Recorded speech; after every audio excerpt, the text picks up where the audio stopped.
The International Crypto Trading Cup is the first ever global showdown for the ultimate crypto title. 2 days of trading, 8 elite contenders, the winner takes all the profits.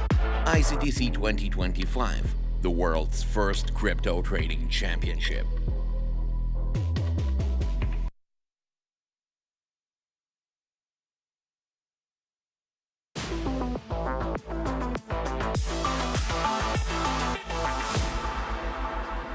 Hello, ladies and gentlemen, and welcome to one of the most exciting events in the digital asset space, the International Crypto Trading Cup 2025, brought to you by Whitebit. In this competition, we are going to see 8 of the top crypto minds compete not only in the volatility of the live markets, but against each other for a chance to win the Crypto Trading Cup. Fortunes are going to be made and lost in seconds, and we're going to have the opportunity to peer behind the shoulders of these traders and get insight into their decision making. We're going to see it all, the good, the bad, and the ugly. Which one of them is going to have the skill, the insight, and the experience to win the Crypto Trading Cup? Well, we're going to find out. Now, with me here today, I have a number of talented co-hosts, and together, we're going to analyze the markets, and we're going to look at every single thing that these traders do, and we're going to piece together their strategies, their risk management profiles, and their techniques, and bring it all to you so that you can have a good education, a good experience as far as your learning. Now, come on, guys. I'd like to bring you guys up. It's good to see you. Hey, Mark. Good to see you guys. Hey. Good to see you. Hi, Mark. Good to see you. All right. Good to see you. Good to see you. And guys, so come on, tell us a little about who you are and what we're going to do here today. Hello, everyone. I'm Nick from Italy, frontman of Afterset Crypto, a YouTube channel fostered on time-sensitive news. And today I'm excited to guide you through this amazing adventure with my colleagues, Gert. Yes, I'm Gert van Laken from the Netherlands, CEO of Strategy Consulting, and I'm here to analyze as well all the moves that will be played. And I'm happy to be here with you. Excellent. So we can't have a competition without its warriors. So we have 8 of the best, and we're going to introduce you to each one of them and find out a little bit more about how they got here. So we're going to begin with trader number 1. We have our first trader from Italy, Mauro Caimi.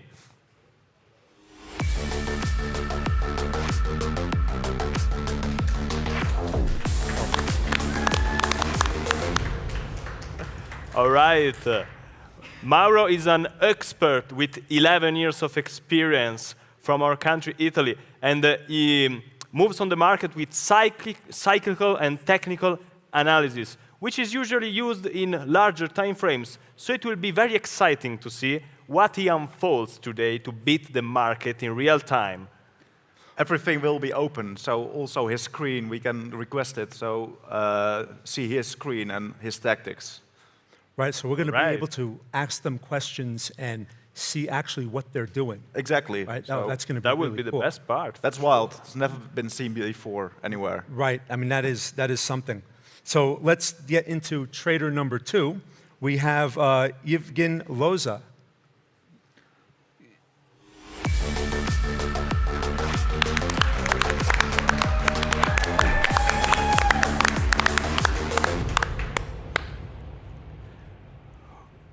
So I have a little story about Yevgen.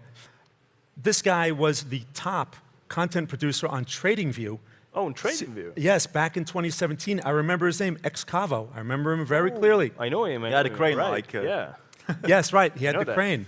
And this guy produced some really top-notch analysis. So it's going to be really fun to see this guy put this into action today and see if his stuff really works. He always says, first grow on fair, then on liquidations. But we'll see whether he can manage to do that here as well.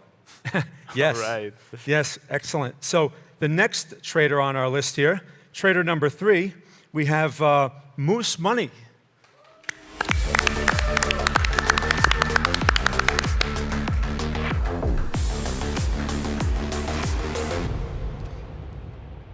So guys, tell me a little bit more about Moose Money. Where's he from? He's the star from Central Asia. He's from Kazakhstan, and he has 8 years of experience.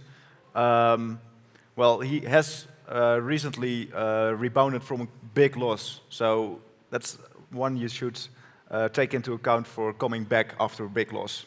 Oh, So that's nice to. so he's a nice guy to have here today. Like Exactly. Let's see. Okay. So we'll refer to him as the comeback kid. Exactly, yeah. Yeah, all right, so that'll be fun to watch. Great, so now next up, we have trader number 4. That's Malik Roth Clint Jensen. Let's hear it for him.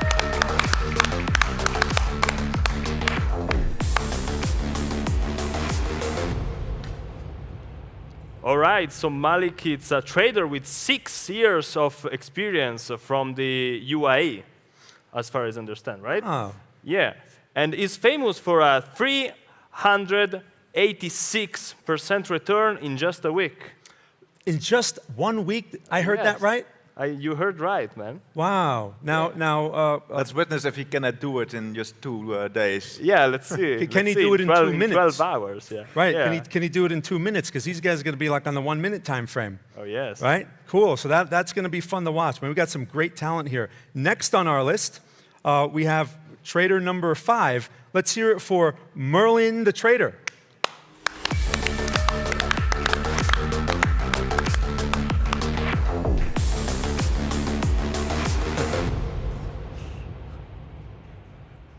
All right. Well, Merlin is from the Netherlands as well. Oh, it's your colleague. Yeah, but he has 5 years of experience, and he managed to scale 10K into 100K and to get access to a 1 million account for trading. And he also is leading a big community in the Netherlands privately. So, big guy from the Netherlands. So Right, were you right. familiar with him So before you also this got competition? colleagues here. Yeah, sure. Oh, Yeah. great. Yeah, it's a big name there. Wow, excellent. All right, so we're going to see the perspective from Netherlands. That should be a lot of fun. And all right, so the next up, we have what was that? Trader number 5. We got trader number 6, and we have Konstantin Kudo. Let's hear it for him.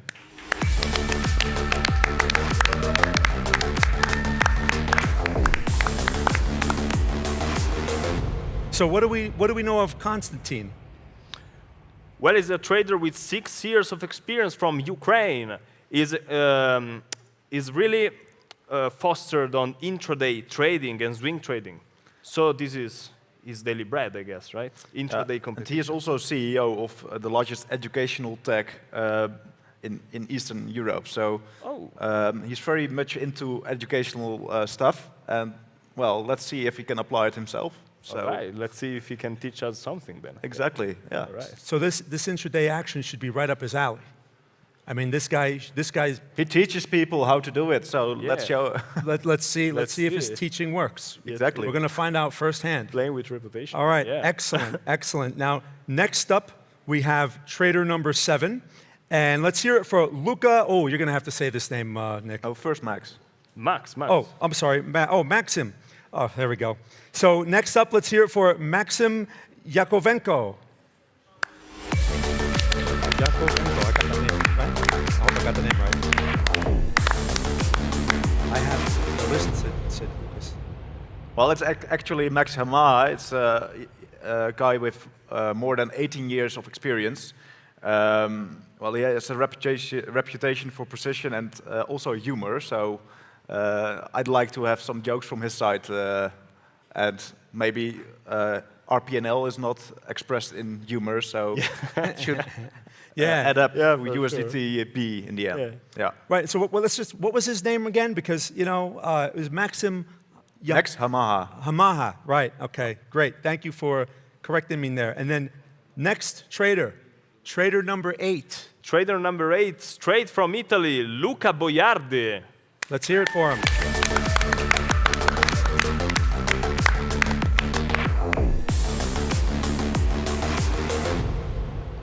So, Nick, what can you tell us about Luca here? He's one of your compadres. Yeah, well, it's backed off of Italian colleagues today. And Luca is an institution in Italy. He's got the biggest educational community in crypto in our country. And he also got 8 years of experience in the crypto world.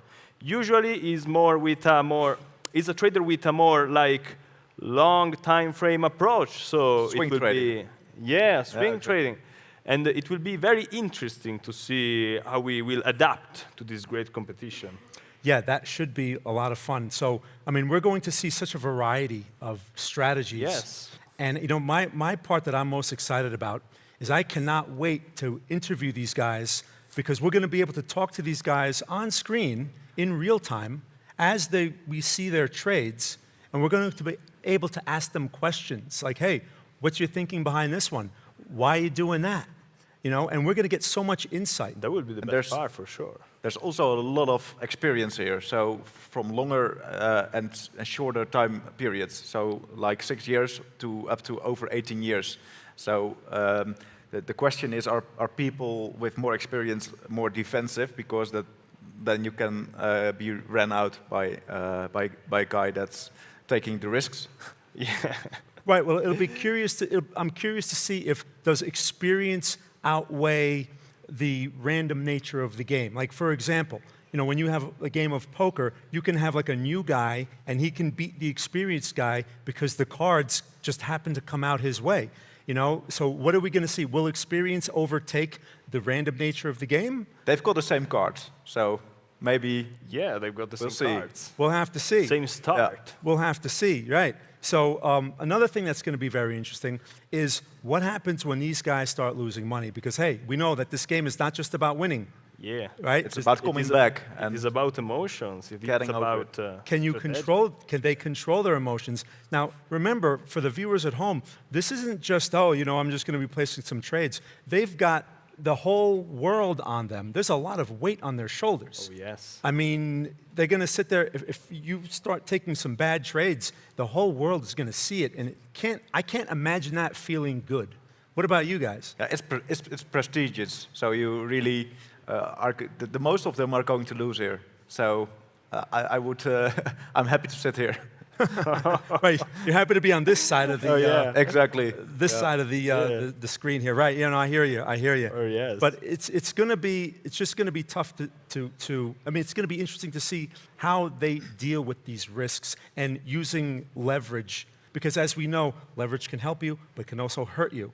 And if you don't time that correctly, if you hesitate, you can take something that doesn't work out and lose money instantly, like a lot of money, very quickly. Right? And that's going to it's going to reflect on everyone very quickly, and it's also going to affect their confidence because, you know, there's a thing called psychological capital.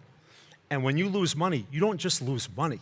You lose psychological capital. And in this game, this is a 90% psychological game. If you don't have that confidence to make those decisive choices, it can have a serious effect on your P&L.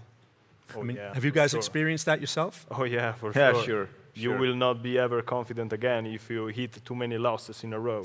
You become trigger shy. Yeah. And exactly. how is that going to affect, like if you had the whole, if you had the whole world watching you here, how do you deal with that? I can feel the pressure for that, man. And I can't wait to ask them. I can't wait to ask these guys up here, like, how you feeling right now? You know, the guy that's getting beat up, because I know what that feels like. Oh, yeah. But I don't have 10 million people watching me.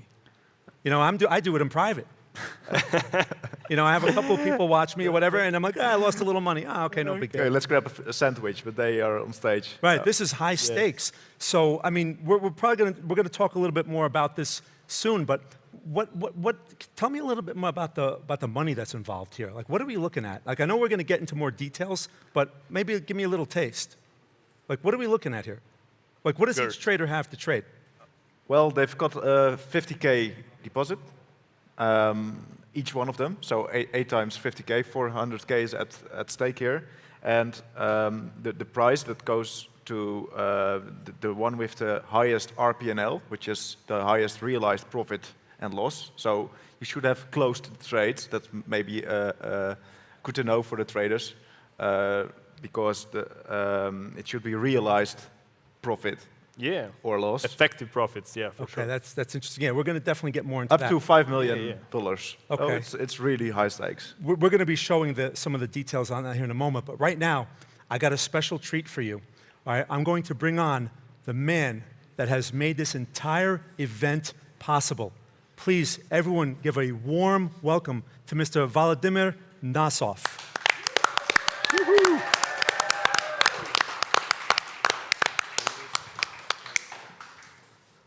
Mr. Nosov. So guys, I'm really happy to welcome you to the first ever International Crypto Trading Cup live. Woo! And this is a really important. This is a first ever. And I'm really want to say thank you, first of all, to the Whitebit clients that make it possible, the Whitebit team that make it possible. Today with us, the best traders around the world. And let's trading begin.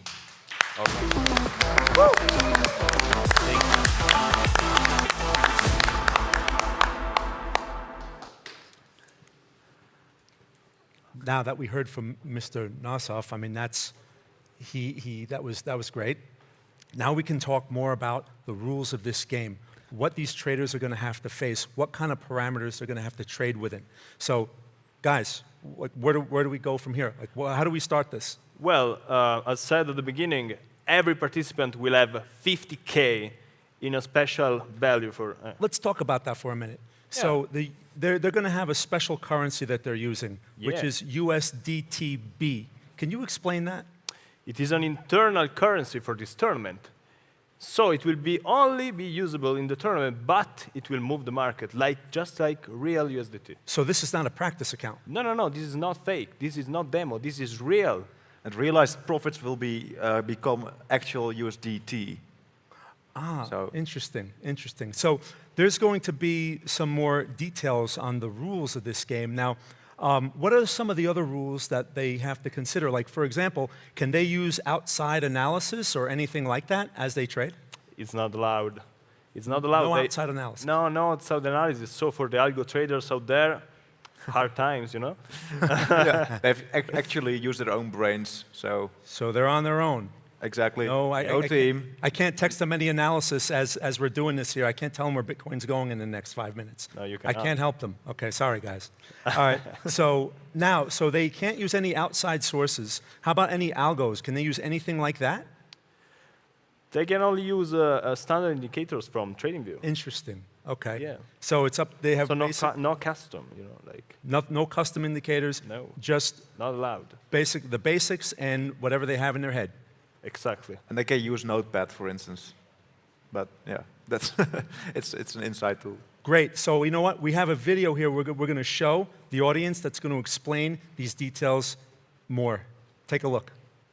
The International Crypto Trading Cup is the first event of its kind, a global showdown where top traders compete live for the ultimate crypto title. 8 elite traders face off live on the main stage during an intense 2-day battle. 7 are invited pros, and the last one is the winner of the qualifications. At the same time, solo participants and squad leaders from around the world join the competition online. The event takes 2 days with 12 hours of live trading in total. Trading is done via TradingView on the Whitebit futures market, using 50,000 USDTB with 50 supported pairs and up to 100x leverage. Between event days, no trading or order changes are allowed, though open positions may stay active. All positions close automatically at 9 p.m. on May 10. No bots, no extra tools, no outside help, and no multiple accounts. Each trader competes using one dedicated sub-account with at least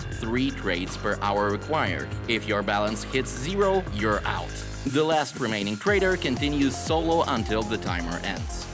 If overall profit exceeds the total deposit pool, the player with the biggest trading score takes all the remaining deltas up to 5 million USDT. ICDC 2025, the world's first crypto trading championship. All right. All right, and we're back. Welcome back.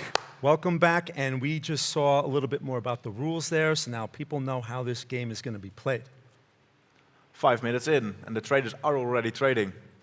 Interesting. They don't waste any time, do they? I don't know. You shouldn't. At Well, least. yeah, I guess, right? In a situation like this, you don't have any time to waste. Every second counts. Yeah. Every second, they need to start to analyze the market as soon as they can if they want a final price. Right, so they're going to be looking at, I would imagine that these guys are going to be looking at like 30-second candles, minute candles. They Yeah. need to open 3 trades an hour for 6 hours in a row. So there should be happening something within 50 minutes from now. The latest. Let me understand that correctly. 3 trades minimum of 3 Minimum. trades Minimum, per minimum. hour, right? For 6 hours. So that kind of And puts there some should pressure. also be eligible for the prizes. They should also at least have a volume of 500K over the whole 2 days. And that's they can't just be on the sidelines waiting for others to fail. Basically, they really have to step in and make their moves every hour. Okay, it's very interesting. That's going to be really fun to watch and how it puts pressure on them. Now, right now, what we're going to see here is we're going to check out trader number 1, and we're going to get a little view there. Here we go. Oh, Mauro. Say hello. So, hey, Mauro, what's up? It's okay. What, And you? what are you planning? What are you cooking for us, Mauro? I'm studying the chart. I'm studying Bitcoin in this moment because we are near the open of Wall Street. Okay. So it's really emotional time for trading. So I have to study, some indicator and statistical things. You haven't opened anything yet? No. Okay, so you've got a few minutes left. Okay. So Mauro, can you kind of give us just a little bit of insight of your philosophy? Like, what is it? What are you going to look at here as far as the tools you're using? Can you just give us For today, I have to change my philosophy because I'm a cyclical trader. So today is not really good because we have to do intraday trading. So for today, I use so much volatility indicator. And this is, for example, Bollinger Band. Some Bollinger Bands there. Yes, and is ultimate normalized ATR, that is a volatility indicator, a really complex volatility indicator. Okay. So you're hunting for volatility, basically. Yes. All right. would you describe that as a trend following or a mean reversion type strategy? I hope to use both because it's better to have so much shot. But I think that mean reverting strategy can be interesting today. And what time frame? What would you say is the time frame, the primary time frame you're going to make these decisions? The primary time frame is a daily time frame, but is only to understand the situation because for intraday is not an operational time frame. What's the situation in your opinion? But it's long. Okay. Definitely a gold candle there, yeah. So do God you damn expect it. a reversal here, or will it go through the roof? Great. Well, don't want to fight the trend, huh? Trend is your friend, as they've always told They me say so, Yes, yeah. yes. over 2 decades. All right, so now we're going to check out our next trader, trader number 2. We're going to have him up here on the screen here in a moment. All right. And who do we have here? Who's next on our list that we can pick on over here? Hi guys. Who do we have? Oh. Who is it? Loza, maybe. Ah, yes, Eugene. Yevgen Loza, the infamous Excavo. Excavo, yeah. I wonder if he can use some material he uploaded on TradingView since they are It's using going to be TradingView. fun to watch because, Yeah. one thing that's very common on the internet is, you have people that actually talk, and then you have people that actually walk the walk. Like, you could talk the talk or you can walk the walk. And I suspect that Evgen is one of the guys that walks the walk because, I mean, it's not anyone can be the top content producer on TradingView. I know I've been on there for a long time, That's a very specific niche. and I'm not even Yeah. close to the top. So anyway, hey, there he is, Oh, Evgen. lots of charts there. Hi guys. Hey, How you doing? The infamous Excavo. Yeah. Tell us a little bit about what we're looking at here. Can you explain these charts a bit to the viewers? I'm looking at charts like every day. Right. But tell us about them. Like, what are we looking at? What is this? What time frame are you looking at? 5 minutes. 5 minutes. 5 minutes. Because we see 6 charts on there. Yeah, I'm just check all the chart, what we can trade this one, Okay. and put like just the 6, and I can change. I see some volumetric statistics on the side. Oh, this is all instrument. What Oh, those I are can trade. those are the products, right? The futures products. Right. Ah, okay. So you're screening your way through the market, Yeah. basically. Okay. Okay, and just looking for one an entry. quick question, Evgen. Are those market profile? Is that the market profile you're Yeah, using? Yeah. Interesting. Okay, that's on his intraday. That's a very common tool used by day traders to basically, it gives you a unique perspective on the market because what it does is it actually charts volume over time, right? It basically, you're seeing how much volume trades over time rather than a typical linear time chart. It's the aggregate volume over a price line, right? Yes. So you can see where the supports are. Well, it gives you resistance levels. more insight on the Yeah, levels exactly. and things like that. Right. So very cool. Very interesting to see how he uses that as we move along here. All right. So next up, we have the we have activities, right? We have throughout this thing, we're going to have giveaways and activities for the participants at home so that they can get involved as well. Nick, can you tell us a little bit more about how that's going to work? Yeah, for sure. You better pay attention during the competition because we will have QR codes popping off the screen, and the first one that will scan them will be conducted to a Telegram group where participants can try to win some prizes. So what's the first, I mean, there's a couple of activities here. What's the first one called? Well, the first one is called Quiz It to Win It. Quiz it to win it. Yeah. Okay. And what do you win? You win a membership from a partner of the competition, which is xtravel.io. And there are 50 X-Prime memberships to win for this activity, okay? 25 each day. To win it, you need to answer the questions in the Telegram group in the correct way. So let me ask you, how are people going to get to the Telegram group? You said they're going to put a QR code. Yeah, they're going to put the QR code during the competition randomly. So when it pops off, okay? To scan it. You need to scan it very fast and be the first to answer. So And the winners will be announced in live. So this is going to happen. So basically, randomly, they're going to pop this thing up. You have to be glued to your screen. Oh, yeah. And you got to get. Absolutely. You got to scan that code. It's going to bring you to a Telegram. You gotta channel. be ready. You gotta be ready. Yes. Okay, and then you have to be prepared with a question. Is that right? You have to put a question in. Or, That is the next. oh, that's the next one. So the first one, then you have to be prepared to answer the question that That's they give right. you. Right. That's right. Quiz it to win it. Okay, cool.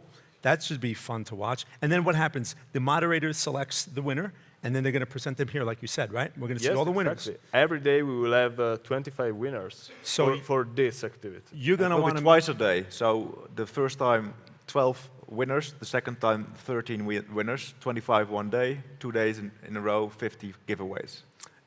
Okay, that's very generous. You know, Whitebit is really gotten, they really put like a nice thing here together because there's so much, and there's more than that. That's just one of the activities, right? So as a viewer at home, you want to make sure you are glued to this screen because you can win something by simply participating, you know, and joining along, and you can win what? Like the X-Prime membership, which is a traveling, right, from xtraveler.io. So Yeah, the travel company. that's really cool. All right, guys, next thing we have here, we're going to say hello to trader number 3. We're going to have him on the screen here in a moment. And let's see what he has to say. This is Mas money. Mas Money Mass from money. Kazakhstan. Hello. Exactly. Oh, the first Hi, one with just everybody. one chart on the screen. Great. So, Mas Money, tell us, what are we looking at? Describe this for us. Have you opened the trade already? I'm awaiting when S&P 500 SPX will be open today. Okay. And then, SPX. yes. Ah, I'm waiting how candles can close today. I analyze total and total tree and look at into Bitcoin dominates. So I'm right now have a minus, and that's trading skills to hold minus and waiting. So that's my strategy today. It's just long.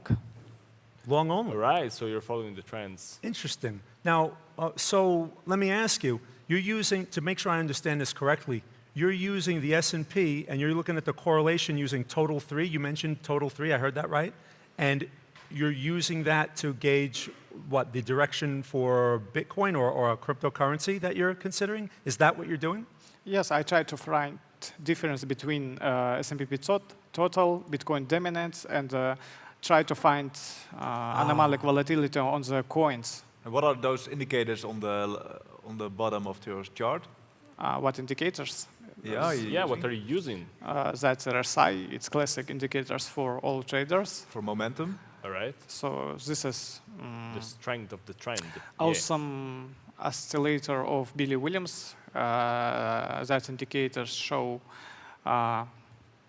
It's like MACD. It looks a bit like it. Not MACD. It's like who stronger, bears or. Also, it kind of gives you like an indication of the general trend, but in the form of an oscillator, right? Okay. Like what's stronger, like the selling or the buying. Was it called the ultimate oscillator? I missed what he said. Was that ultimate oscillator? Because that's what it looks like. Is that that's a very common, it's a very popular tool. But the famous, of course, the infamous RSI he has on there. I hear about that one all the time. But this should be very interesting to see how he talked about 3 things here. I don't know if you guys caught that. The Bitcoin dominance. Yes. He talked about the S&P, which is dear to my heart because I deal with that all the time. And then he also mentioned what was the other chart there? There was the Bitcoin dominance. There was the S&P. The total 3. Total 3. Total 3. So he's into all altcoins, I guess. So can you tell us a little bit more what total 3 is? I know what it is, but the audience may not. What is total 3? Total 3, it's all of crypto without Bitcoin and without Ethereum. I think right now Bitcoin dominance go down. That's why total 3 will be stronger. That's why I analyze this one. And total 3 has been bouncing recently from a very high time frame support. So yeah, it's nice to see. I see why you're using that. Okay, yeah, that's very valuable insight. Thank you, Money. We're going to move along now, and we're going to get along with the rest of the program. And so we were going before. We were talking about the activities, right? So we got the activities out of the way. People are going to be watching for these QR codes that are going to pop up randomly. Right? And you're going to win some things. Now, maybe we could kind of talk a little bit about some of the other activities here. What are some of the other things planned? Well, go for it. We've got another giveaway for merch from Whitebit, which is powering this event. And basically, people need to answer a question, right? They need to pose a question. A posed question to us. Okay. Yeah. So we'll be waiting for their questions to come in. Yeah, they need to be prepared to ask something, as you were saying before. Right. Yeah. So that's going to be really. Best 3 will be picked up, and they will win the merch. That's going to be really cool. Yeah. I mean, if I wasn't announcing right now, I'd be on there. Scanning. Yeah, me too. Trying to grab some nice Whitebit T-shirts or merchandise. Yeah, because I mean, they're not even giving us a T-shirt here, man. Like I have to go compete for one. Anyway, yeah. So guys, just a real quick note on just where we are. I don't know if people realize where we are here. We're in the country of Andorra. I mean, be honest, okay? Be honest. Before you guys were officially invited to this thing, have you ever heard of the country of Andorra? Not really, and I'm also very close to Andorra. You have no excuse, man. Yeah, I have no excuse. Yeah, no excuse. I did, actually. I'm an ignorant American, so I have an excuse. And when I got the invitation, I was embarrassed, and I said, "Can you please tell me where Andorra is? I've never heard of it." And then I learned all about it. But man, this place is magical. Yeah. Like, It's really beautiful, like Disney in real life. yes. It's really. I think Santa Claus vacations here. Oh, really? Yeah, absolutely. Really? Because, I mean, when I got up today, I looked out my window and I was just like, this is like winter magical land here. Without the winter. I can only imagine what it looks like when it's snowing. The elevation gradients are huge, so it's really beautiful out here. Right. So, okay, great. Now we're going to talk to the next trader here. Next one. Okay. Right. Oh, no, I'm sorry. We have the leaderboard, right? The main stage traders. Oh, we have already We've P&Ls. Look. Realized P&Ls as well. Yeah. We got some numbers, right? So who's got what over here? We have. Just losses for now. Yeah, we have. I can't see the name. Katya. Is that Katya on trader number? Kostya at 6. Kostya. Number 6. Trader yes. number 6. What is that? Is that a minus sign? Minus $1. That's not big. Yeah, that's not big. It's a small, very small loss. Ah, and then we have here the must money. Is that a minus 21? Yeah, minus 21. Okay, that's not so bad. There's still small numbers. We have big P&L for Mas Money already with 750, right? Yeah, 747. It's unrealized. So Yeah, it's not still open. Yes. I guess those are the fees. Right. The realized P&L are the fees of the open trades. And then we have What I guess here. Max. We have there at minus 27. He's the bottom. So far he's the lagger of the group, right? He's on the bottom of that list. But again, it's still early. It's still yeah, early. it's super early, man. Maybe we can zoom in on his openings. Okay, cool. Wow. Yeah. So now we're going to move along here, and as we can see, these guys are fully concentrated on their screens, and the pressure's rising. Yeah, scanning, looking for the best couple to trade, right? It's like We have honestly, like Hey. 2 types of traders waiting for the S&P 500 to start, and some the other traders Yeah. are already opening trades. I heard from many that they will wait for Yeah, the American so market it's, to open. It's opening in like 7 minutes, so they're waiting for the S&P 500 to open, and you saw all those indicators gauging the momentum, the volatility. And when the market opens, obviously there's always a spike, and I think they want to grasp that one. so let me comment on that there for a minute, because this is where I shine. This is your field. This is what I do. It's your work. every day. So when the U.S. market opens, yes, you are correct. There is a spike in volume, and usually the 9:30 open till about noon is the U.S. open, and that's where volume is the greatest. And when you have the greatest volume, what comes along with that is volatility or momentum. And that's, if you're a momentum trader, that is the time of day that you have to do your thing, because if you don't, it's nothing but problems. So to maximize your probability of capturing that follow through, on a momentum type of trade, it has to be around that time. This is critical for day traders. And this is something that I show people all the time. It's like, if you don't trade in this window, you're basically, everything is going to be working against you. Because as a trader, you have to stack probabilities in your favor as much as possible, because the market is hard enough. So you need to align with what the market is saying so that you have the best chance of extracting a profit. People don't realize in this game, this is not a game of just predictions. People like to think, oh, I'm just going to go buy it here, and I predict it's going to go higher in the future. It's not like that. This game is a highly random game. It's not fully random, but it's a highly random game, and you have to think of it from that perspective, especially when you work on these small time frames, because things change so fast. So often what I tell people is, just think of it like this. Anything can happen. Don't ask why. Just accept it. Be a follower, right? And I tell people, I am just a student. I'm a student of the market. The market speaks, and I listen. I mean, do you guys agree? Do you guys disagree? Absolutely, yeah. It's a fine line between having big losses or being a trader. Like, there's a big... it's a fine line between being a gambler and a trader. Between gambling and trader, yeah, for sure. So, for sure. yeah. You need to have statistics. Especially with statistics leverage based trades, which the traders are going to perform here, up to 100x. So you should be... I'm curious to see when anyone will use it. I'm sure that anyone, at least one, will use 100x leverage. Yeah, for what time? Gambling out on the market. I expect it to happen in the last part of the turn. Or if a trader wants to leave, Oh, yeah, also.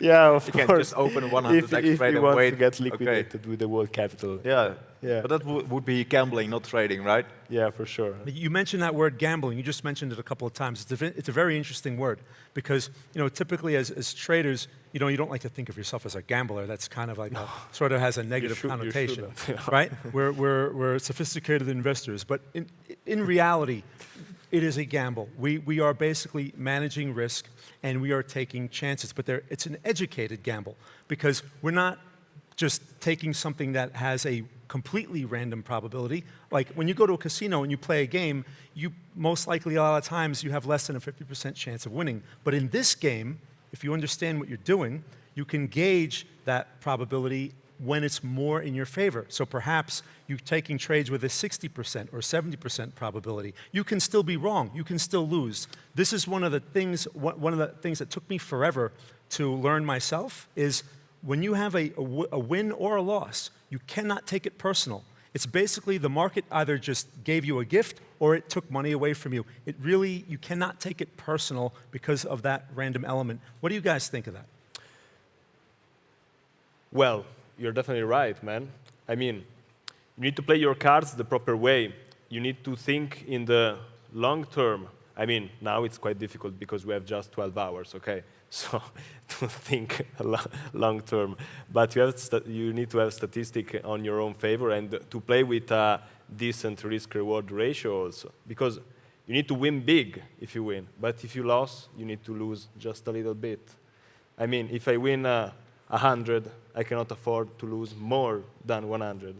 Or it will be not favorable trading, right? Right, we're referring to, that's called a positive expectancy, right? You have to be able to win more than what you lose, otherwise you're just playing a losing game. And trust me, I've tried all of those risk-reward things where they're, try to go for higher probability, where you make a little, but if you're wrong, you lose a lot. It's just those asymmetrical risk setups they're just so, I just can't do it. I think that's more for like an algo type of situation, but when you're taking discretionary trades yourself, really it's about you must win more than you lose. Otherwise you're just wasting your time. I mean, that's to boost up your mood. In order to not only your confidence, but to grow your P&L, you have to win 100 and lose 50, right? If you're losing 200 but you win 100, you're always going to have a negative equity curve. Yeah. That's just the nature of the game. That's probably one of the most important lessons that a new trader could take away. And people hear it all the time, and they may not be able to appreciate it. They just take it for granted. Like, yeah, whatever. Yeah, I know that. But putting it into practice is really like the key thing, because that's where you see your P&L grow. And these simple topics that we're talking about took me years to really become comfortable with and to actually see it work. So, but you have to lose to win in the end. Yes. Because at first, you're going to lose. Ultimately, this is a game of losing. Because if you can't lose... Most people lose. That's true. But in order to win, and in order to win big, you have to be able to lose.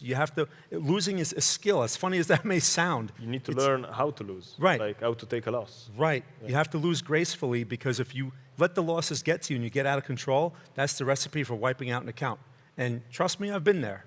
And we're going to witness some big losses here. We're going to see, yes, we're going to see some of that here today. So guys, now I have another treat for you here. We're going to check out some of the news that's happening in the crypto world and give our take on it. So what do we have here first?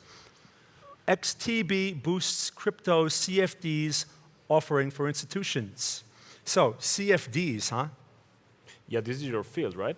Well, CFD stands for Contract for Difference, and actually, CFDs are really not my field, because in the US, we're not allowed to trade CFDs. Oh, you're not allowed? No, we're blocked from like everything, man. Oh, okay. But every other country in the world... Maybe you should move to Andorra. You know what? I'm thinking about it. It's a little cold for me, but you know what? It's so beautiful. But CFDs, yeah, in the US, we're blocked from most of these type of products, but it's open to the global audience. So if you're in most other countries, you have access to CFDs. We do.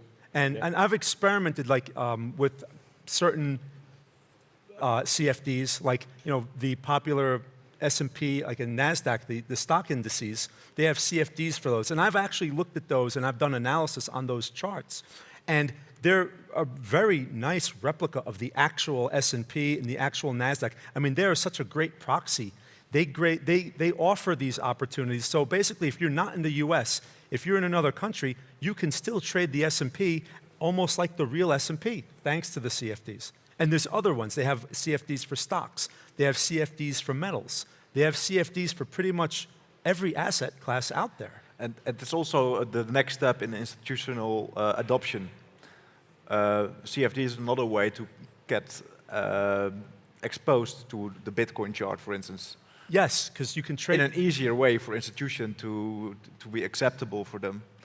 Right, and that goes for the traders too, right? Because I know certain brokers, they have CFD products available where you may not be able to trade the CFD futures like you can here on Whitebit, so you may have no choice but to trade the CFD. But often what I've seen in those situations, the spreads are usually very wide and not practical for day trades. Whereas the futures products, you know, just like the guys that they're looking at here, the spreads are usually within reason. Like it's practical for day trading because, again, that's another thing people don't consider. The spreads are essentially your costs. And if they're too wide, day trading becomes impractical because your costs become too high. Right? Like, I don't want to get too complicated and lose people, but if you generate too much cost, meaning you trade too much, you're going to lose just on the cost. You're not going to be able to make money because it's going to eat into your profits. Price drops because of you, and yeah. So anyway, but that's interesting about the CFDs. Have you guys have any experience yourself with the CFDs? Have you ever taken any trades in CFD products? Yeah, I did, but not doing that anymore. Because you're scared or what? No. I like to own like own the crypto asset myself. Yeah. Me too. On a hardware wallet. Okay. Cool. Same here. Like. So hey, check this out. We're going to look at the traders' open positions over here, right? So Kostya, what does he have going on? Oh, it's going on Doge. He's got Doge. What's the other one there? Is that AVAX, I see? Avalanche. Yeah. Avalanche? And what's the third one? Render. Oh man, these are like altcoins of altcoins, man. Like what well, Doge is a famous one. I'm sure I've heard of Avalanche as well. But Render, can you guys tell me about that one? 50x leverage here. Yeah, hi. Oh, 50. Yes. Well, Render is an altcoin from the AI narrative, basically fostered on renting AI resources through the blockchain. You know? Yes. It's a big one, actually. Yes. They Render AI. Is that the name of their? Is this the token that they have? No, just Render. Oh, it's just Render. But it's in the AI narrative. You know. I got you. In this cycle, we've got these 5 major narratives, which are AI, layer 1s, meme coins, RWAs. Basically, yeah. Okay, right, because I'm familiar, there's a lot of websites out there where you can actually do like AI type of work, and you know, I guess that has something to do with that. That's cool. I think he just opened it because the unrealized P&L is it's very small. It's very small compared to the leverage. Right, so it looks like it should be open. How much is the margin? Minus 1 point. What was that? Is that $1.40? 1.4 test trade, I guess. Okay, yeah, it's testing. He's feeling it out. $21. Looks like he's feeling it out. So his biggest losing position there looks like it's the Avalanche trade. And interesting. All right, so we're going to move on to the next trader here, and we're going to see what's going on his live P&L. Looks like we have Muss Money. Muss Money. Let's see what he's got. Let's peer behind the shoulder of Muss Money and find out what he's got. So. What's the top one there? He's trading Tau, another AI crypto. Tau? Okay. Pepe. The infamous Pepe. Yeah, the infamous Pepe. I was trying to figure out the pronunciation earlier, but you guys corrected me. It's Pepe. Yeah, we call it Pepe. I'm not going to say the word that I used earlier. Okay. All right. Next we have, what's that on the bottom there? Oh, we have... It's JEP. I don't know what. It's Jupiter. Jupiter Exchange is one of the main dexes on Solana. Oh. Yeah, the final. Yes, I've heard of them. Yeah. Decentralized exchanges. Yeah. Right? Yes. They're very important, especially in this cycle. Yes. On Solana, especially. What can you tell us about decentralized exchanges? Like, how are they different from a centralized exchange? Well, they basically cut off the middleman by using smart contracts that regulate the swap between pools of liquidity in a pair of assets. Okay. Basically, you take two containers, like one with Solana that gives the value of the other collateral asset, and you take a random meme, let's say, okay? You fill them with the coins.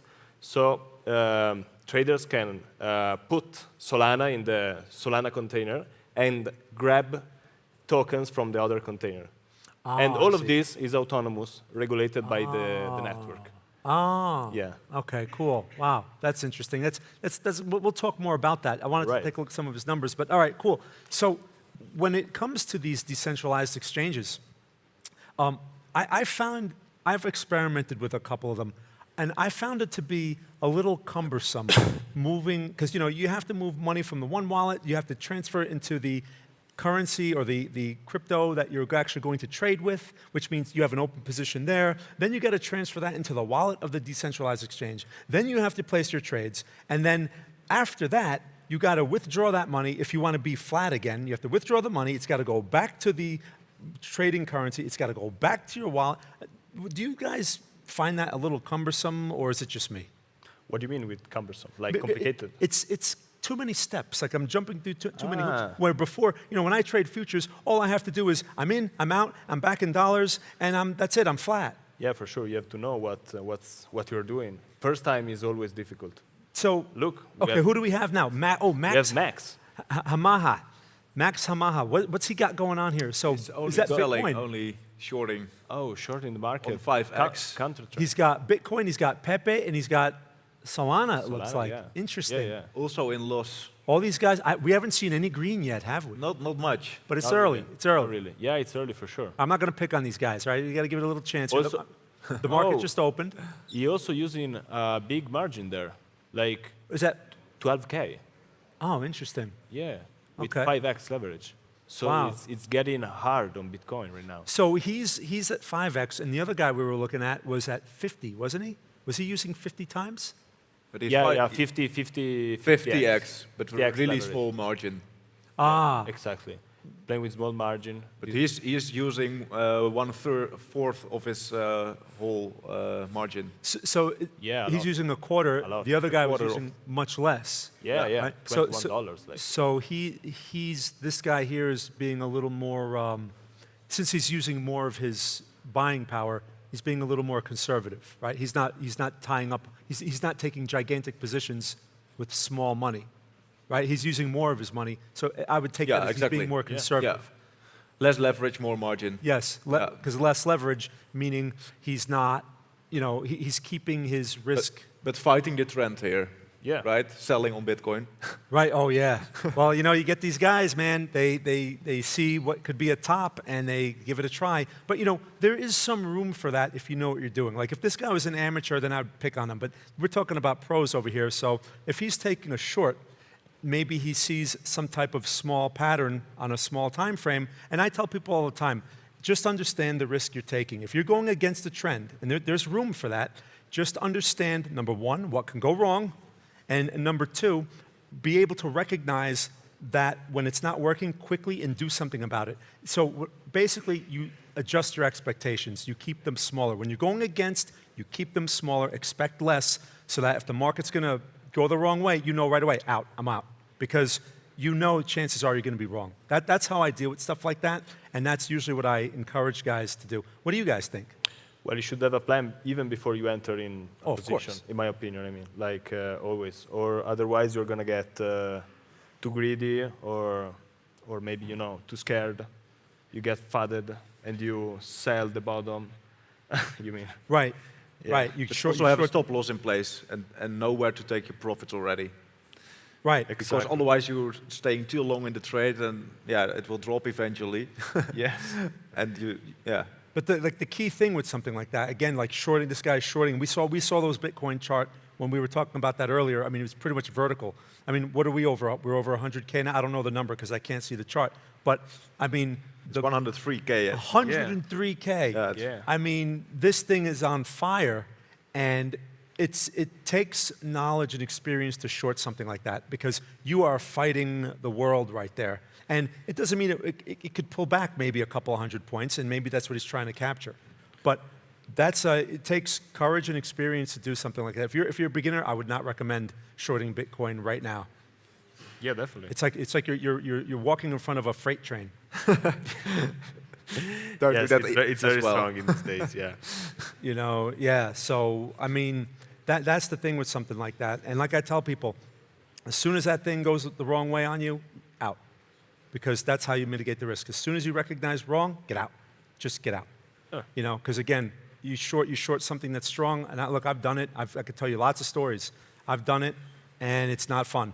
When it works, you're like, I'm a genius. But when it doesn't work, which is more times than not, you know, that's why you're better off just going along with the momentum and just waiting for the pullback, waiting for that opportunity to get in with the buyers. Like that's what I'd be thinking on Bitcoin right now. I mean, we saw that Ethereum chart as well. That thing was vertical.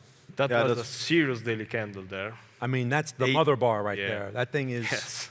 So when you see those type of situations, again, it's very tempting to short. Some people, especially someone who's less experienced, will be like, oh, how much higher can it go? It's too high, right? That's ego talking to you. That's ego. It's too high. It can't go higher. You don't know. It can do whatever it wants. Markets can stay irrational longer than you can stay liquid. Yeah, especially in crypto. Yes. It's super irrational. And one very strict policy that I have that people know, people that know me, I don't short Bitcoin. I will not short Bitcoin on large time frames. You believe it will go to the moon? Well, like. it's not that. So I know how irrational it can get, and I just don't want to get in that thing's way, because when that thing is on fire, you're just asking for trouble. So what I basically do is I'll take, if I'm going to short it, I'll short small time frames, like a 1 minute. Okay, sure, I'm taking a small bite. But as far as swing trades or anything on larger time frames, no way. I'm totally into shorting Bitcoin. Are you really? Yeah, Oh. on the high time frame especially. Why? Tell us why. Well, because there are high time frame resistances, like there are high time frame supports. So shorting is like longing in the opposite direction. So if the market hits on a high time frame resistance, well, why not shorting? All right. So you're playing with the higher lows there, like. No, it's more like taking all the information of price data into account as much as possible, and then on the ultimate waiting, sometimes for years, to enter a trade, and then playing big swing trade there. He's a brave man, but we'll talk about that more, because I had a chance to talk to him about some of his analysis, and I can understand why he would say what he's saying right now. Yeah, exactly. We'll talk about that more, but right now we got a special treat. We're going to talk to Malik, and we're going to see him live right now, and we're going to take a look at this chart. Hey, Malik, how you doing? Hey, Malik, what's up? I'm very well. How you doing, Naga? Coin Vo. Oh, we're going great. Thank So you. tell us, Malik, what are we looking at here? Give us a little insight. Well, you are looking at a bunch of different lines here. That's what you're looking at. I see the lines. You see them? I see them. Right. Yeah, essentially just shorting Ondo, but getting a feel for the market and the exchange itself. You're using So- Fibonacci levels here, or? I am indeed, yes. Ah, nice. All right. Now, is this Yeah. what? I can't see the symbol. What symbol are you trading? Ondo. Ondo. Ondo chain. Now, why have you chosen this? I've just had a great experience with Ondo in the past, and it's a pair that I genuinely like trading. So, yeah, right. you know, I try to stick to things that work, really. So you know better how it behaves, right? Like you're Exactly, like you Alright. adapt a pattern to You're stuff. familiar with that. Okay. Exactly, yeah. And, okay. And what time frames are these? 5 minute. Both are 5 minute? Both are, so the one here is Bitcoin dominance on the right. Oh, he's got the Bitcoin dominance. Right. Ah, I guess I And- can't see. So you're also playing with that. Will I be a am. long 2 days on the 5 minutes chart. We're gonna have A lot of chances as well. Exactly, yeah. We're going to have to talk about this Bitcoin dominance. Now, can you just tell us real quick, why are you using Bitcoin dominance? Well, because I find it inversely correlated to a lot of the market, and so I like to combine analysis, kind of like how if I was trading, you know, CFDs or Euro USD, I would use the dollar index. I do the same thing with the Bitcoin dominance. So- right? Inversely correlated means like if the Bitcoin dominance goes down, he expects like altcoins to going up. Yeah, exactly. And Right. the Bitcoin dominance is obviously like the fraction of altcoins weight against the Bitcoin market cap. So it makes sense. That's right. Definitely. Now, so that Bitcoin dominance, are you using that just to kind of keep you in positions, or are you using that as a timing mechanism to take the trade? As a timing mechanism, for sure. So I wanted to align with whatever it is that I'm looking at on the asset that I'm looking to actually execute on, right? So if I can have my system aligned on the Bitcoin dominance at the same time as the asset I'm looking to trade, just in the opposite direction, of course, then that is perfect for me. So are you bearish on Dow here, or? Well, the thing is, I'm trading a 5-minute time frame, so it's like I can be bullish on Bitcoin long term and short it, 5 times in a day. Yeah, sure, but I mean, like on this chart, what you're seeing now on the 5-minute time frame, are you bearish here? Because I see kind of bear flag structure. Is that what you're trying to trade with the Fibonacci resistance there? So what I'm looking to do is short the high that you're looking at here. Unfortunately, I missed my entry by just a tiny bit here, as you can see. So, so I put on a small position here just to, in case it runs without me, I still get to keep a little bit of pocket change, But essentially looking to short this high here. And yeah. I see. Excellent, excellent. Wow, well, thank you for sharing that with us, Malik. We're definitely going to check back in with you and see how this is working out as we move along. Now, we're going to... we also got the position. We can see his position right here on the Traders Open Positions page. And we're going to be able to track that as we go along here and see how Malik does with his Bitcoin dominance. I hear about this Bitcoin dominance a lot, and people have asked me that question all the time. Do you use Bitcoin dominance? And it's something that I don't use. I do. Okay. I do, but not to trade, to check the strength of the market. I mean, Bitcoin dominance has been very strong during this cycle, and it's going up only until now, with some corrections over time. So it gives you an eye of where the capital is flowing in crypto. And a lot of traders are using Bitcoin instead of the Bitcoin pairs, instead of the USDT pairs. Also, yes. Good point. Then the Bitcoin dominance makes sense because you want to know how dominant is Bitcoin. If it's too dominant, okay, you want to short the altcoins, or the other way around. Interesting. Okay. Well, we got another video that we're going to check out here. Nice. And we're going to show this to our viewers. We're going to get that up on here right here in a second. So you guys, in this next video, we're going to watch a video about who created Bitcoin. That's a mystery, right? Satoshi. Well, you guys know the legend, do you? Yeah, why don't you share it with us? It's this undisclosed. So Nick, I mean, I know we all know, but let's hear it from you. I want to hear it with the Italian accent. Thank you. Well, basically, no one knows for sure who created Bitcoin. Actually, we're going to go right into the video. Okay, don't even worry. Let's go. Money. It's a concept so deeply ingrained in our lives that we rarely pause to consider its strange and evolving nature. It's the invisible hand guiding trade, the yardstick measuring value, the lubricant greasing the wheels of society. But it wasn't always crisp banknotes or blinking numbers on a screen. Our journey with value exchange began far more tangibly. In the rustle of grain, the glint of a seashell, the heft of a well-crafted tool. Welcome to the story of money, a tale that inevitably leads us to the most famous and perhaps infamous digital currency of our time, the Bitcoin.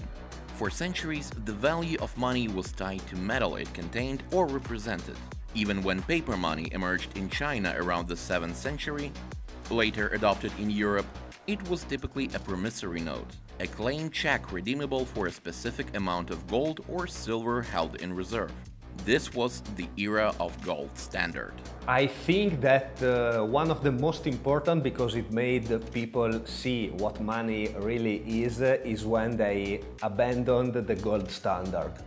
Because money became more and more worthless, and inflation was ramping up, and we basically learned to see what money is. It's just a piece of paper with someone that's saying it's worth like that. But can we trust that person? That's the question, and I don't think so. So that's why Bitcoin exists. I'm not a big fan of paper money because every year the inflation is cutting them, so I can't find in the history where is the exact moment which was the most important for them. Long before Bitcoin ignited the public imagination, a movement known as cypherpunks was exploring the intersection of cryptography, privacy, and digital freedom. In the late 1980s and 90s, figures like David Chaum were already pioneering concept of anonymous digital cash systems, like DigiCash. They foresaw the potential for digital surveillance and control inherent in purely electronic, centralized money. Their goal was to create electronic payment systems that mimicked the privacy and peer-to-peer nature of physical cash, using cryptography to secure transactions and protect our identities. In October 2008, amidst the turmoil of a global financial crisis that shook faith in traditional banking systems, a paper titled Bitcoin, a peer-to-peer electronic cash system, was posted to a cryptography mailing list. Its author, using the pseudonym Satoshi Nakamoto, proposed a novel solution to the double spending problem without needing a trusted third party. Nakamoto's genius lay in combining several existing cryptographic concepts in a unique way. The core innovation was the blockchain, a public, distributed ledger containing a record of all Bitcoin transactions. Transactions were bundled into blocks, cryptographically linked together in a chronological chain. This chain is maintained and validated not by a single entity, but by a network of participants, or so-called miners, who dedicate computing power to solve complex mathematical problems. Successfully solving a problem allows a miner to add the next block to the chain and, as a reward, receive newly created bitcoins and transaction fees. This process, known as mining, serves two crucial functions. It validates transactions and introduces new bitcoins into circulation in a controlled, predictable manner. I don't buy Bitcoin, okay? I don't buy Bitcoin because I mine Bitcoin, so it's so funny, but it's in this way. I mine Bitcoin in 2015, and from 2015 I'm an holder of Bitcoin. I think I just heard it from people and the internet, maybe in 2016, 2017-ish is when I first started hearing about it. I was not smart enough, unfortunately, to buy it then. So yeah, I think I bought and Bitcoin was not actually the first asset I bought. I bought Ethereum before I bought Bitcoin, which is a big mistake because Ethereum is more like a stable coin now. Yeah, I bought it because everyone else was buying it, and yeah, it was just cool to hold a little bit of Bitcoin, you know. The identity of Bitcoin's creator remains one of the most compelling mysteries in modern technology. Satoshi Nakamoto communicated via emails and forum posts during Bitcoin's early development, collaborating with other programmers but meticulously guarded their real-world identity. In April of 2011, Nakamoto sent a final email stating they had, quote-unquote, moved on to other things, handing over the reins to key developers like Gavin Andresen. Then, they vanished. Speculation has been rampant ever since. Is Satoshi a single person or a group? Actually, I think that's a collective of people. I don't think it's just one person, and I think that Hal Finney could be one of them because it's really very close to Satoshi Nakamoto. He was one of the first people running Bitcoin, as he said. It was really a pioneer, so if I had to guess, I would guess it's him, or at least he's involved. It would baffle me if it was a single person, but then again, nobody knows who it is, and so if there was a whole team behind it, I find it very hard to believe that they would be able to hide it for that long. So if I had to get, I would say one person, and then you have Satoshi, as everyone thinks is who made Bitcoin, right? But again, whom I don't know. One person, I think, and Satoshi is who I think it is, yeah. 100% not Satoshi Nakamoto. Real lead should be more close to the United States. This is all I can tell today, but I know much more about this situation. From its obscure beginnings on cryptography forums, Bitcoin embarked on a wild journey. Initially, it had virtually no monetary value. The first known real-world purchase occurred in May 2010 when programmer Laszlo Hanyecz famously paid 10,000 Bitcoins for 2 pizzas. A transaction worth millions at later prices, now celebrated annually as Bitcoin Pizza Day. The following years saw gradual growth in awareness punctuated by periods of intense volatility and media attention. Then Bitcoin gained notoriety through its use on dark web markets like Silk Road, raising regulatory concerns. Simultaneously, it began attracting venture capital and serious developer interest. Bitcoin experienced major price bubbles and subsequent corrections, notably in 2013 and the massive bull run of late 2017, which pushes it firmly into the mainstream consciousness. Each cycle brought new waves of users and investors, but also sharp downturns that tested believers' resolve. The ecosystem matured with better wallets, more regulated exchanges, and derivative products. Crucially, institutional investors, like hedge funds, corporations, or asset managers, began to take notice, viewing Bitcoin as a potential portfolio diversifier or inflation hedge. The approval of Bitcoin ETFs, which stands for Exchange-Traded Funds, in major markets like the US, marked a significant milestone in its integration into traditional finance. Throughout this decade-plus journey, Bitcoin has proven resilient, surviving technical challenges, regulatory crackdowns, market crashes, and internal debates, like those leading to forks like Bitcoin Cash. Its core network has continued to operate reliably, processing transactions across borders without intermediaries. I 100% think so. I mean, it's not been around for that long. It is already, I think we just moved up to the 6th largest asset in the world. So 100%, I do think it can outweigh gold by a mile. It's also a way better hedge against inflation. And all these things, it's just a very good asset overall, and it's, yeah, digital gold, essentially. From the simple act of barter to the complexities of global finance and the digital frontier, the story of money is one of constant evolution. Bitcoin stands as a landmark chapter in this narrative, a bold experiment born from cypherpunk ideas, cryptographic ingenuity, and the moment of financial disillusionment. Revolutionizes global payments or finds a different niche entirely, Bitcoin has already profoundly impacted our understanding of money, trust, and value in the 21st century.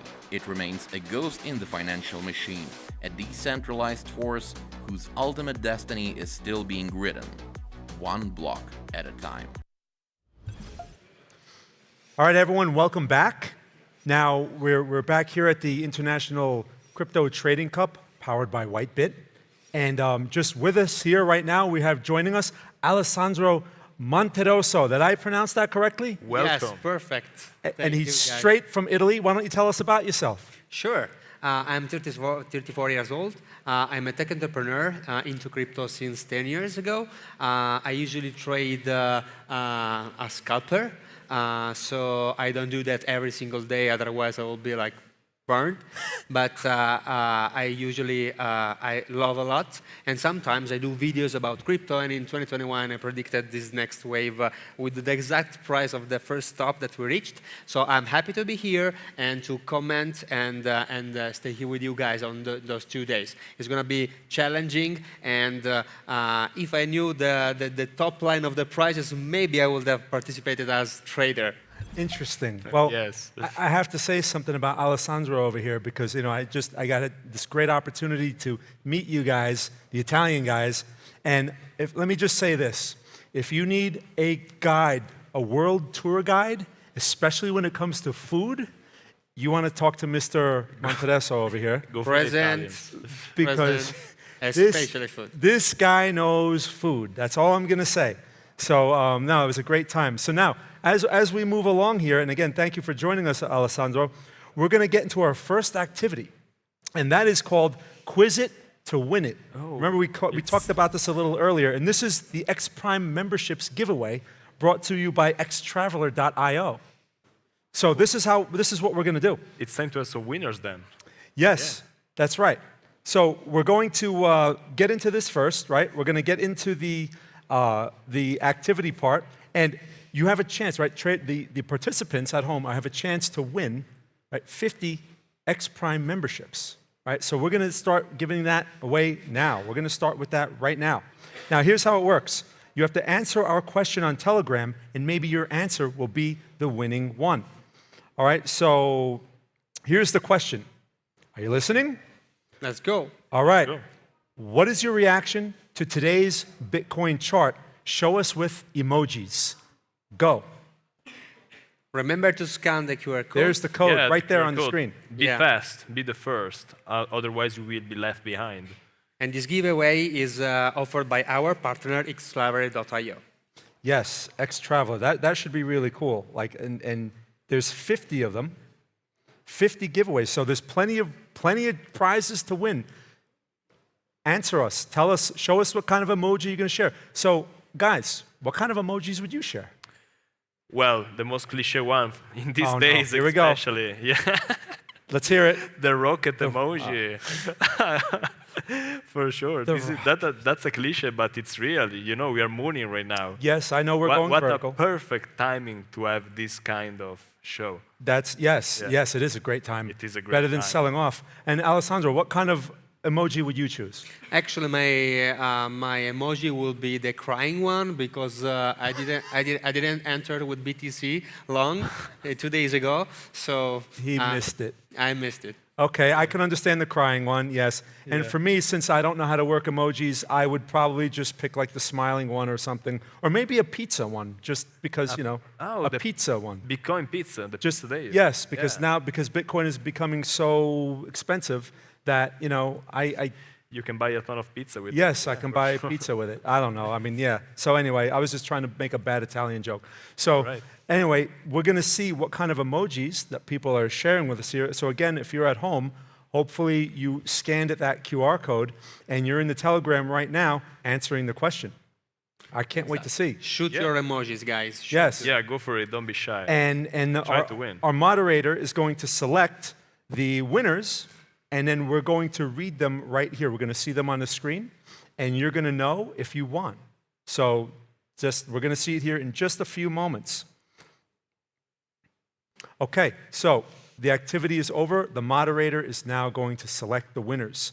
Let's see who won. That was very fast, actually. These guys move fast. Yeah, you need to be very fast if you want. Indeed, for those who missed it, the QR code on screen will be there just for a couple of seconds. So just stick to the screen and look for it. We're going to announce it again. Just click on it, enter the Telegram group of Whitebit, and do the game. Yes, you will have another opportunity. Yeah. Thanks for letting us know. There's going to be multiple opportunities today and tomorrow. So definitely a very generous thing from our partners, giving away all of these great prizes. Yeah. Oh, yes. So let's see what we have coming up here as our moderator picks the winners. I'm curious to see what kind of emojis. I bet, Nick, you know what I'm thinking? I bet that we're going to see a lot of rocket emojis because, you know, people just can't, you know, they can't do better. They're going to come up with rocket emojis. Yeah, it's come so on. obvious. We Come have on. hundreds of them, yeah, for sure. Be That's creative. the most cliche. You named pizza, so let's bet. If there are a lot of pizzas emoji, you're going to buy me a pizza tonight. Oh, man, that's a This is tough call. Yeah, this because is a nice bid. Yeah. this guy's a well-traveled guy. I'm going to have to find like the highest quality pizza because otherwise he's going to be like, this is garbage. What is this? You know, because this guy knows food, man. Of course. Oh, and yes. if you talk about pizza, you do something in US that you should never do with pizza. What's that? Let's guess. You do pizza with something on top of it. Oh, Yeah. I personally don't do it. There Okay? is something you need to avoid. But what are we putting on pizza in the US that we shouldn't be putting on? It's pineapple. Oh, pineapple. Yeah, Pineapple pizza man. shall be banned. That Pineapple was not pizza my gave me an idea. heart attack when That I was saw the first not my idea, okay? And actually, I've never had pizza with pineapple on it. I refuse to eat that stuff. All right. So, you know, I'm a true Italian. Well, you know. Yeah. Sort You of. have Italian origins, Half. so Yeah. bring it high. Yeah. Yeah, that's why I got my Italians with me here. All right. So, yeah, excellent. So we're going to have the winners coming up here in a moment. Right Yeah. now, we're looking at the traders. Like they look pretty They look serious. very focused, very Yeah. straight on what they're doing. Look at the size of the watch on that guy's hand. It's bigger than my head. You see that thing? I'm actually envious because they're sitting on these beautiful chairs that our partners provided, and they already asked, "Can I bring one of that with me?" Because I always feel back pain at all while working and trading, and these chairs are, wow, blowing. They look very comfortable and well done also, for sure. Oh, here we have one of our traders. Let's have see a look. what it's doing. Oh, yes. So, Okay, it's just for us to okay. check. Okay. Yeah. So let's All check right, so here. it's still on Ondo, and can't see if he nailed an entry on that. But, oh, he's also scanning for Avalanche. Yeah. Those are popular picks today, you know, Avalanche. Many of the traders are trading that. From what I'm seeing, it seems that he's looking for an entry short. Yeah. I might be missing it, but because even with my eyeglasses, guys, I cannot see in details. But surely he designed the downtrend, so I think maybe he's looking at a nice entry for shorting it. Oh yes. And plus, yeah, we spoke to him earlier. He was explaining to us that he was working on a short. Okay. Remember when we showed it? We talked about the Fibonacci retracements. Yeah. And he explained to us that he was leaning on the short side. So yeah, you know, Alessandro got it completely right there, even without your eyeglasses. So what do we have? I guess we're not really commenting on these guys here. We're just showing the screens. It looks like I see some Fibonacci lines on there as well. Looks like. I think that's what those are. I can't really tell. It's hard for me to see here as well. But I see some horizontal lines up at the top. Oh, we got some Solana. Is that what that is? Solana hit 171. I missed that move. Yeah. I will be curious to see the asset analysis to see where our traders are. That will be nice to see. Maybe we can check what's the balance, so we can understand what they're doing, and we can start doing, if it's possible, guys, to see the asset analysis. The leaderboard. Yeah, right? yeah, how they're doing overall, for sure. That would be very interesting. Like to have a zoom out on the competition to see if something interesting already happened, someone's got liquidated or what. Right. Yeah. And you know, another aspect of this competition that people may not realize, because you know we have the 8 traders in here, all right. But you know we also have traders at home that are participating as well, right? So what do we have? What's the story with that? Can you guys fill me in on what's going on in parallel to this competition? Yeah, of course. So there are not only these main traders here on the main stage, but there are squads that are trading from home. So there are multiple prices that they can win in USDT, and prices also from our partners. So we'll deep dive soon, and we'll also see not only the leaderboard or our traders here on the main stage, but the leaderboard of the squads at home. So we have squads, right? And then for the people that couldn't put squads together, we have the solo traders. Absolutely, yes. So there are plenty of awards. So for example, for the squads, there are 18,000 USDT as prize pool, and there are different prices. For example, there is the best team trading score. So the trading score is going to be a score by Whitebit that will say who is the stronger one. Then the largest number of profitable trades, you know, the number of trades you actually won, regardless the profit. Then we have the highest team volume. So there are different prizes that will be assigned. And here, indeed, we are seeing the squad nominations. Yes. Yes. So what do we have here on these squad nominations? Oh, we got Mauro Caimi at the first place. We have an Italian. Yes, with this squad, he's first. And let's see what he did. Largest volume already 390,077, right? $390,077. Yeah, and he has 232 people in the squad. So wow, a lot. Damn, that's like the whole country of Italy in there. I mean, that's a lot of people. Yeah, it's followed by a lot of people, and their squad is doing fine so far. Then let's see the individual. Oh, we got the solo guys here. Let's see what we got. Yeah. Yeah. So Grateful Die is first. Is in pole position. and he did 300, almost 40,000 USDT in volume, so the same as the entire team of Mauro Caimi. So he's trading quite with a large volume, so probably I'm assuming that he's using lower leverages and maybe opening and closing positions very fast. Frequently, yes. It sounds like a high frequency trading. Yes, yes. Then we have what United Vulcan. That's the second guy we have there. And then what? 275K volumes. Also, yeah, second for volume. Yeah, keep doing the job, guys. Yeah, keep grinding, keep grinding. They are also very far from the third place, as I can see.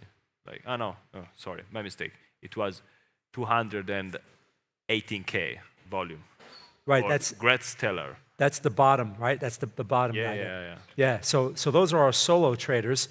I mean, man, these guys are moving. I mean, really, this definitely looks like a high frequency. Which again, to compete in a situation like this, it has to be high frequency.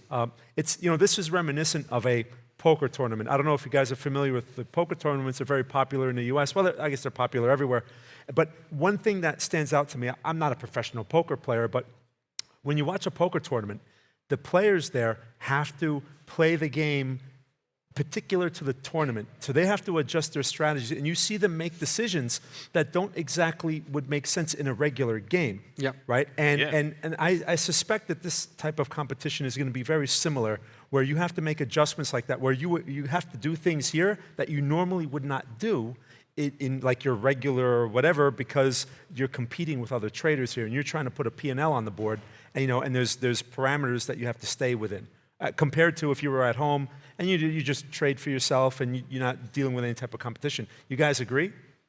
Absolutely, yes. So I've been a poker player myself before entering into trading. I was doing Texas Hold'em. So, and there are similar concepts. So here, money is your power, but strategy is your shield. So when you do trading, you need to be very careful, very patient, and you need to be accepting losses when they arrive. But as we have seen from some of the screens, there are different risk ratios that people are comfortable to take. So there are tighter stop losses or sharper stop losses, and the same to the take profits.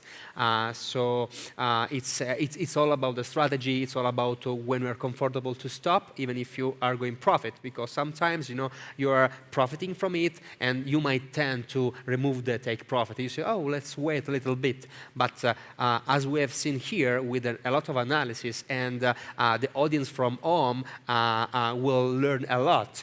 They already learned something from the screens and the comments we are doing with our traders. But this is ICTC. This is a masterclass of trading online. It is live, because we have all together these 8 traders from all over the world, and each of them, as we have seen, they have completely different strategies.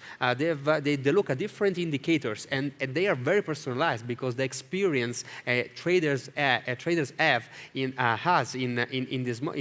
this peculiar moment is all the experience we gathered through the years. And so it's quite interesting for myself. I'm learning stuff today, as you guys do, and the audience from home is doing. But I can't wait to see some big movements. Here is opening up, the market. So I do expect that soon something will happen. Yeah, we're definitely going to see some fireworks. I agree. I'm excited to see that as well. Now, as a poker player, which that's a new piece of information for the file, how would you compare playing poker to being a trader? Because a lot of people can't make that connection. I'd love to hear it from you. Yeah. So the main difference I see is that is the luck factor. So when you play poker, you can have all the strategies you want, but then the right cards should pop up in your hand and then on the table. But when you do trade, especially in scalping, you can use macro and microeconomics and to check stuff. So it's not luck. You are not waiting for the right cards. You can look for confirmations. Yeah, you look for your cards. You decide what to play, when to play, and what to do. So compared to poker, being a trader requires more skill. Because as we were talking about earlier, you can have an inexperienced trader and a very experienced trader. So if this is truly a game of skill, the more experienced trader, it should be reflected like this guy has a better chance of winning, almost like playing an experienced chess player, right? A very experienced chess player has a lot of skill. If you're a beginner chess player, chances are you're not going to beat the experienced guy. But in poker, you can beat the veteran because the cards randomly come out your way. Exactly. So, and then, you know, in trading, especially in crypto, as we were seeing, there are correlations. There are a lot of correlations, which can be proportional or not proportional. And also, we have seen that many traders tend to choose pairs, trading pairs specifically, and keep going on with usually a few trades. Why? Because they stick to what they know. And once you are daily and a lot of hours on the same pairs, you start learning how the pair behaves compared to the market, compared to other pairs, and so you keep more comfortable in expecting or not expecting something. Oh, but we got the winner. Look what we got here, guys. Got the winners. We got some winners that after the competition, we have some winners that were selected. Look at the emojis. So nothing related to what we said, luckily. No pizzas, no rockets. No rockets. No rockets. No free pizza for you. No. So what do we have here? Skiff Terry? Is that the name that I see there? Yeah, Skiff Terry. It seems that is betting downside.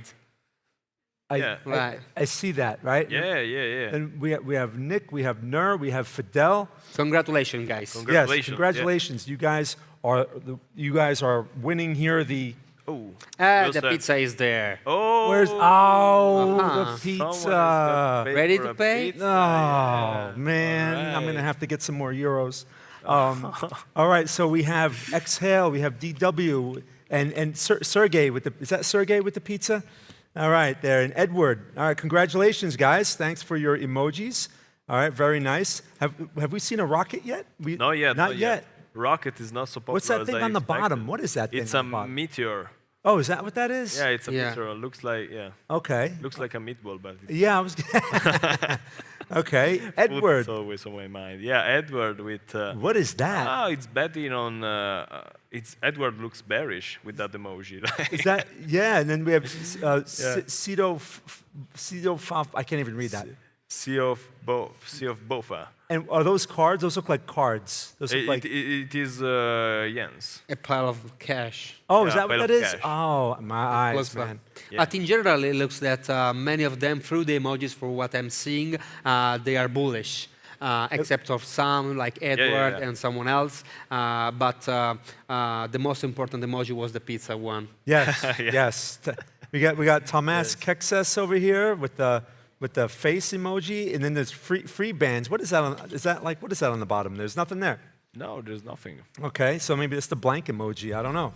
But congratulations, guys! Congratulations, you have won an X Prime voucher from our partner that we thank, xlever.io. So congratulations to you. Yes, yes, and thank you for your participation. Oh yes. Right. So this is great. So we have here the trading view of the traders back. Let's see. Yeah. So we're looking at these guys. We're looking to see what they're looking at. I mean, I see him scrolling around. He's looking across some symbols. He's flipping some charts. I guess he's looking for setups, I would imagine. The type of trades when I day trade, I specifically focus on certain markets. I actually don't jump around. So it's like if I'm going to be working with Bitcoin, I only work with Bitcoin. If I'm going to be working with the NASDAQ, I'm only work with the NASDAQ because there's plenty of opportunities. When you're dealing with small time frames, I find you may have to wait a few minutes, but there's usually multiple opportunities on very small time frames if you can recognize them. And of course, yes, there's a lot of noise as well, and you can get caught up in a lot of noise, but jumping around like that is something that, I guess, when they're not exclusive to one pair, then they're just scanning for opportunities. But I'm like a one symbol kind of guy. How about you guys? Oh. Yeah, the same. So it's quite funny, but when I do trade, I usually select one pair, but in my huge screen is 90 inches. You will see like 8, 9 open pairs because I'm following them on a 1 minute or 5 minute candles. Like with And correlation. yeah, so I have two screens, the big okay. ones just to check what's going on in the market, and then I have my main one from which I trade. Okay. Interesting. Wow. Interesting. Well, yeah. Thanks. For we'll talk more about that in a minute. Right now, we're going to watch a video about trader number 1, and we'll be right back. Check this out. I am Mauro Caimi, and I'm a trader, a quantitative and cyclical trader. And my story is started in 2001 because I'm an old trader. So I start to trade futures and commodities and stocks. And after 10 years of experience in trading, I know Bitcoin and the crypto market because I was a miner with my friends that study science, PC science. We start to create a mining farm for Bitcoin. And so I was amazing about this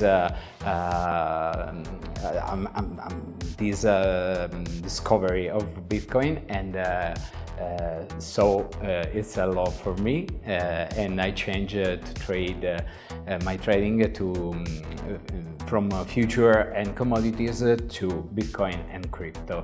And now I'm an Italian influencer with my YouTube channel. I started to create YouTube in 2018, yes, 2018, and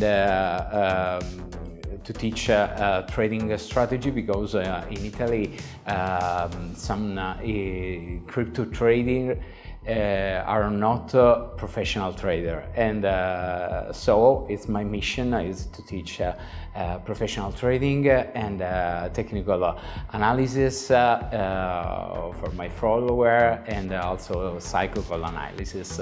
And so that's it. It was a great experience for me.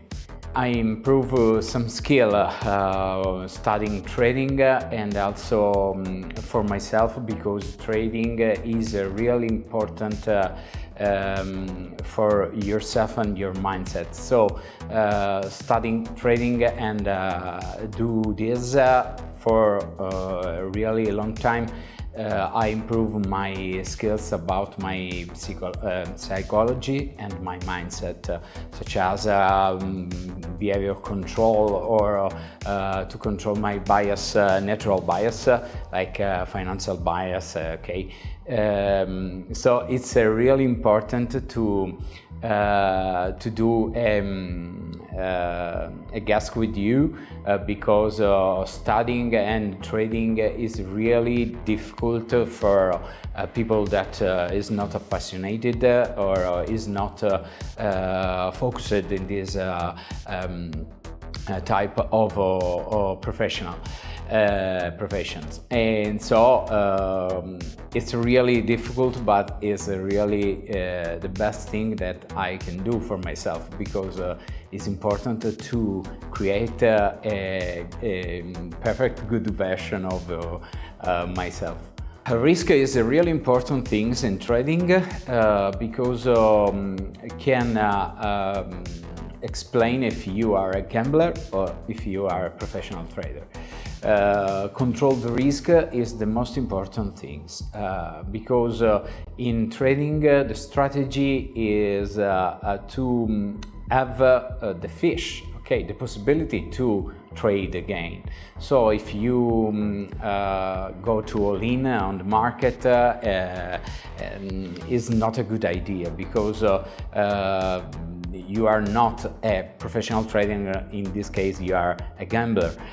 So it's also possible that you win something, but it's not possible to win everything and for a long period. So if you want to stay here for a long term, you have to control your risk.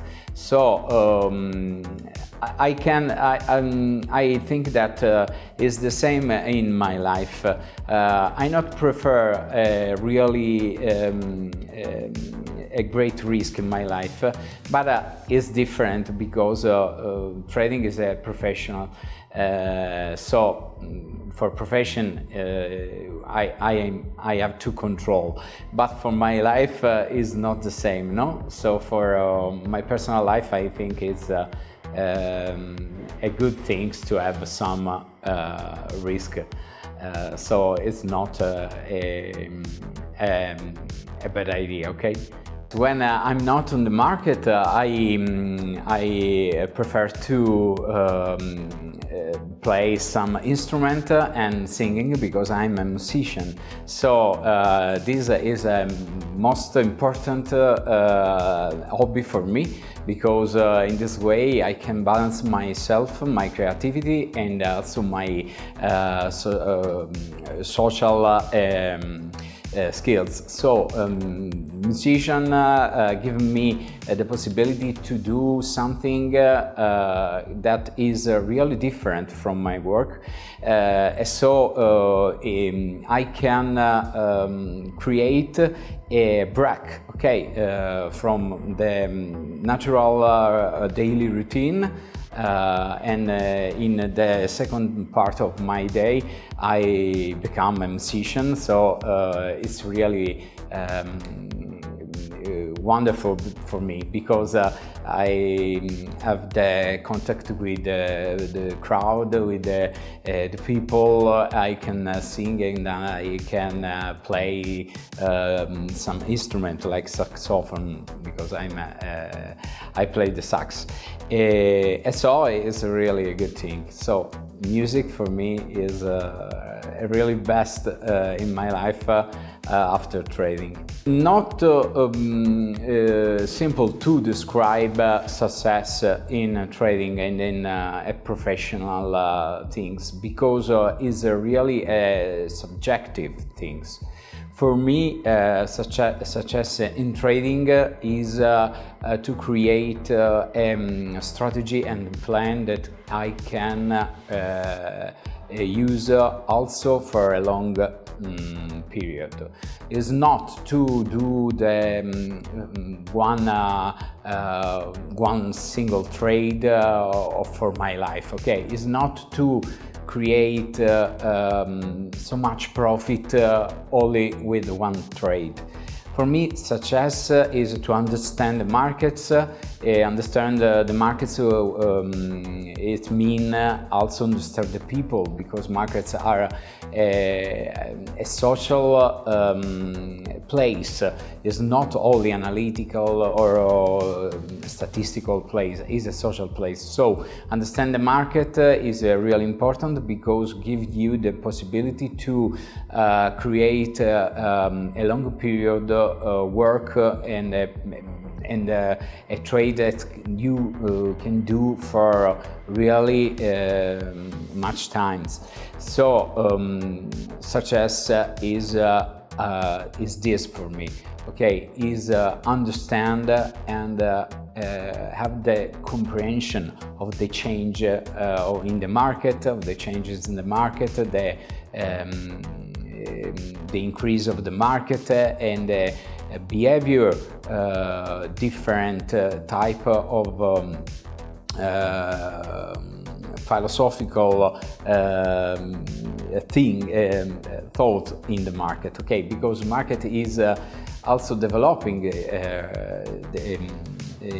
their self and produce some different things. No, okay, this actual market is real different from 10 years ago market. Okay, so this is success for me. This is a really interesting competition, and I think that it's really important for trader to meet other trader and to participate to this competition, because you go up with your skills. I'm here for improve the skill for myself, okay? Because participate to this competition can be the possibility to study some things, to learn about the difficult to trade only for a little time, or for 1 day or 2 days, and compete with the other trader is really important to give you the possibility to have some things that give you the fire, okay? The sprint, the final sprint, to understand, to learn, to study some things. So it's a really good competition, and it's really important for everything I know, because if you are a trader, if you want to become a trader, you have to do this type of experience. All right, and welcome back to the International Crypto Trading Cup, brought to you by Whitebit. And we're back here after you saw that video of our trader, and we're going to have plenty of those for you to watch as well.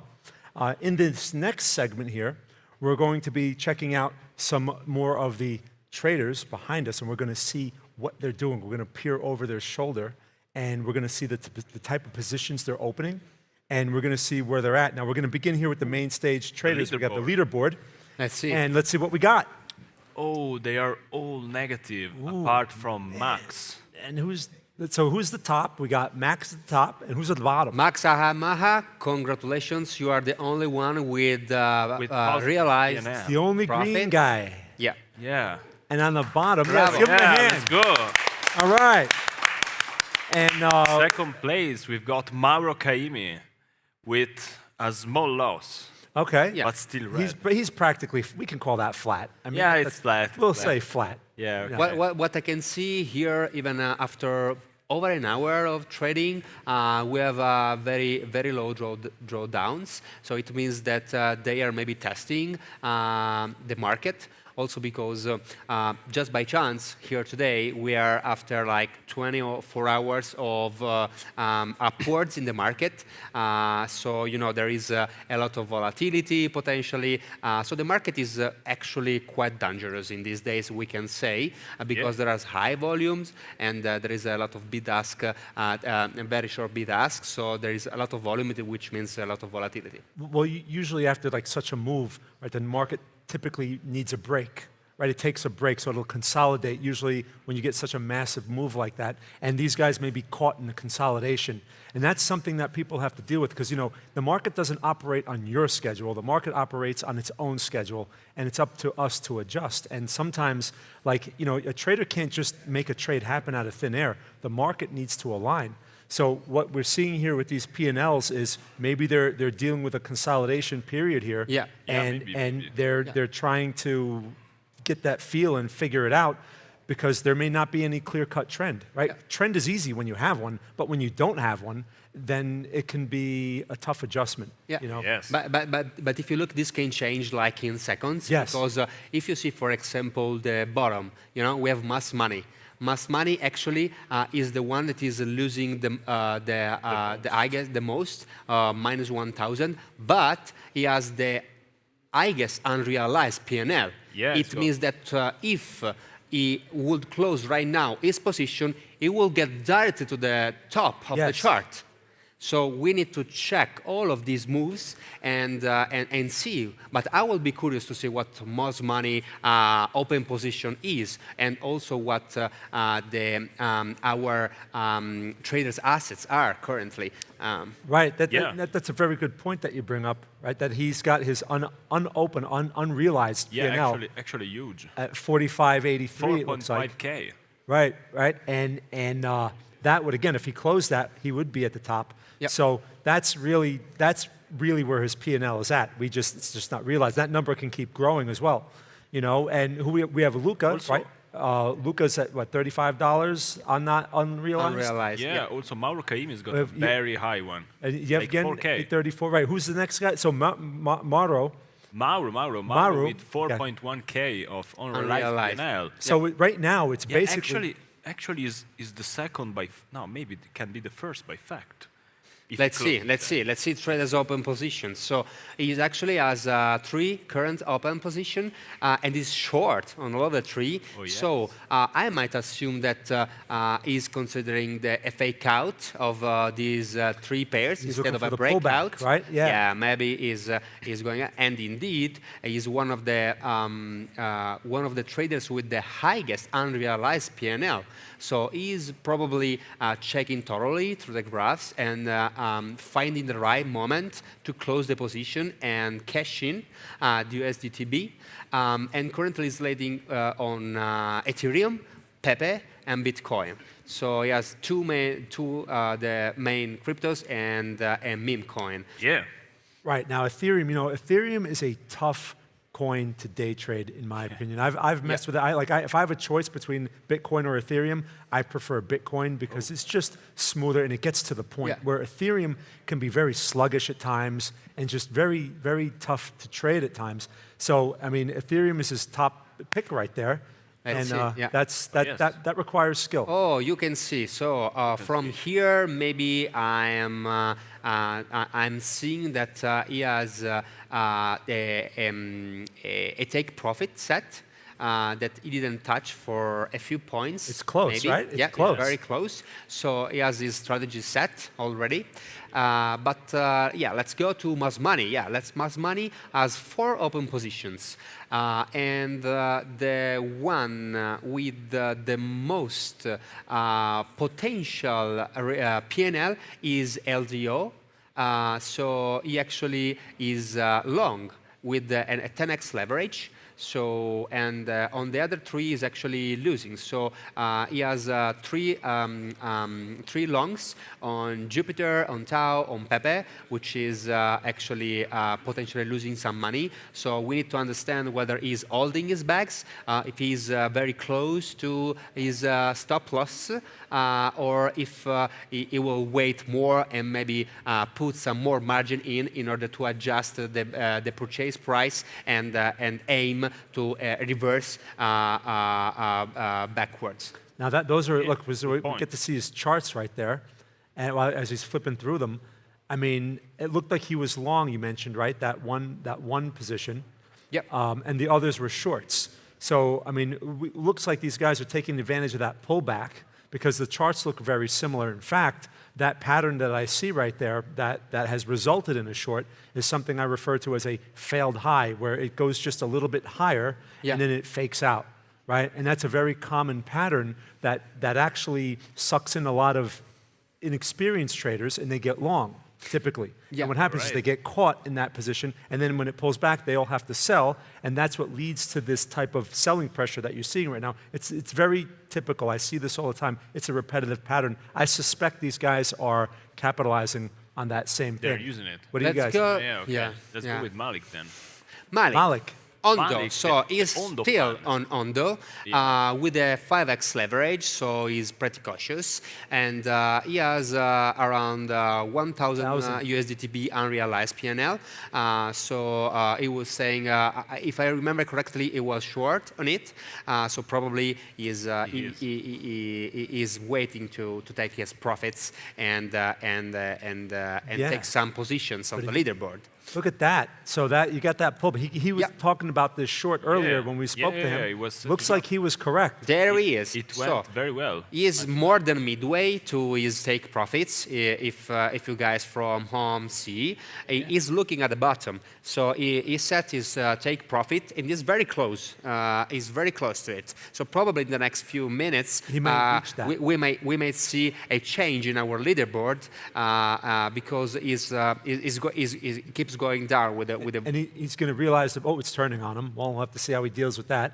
Now, These charts, they can get really funky really fast, where everything looks good, and then next thing you know, in 2 seconds, you get this thing going against you, and it's stopping you out. Like, I've seen that happen so many times, and I mean, he's so close to his profit objective. Sometimes when you see that, it can fake you out, and this guy is showing a lot of patience here. He's waiting for that profit objective, whereas someone less experienced may be like, I'm getting out now, I can't take this anymore, and they would just get out and leave some money on the table. Yeah, it happens to me all the time. But if you see by the chart briefly, it looks like he has a 3-1 risk ratio. So he's going for because the stop loss was set very close, but the take profits was much wider. Was wider, yeah. Right. Let's see what Merlin, the trader, does. Merlin, the trader. Yeah, going long also on BTC, Link, and Solana. Going out with no leverage at all, 1x lev. Yeah. And with a small margin, maybe he's testing the market. I wonder what is his strategy. And we're running out of time for testing. You can't be testing anymore. Yeah, you know what I mean? We got to throw some numbers around here, people. Yeah, definitely. Let's see. Maybe it will take out from inside some magic, right? Yeah. Yes, exactly. Maybe some kind of wizardry. He'll come out of nowhere with it. See, right, with Merlin over here, because I mean, he's got these guys that are way ahead of him. We can see here from what he's drawn. Yeah. So he's expecting to go down a little bit more before going up. On the left side of the screen, you see what he's drawn. So probably he's looking for a better entry. So he gave us there an illustration of his expectations. That's a great thing for people at home to see, because he's laying out the pattern for us in advance, right, before it actually unfolds. So now notice he gave us 2 patterns there. Yeah, 2 scenarios. So he's looking for some variation, which again shows that you don't know the future, and it's really up to the market to show you something, and then you adjust. But you can put a probability on a particular scenario, and it looks like that's what he's doing there. And those particular patterns look the opposite of the one the short one that I just described, the failed high. This looks like he's going for the failed low, which is also a fake out on the short. Where people start getting short, they short the bottom of it, and then it reverses. That's exactly what he has drawn there. Yeah. Oh, yes. And it seems that he also drawn a few support and resistance tests. Yeah. Clearly, we have a consolidation, and that consolidation is typically what I refer to as a higher low consolidation. So the general trend is bullish, but he's got that higher low. And when you have a situation like that, it always fakes out the amateurs, because they think, oh, it must be a short. You short the bottom of that thing, and you're shorting right into a pool of buyers.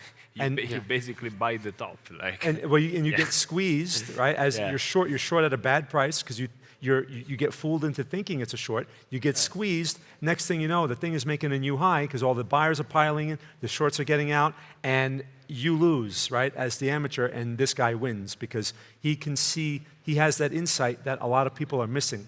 So again, for people at home, like you're not going to be able to see this kind of thing and have these type of things explained like this, because we have we can recognize this. And it's funny because I've been doing this a long time, and I'm looking at the best crypto guys on here, and they're looking at the same patterns that I look at. They are. So I feel cool. I feel cool. All right, so you know perfectly what they are doing. Yes. That's very nice. I recognize it. So look, this guy also has some support and resistance zones, it looks like, in that pink color. Yeah, they look like offer and demand areas to fish from, Yes. Like.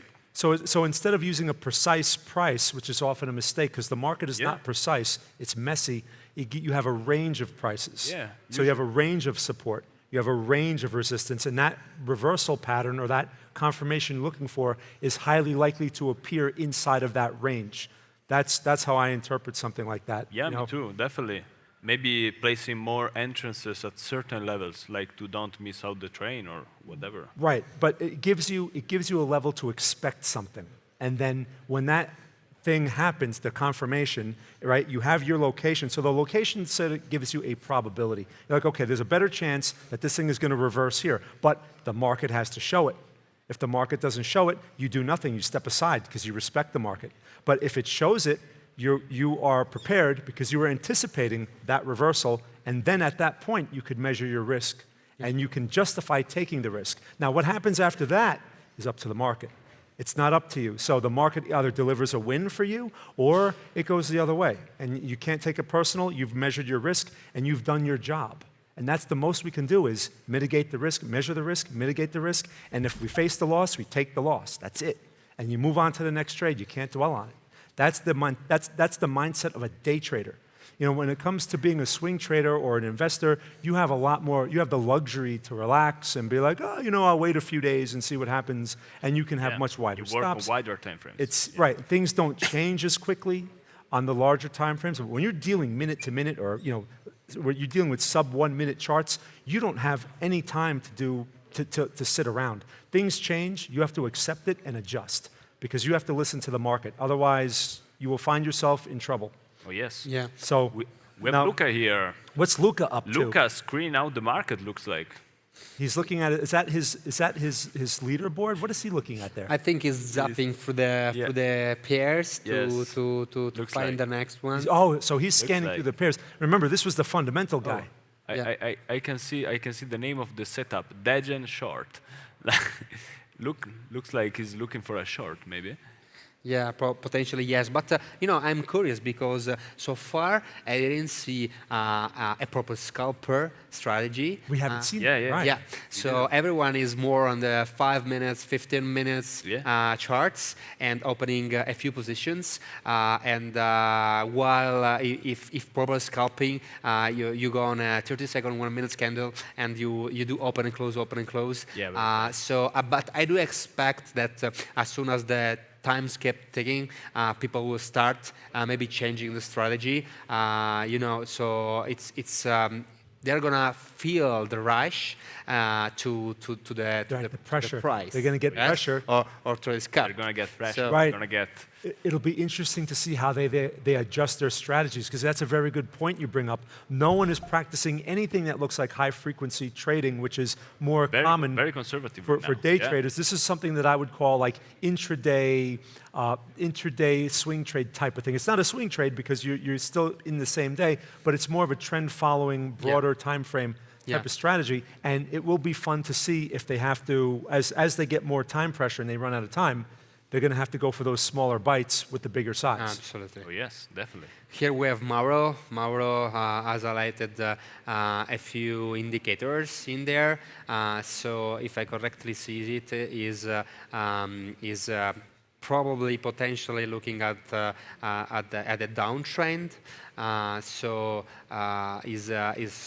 If he has open positions, maybe he's trying to set up a take profit. You see that blue bar on the bottom. Yeah, that looks like a profit objective. Now, he was short from that failed high situation, and it looks like he's still looking to cover. A lot of these guys, I'll tell you what's interesting, a lot of these guys are pretty much operating in similar ways. Yeah. We haven't seen a lot of contrast here in the strategies yet.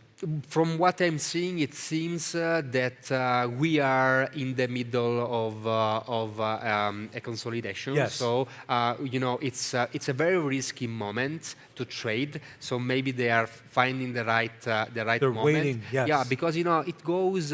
We don't know where it's going, and is far from a potential breakout or resistance, and far from the support.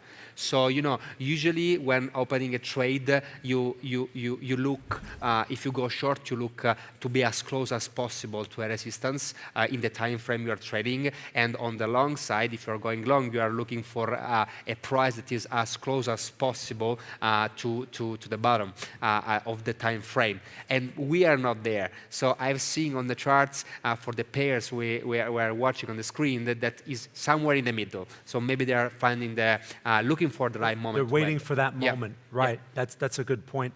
Now we have Yevgen over here, and this is the guy who has the market profile. Unlike the other traders, we have the market profile on his charts here. Now, the market profile, that's something that is certainly a sign of being more advanced, because it's not straightforward to learn. Like something like this can give you insight to support and resistance levels, but the thing is, it's tricky because it's not a tool that delivers precision. So while you may have a support there, you have to be strict enough with your strategy to wait for the and the confirmation typically has to come from somewhere else. You're not going to get confirmation from the profile. The profile just gives you a view. It just gives you an alternate view of the market. where you're looking at more of where volume has accumulated over time. And where's the volume in the order book, right? You can, yes, well, it's where volume has transacted over time. So what that usually shows you is you'll see peaks and troughs inside of that profile, right? It's just turned on its side. But when you see the trough on those things where it goes inside, it goes inner, like you can see it just going inside those little valleys, that's typically a support or a resistance because that's an absence of volume. And that's often like it's a vacuum. So when price gets there, there's typically no one to take the other side. That's what happens, and it's likely to reverse. Oh, okay. So that's a thing that you don't, it's not intuitive. You're not going to learn that just by looking at the chart. That's something you have to know. And that's like the realm of advanced traders. That's something that I've experimented with that, and it can give you some really quality insight if you understand how to confirm it. Because in and of itself, it can throw you off dramatically. Like if you become too smart for yourself and you just jump in front, you're like, oh yeah, it's this level here, I'm just going to jump in front. The market may just keep going. And when it does that, you find yourself getting stopped out and you're like, oh man, if you had just waited and there was no confirmation, you simply step aside. You know, knowing when to stay out is just as important as knowing when to take that trade. Absolutely. Flat is a position. They used to say that back in the day. Flat is a position. And you have to recognize that because you can avoid a lot of problems and really boost your P&L by simply staying out of trouble. Absolutely. Well, yeah, definitely. Yeah, and you know, there are we have seen now charts and indicators of the volumes. So I'm curious to know if he's using the volume indicators either to find the right moment to enter or to exit, or to understand actually when to take profit or to take loss. Here, what we are seeing instead, I think that is on a broadly is upwards, is waiting for a market to go upwards. Yes. But let's see this other chart. Because he's looking for the support. It looks like he's looking for a support. He's looking for the support. He's looking for confirmation. Notice he's got a few things on his chart there. It looks to me like he has the RSI, the one in the middle. I can't. It's hard for me to see from here, but it looks like that looks like a MACD. I'm not sure though. What is it? What is that? The ultimate oscillator. Oh, it's the ultimate oscillator. Showing Yes. the bears and the bulls where are distributed. And what's the one on the bottom? What is that one? Oh, the bottom. Can you see it? Looks like. I can't see that. I can't see it either. No. But now notice he's got 4. It looks like he has 4 of those oscillators on the bottom of his chart. That, I mean, look, everyone has their way of making these decisions. Yeah. Everyone has their way. But there comes a point where a lot of the information can become redundant. And you're just seeing the same thing over and over again. So do you really need all of that is the question. And I myself, you know, I'm a less is more kind of guy. So I try to look, my goal is always to use the least amount of information possible to make an adequate decision. So it's very, very interesting for me to see how these top guys here are using standard tools and using them to help time their positions. Yeah, you can see. In their own specific way. Yeah, I might be very curious to interview one of the 2 top traders with the highest open positions and highest potential profits. So if I correctly remember, we have 2. It's Mauro and Money. Okay. Oh, we can do it. Okay. So now, hey, well, guys, check this out. Right now, we're going to have an interview here with Max Hamaha. Oh, all right. And we're going to learn more about him and his how he got here and his strategy. So let's check that out. So here we go. Hey, Max, what's up? Hi, guys. Nice to see you. How is it going? You're doing very well. Not bad, trying to digest what market is going on, if it's weak, if it's going to drop. Now my strategy is more shorting and shorting and shorting. Now, Max, so now how are you how are you evaluating the trend here? Can you tell us, because I mean that kind of looks bullish to me, except for the consolidation we're in at the moment on this time frame. Are you using smaller time frames? Like what's going on here? Because we see the larger time frame. Larger time frames are I understand them and I don't need to watch to them. But now I'm more interested in small charts to receive good entry points with a high leverage. I'm trying to do like a really good trade to snipe the market.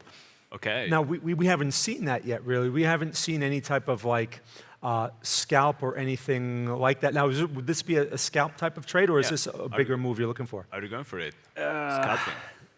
Now I'm more like scalping. I close it a few positions. All my positions are in profit right now. I guess 6 or 7. So you're going for I guess the mean reversion, I would imagine, right? Because you're shorting something you're trying to short something near the higher part of its range. But let me ask you this. What happens if it goes wrong? Like, what does wrong look like to you? How do you when does that, come to you and be like, okay, I'm wrong? When do you make that choice? I'm using stop losses, maybe fractal system. If it's not going in my way and I'm not receiving momentum, I will exit and maybe later try again. Try again? So when you are going short and you're expecting momentum, you're expecting that to happen now. Is that right? Like when it goes, and so at what point do you decide, okay, it's not going? Like if you see a few candles and they're hesitating, do you say, all right, I'm just going to let it go to the stop, or do you think you can actually mitigate it sooner, like in this situation? It depends do I understand the whole picture of the market. Now we see on the top of this momentum, which started May 7, we have huge volumes in this moment, and whole charts looks like they're breaking the lower resistance, so I'm only bullish right now. So you're bullish right now? Bearish. Oh, you're bearish. Sorry, only bearish. Okay. So, but are you going to set up an entry price, or based on the maybe 1 minute candle, you're gonna enter at market price? 15 minutes charts for me are great. Oh, that's your time frame for reference. Now it's my working time frame. Oh, yeah. Oh, okay. We see it broke the resistance that you, in your opinion, is. We got huge volume here. It's typical like trend braining moment. Yeah. So the fact that so you're looking at that trend line break, right? And is that is what is prompting you to look for the short side of this? For now, in nowadays market, yes. Right now, it's enough for me. Interesting. Yeah. Okay. What's going to be your take profit strategy? I'm usually not using to trade in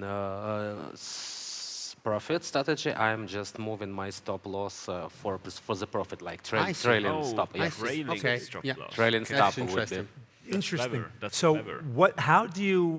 how do you trail the stop? Can you explain to us? Like, what are you using to decide how much to trail it? Fractal system, like 15-minute charts, for instance. If I would be like in Bitcoin Cash, I would be stopping my stop loss somewhere here.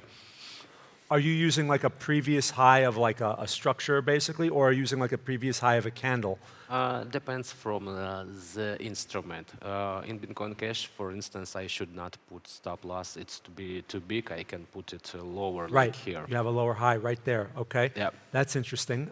Now let me ask you. Let's say you take that short, and the next candle is green. You're just going to let it go to the stop, and that's that, right? You're not going to interfere with it. You're not going to try to cut it sooner if it's not working. Yes. Maybe I will. Make an entry again. I was watching Trump, but it was too fast for me to get the entry here for short. I was watching very excited. Okay. So let me ask you now, what about the long side? Because these charts are generally bullish. I mean, you see a lot of higher lows and higher highs there. We have this situation here where it's breaking a little, but a lot of times those little consolidations right there are nothing more than a higher low, which suck in a lot of shorts. So would you be open to the long side? Now, no. Market is overbought, from my opinion. Interesting. Okay. Okay. Interesting. Hey, that's why, you know what? It takes two opinions to make a market, right? You're going to have both sides. One person's going to be right, one person's going to be wrong, and it's going to be determined by the market, right? And that's that. So traders are making the market. Yeah. So right. There are people who go long, people who go short, and it's their forces moving the needle. Okay, we're great. So hey, thank you. Thank you, Max. For speaking with us, Max, and we'll get back to you soon. Okay, see you. All right. Cool. So, here we are back. I mean, it's so interesting to see like how these guys are pretty much going along here. And it's hard, I'll tell you, like with all eyes on you like that, and they're all, you know, taking trades, and next thing you know, you're negative. Like it can't be a good feeling to sit there and be like, man, this isn't working. Watching me, judging me, like, yeah. Also, the stake is high because the price it's very interesting. Right. Yeah. And you know, again, you're supposed to be the best. So people at home are sitting there and be like, oh, this guy's even making any money. It is a reputational also. People need to there realize. There is a reputation on the table. Right. Yeah. These guys are risking because their reputation. many of them are day traders. Yes. Or scalpers, you know. So if they should be able to scalp that. Yeah, they should be. They should be able to put some numbers up. Yeah. Oh, yes. But people have to realize at home, again, you know, this operates on the market schedule. And like as Max was explaining there, you know, he's waiting for certain things to take place. And that's a big part of this game is waiting. Yes. People don't realize you need that. to be patient. When you're learning, especially as a beginner, because people are anxious to trade, especially if you've been losing money, you want to make money, so I got to find opportunities. And you force trades. And that typically leads to losing.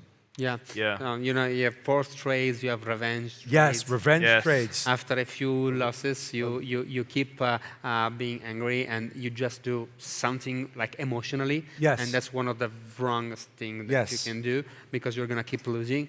But from what I've seen, I wouldn't be comfortable being in their shoes right now because we are in the middle of a moment in the market today, as I said, that we don't know where it's going. So from some of our traders, it looks like a breakout and the new low, so it's going higher, they're bullish. From some others, especially on certain pairs, which is not, for example, BTC or Ethereum, they're looking for a fake out. So they're looking for a downtrend right now. They're bearish. So we'll see who was right and who was wrong. Yeah, that will be very so interesting. So this is cool. So what we're going to show you guys now, we're going to do some position comparisons between two traders. So we're going to look at them side by side. Oh, let's see what we got here. We've got Merlin and Mauro Caimi. All right. So these are their positions on side by side on Bitcoin, right? Both of them are shorting right now. Yeah. Mauro is better positioned as far as I can see. Yeah. Mauro entered with a higher price. Yeah. Merlin is in a loss. Look now Mauro is using a lot more leverage. Look at that, and yeah, going out very aggressively. Merlin's keeping it tight. Merlin is very conservative. 50x. Mauro doesn't fool around. Feeling the tension in his veins. Doesn't fool around. No joking for Mauro. These Italian guys, man, I'm telling you. Yeah. All right, he doesn't fool around. So yeah, 50 times. What else do we have there? Well, he's actually in profit.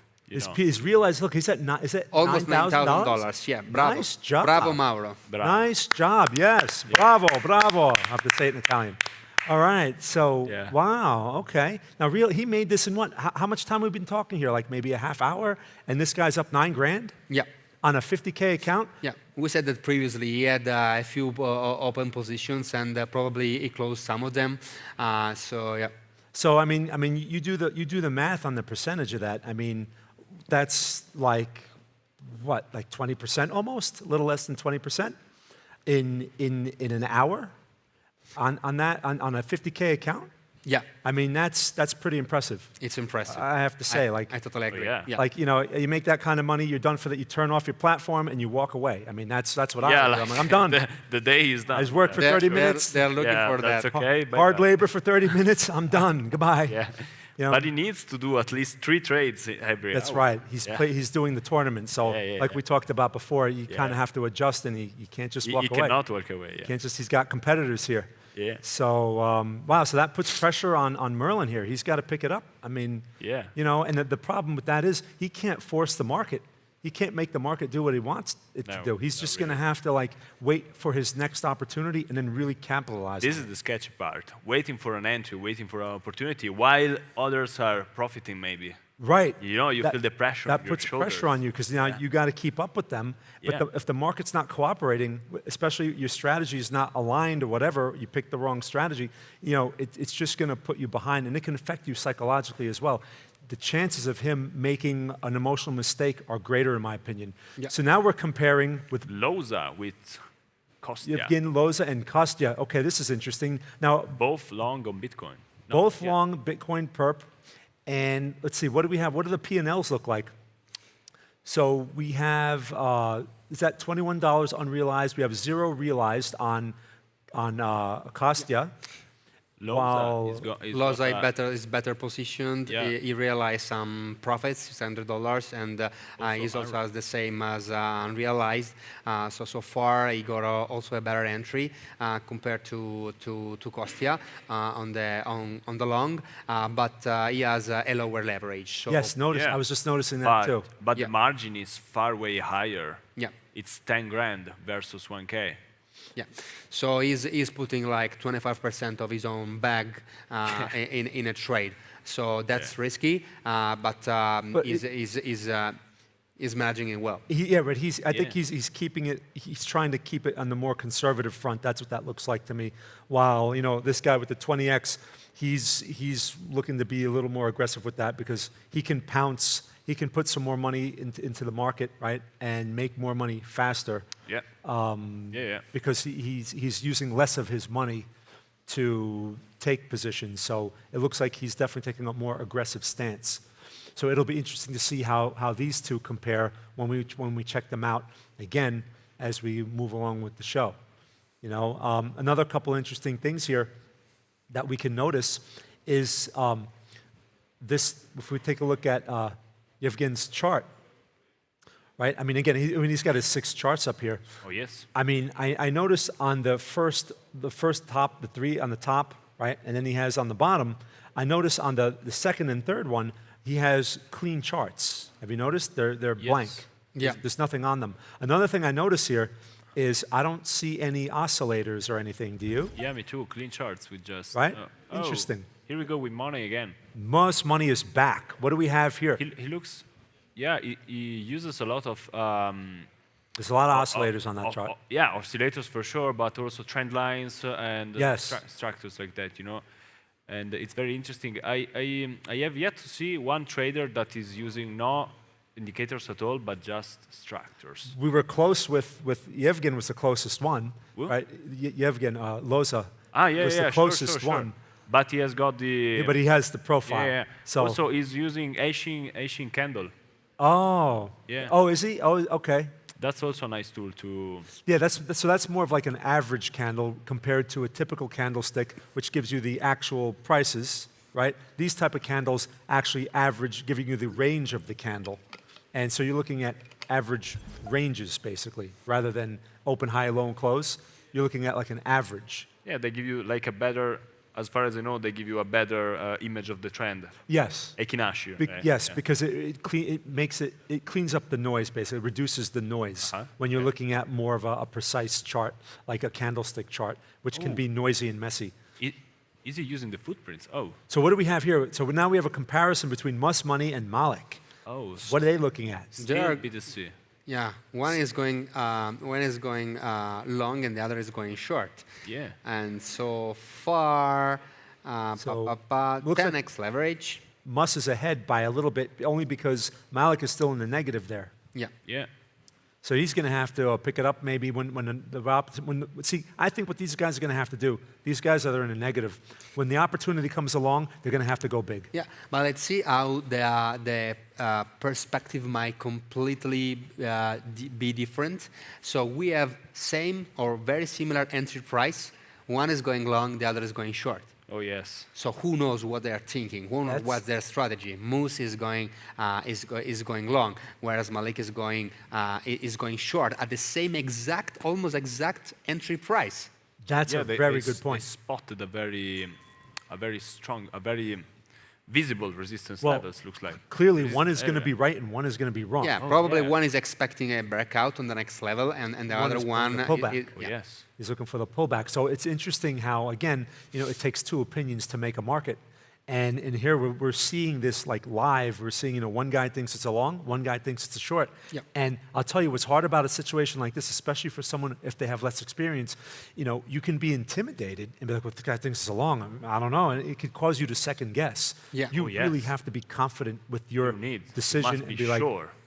this is what I think it is. I don't care what anyone else thinks, and this is the position I'm taking. And if I'm wrong, I'm wrong. But that's the story. That's true. But you can also see here that Malik he has a very strong opinion on the short because he puts in 12,000 of margin x10. So he opened a position of almost 150,000 bucks, whereas Malik did it on money did it on one tenth of that money. So he's not sure that he's going long. That shows confidence. Yeah. You're right. Yes. That's a sign of confidence right there. Wow, great point. It is 1/5 of his bag also. Yeah. Yes. Now, what are we looking at here? This is This was the guy that put the patterns. Yes. The fake out. Like the patterns, right? By the deep pattern. The illustration of the actual what he's anticipating. Those lines to my eyes looks like QMs. Like he still has the support and resistance lines on there. Yeah. The market really hasn't done much since we looked at this chart earlier. It looks like you're right smack in the middle of the range. It looks like there. It's still a consolidation. The middle of the range, by the way, is the worst place to put on trades. Is the worst price, as I was saying earlier, and we are still there for most of the pairs. Yeah. That's why probably we're not seeing so much open positions. Right. Yeah. We're not seeing a lot of contrast in the P&Ls as well.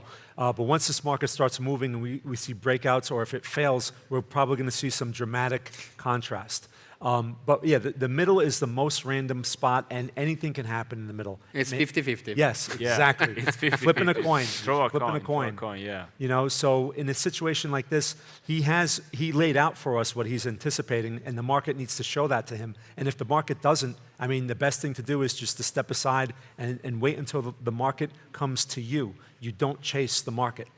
So that kind of looks like what he's doing here. I mean, I found it most interesting. He's the only guy that's really laid out his expectation on the chart. Have you seen that on any other charts? I haven't seen that. Not yet. Not really, not yet. So that's very cool. Now, which one we got? Oh, so what's he looking at there? What chart is that? Can you guys see? Oh, so little for me. Pepe, Cardano, Ethereum.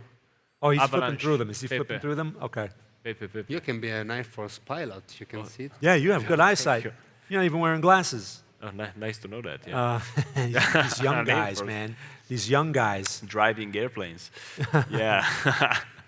So looks like he's looking for some more volatile stuff, like Cardano is not so volatile, but Pepe for sure. I have yet to see someone trading a very tiny coin. I wonder if it will happen. Maybe if the opportunity comes along, all these. I expect them to touch those kind of things when the time starts to shrink. Right. Yeah. Are they going to be forced? All right. What are they going to do under pressure? Yeah. Who's gonna break and who's gonna keep their composure and stick to their plan? And is their plan going to be effective? Because just because you have a plan doesn't mean it's the right plan for this type of situation. Can't wait to reach that point. Right? Yeah, me too. You're going to have to It will be the most exciting part for sure. It's like, you're going to have to do your thing, man. And also they can keep open order the whole night. Like. They can keep positions over. Yeah, they can keep position over the night, So maybe we can see some nice technical setups in the end of today. That could be like a deal breaker, man. Oh, yes. I mean, you may start out, you may be behind, and then your overnight happens to work, and you come in the next day, you're ahead. Yeah, you have also in the night interesting moves because of the Asian market, So yes, and I don't know if there's any news scheduled. I know today is now. Friday, right? Yeah, it's Friday. And I know it's been a while for me. Yeah. But on Wednesday, interestingly enough, with this Bitcoin situation, on Wednesday we had the FOMC, in the U.S. and obviously the markets liked that, and I suspect Bitcoin is benefiting from that as well. I mean, that's why we're seeing these spikes, because as I tell people, you need a catalyst to drive these moves. Just don't come out of nowhere. There's usually something behind them, and often it's some sort of fundamental catalyst, like the FOMC. Yeah. Now, I don't know if the FOMC is specifically responsible for this move, but I know that was our biggest event this week. I don't think we've had any other major economic events. It was. Even if this result was pretty much priced out by the market because, there was very little expectation for rate cuts this time. it looks like it is going very well. And right, and it pretty much he delivered. The chairman delivered what the market was expecting.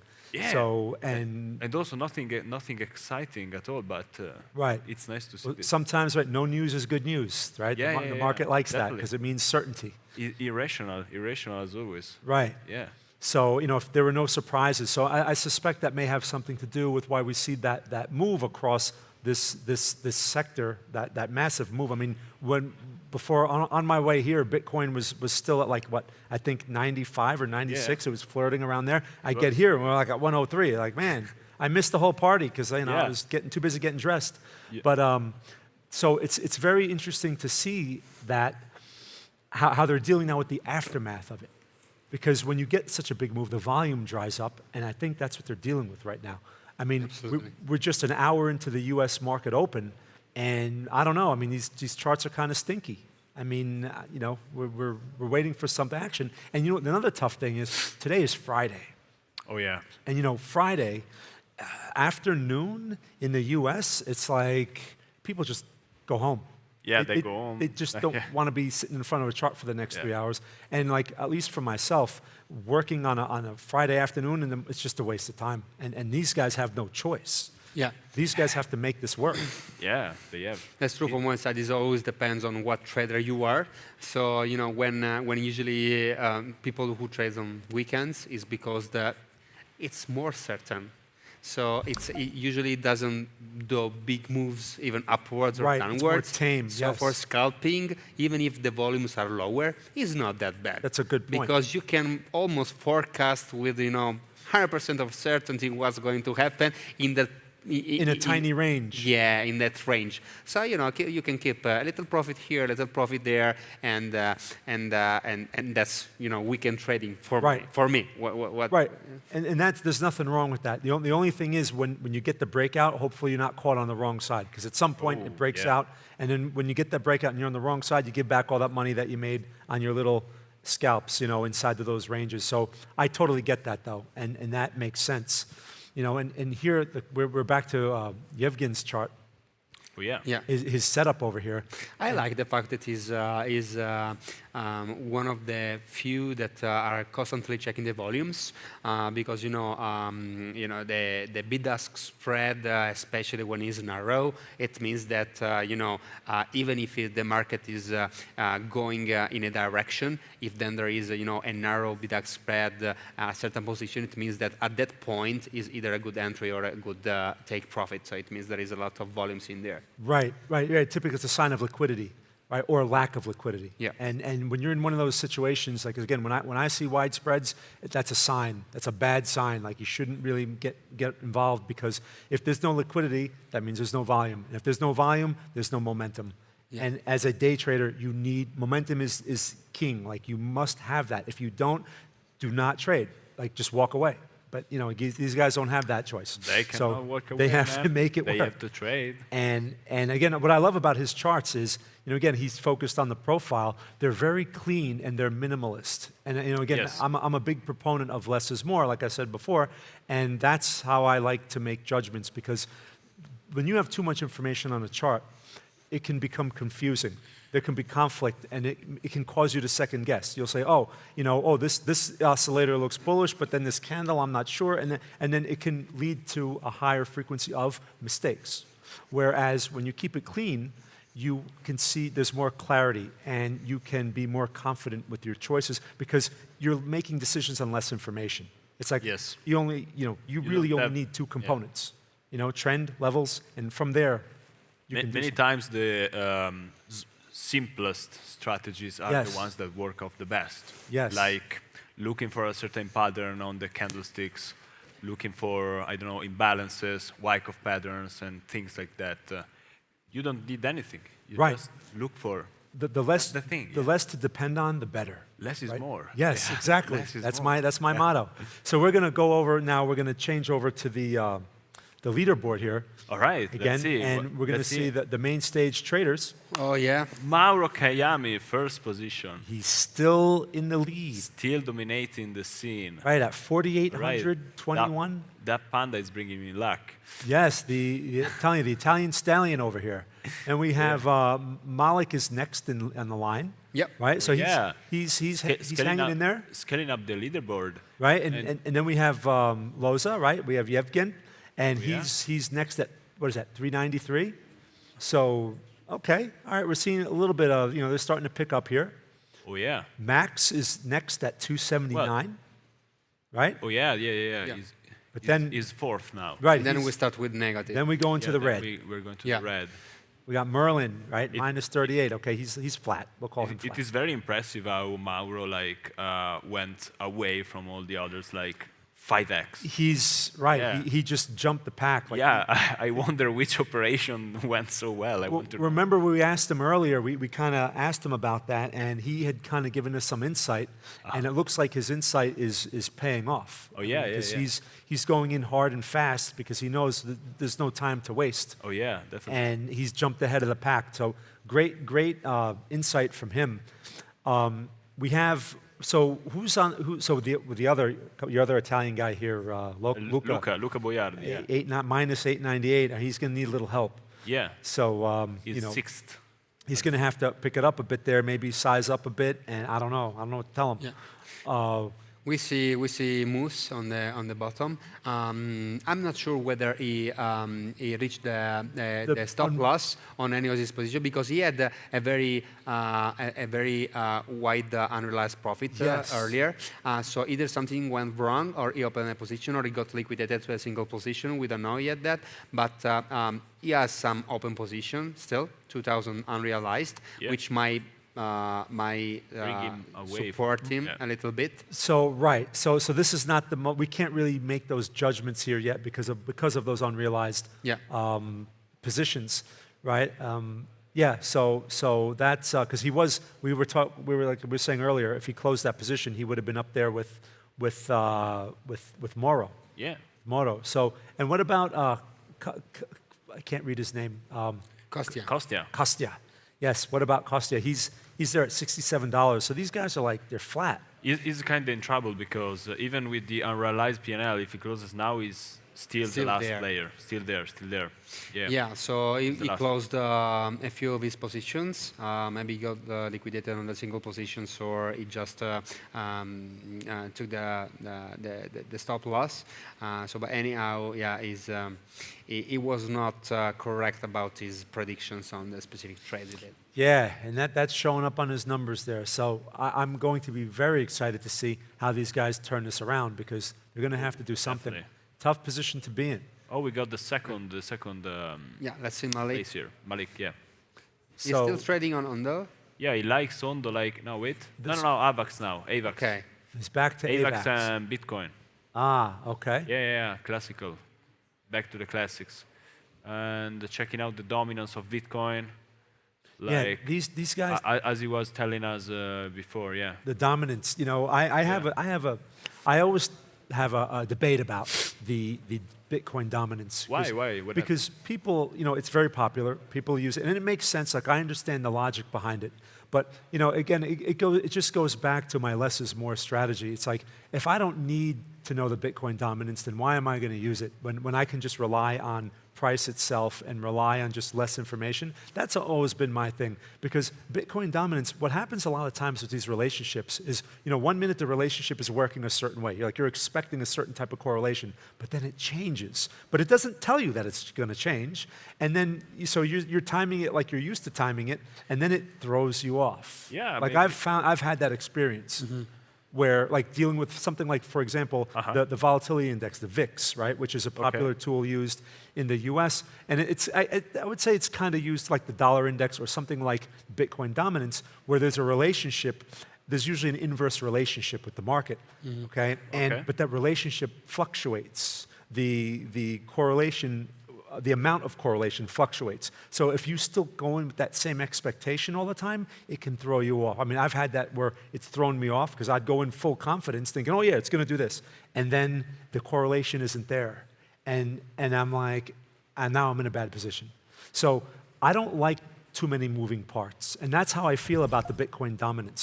Is I just feel it's just a moving part that's unnecessary. So you basically want to use it in a short time frame. I refuse to look at it. Okay, I get people. refuse to look at it. I refuse to look at it. Fair enough. I mean, I just that's it. You know, my charts are as clean as they possibly can be.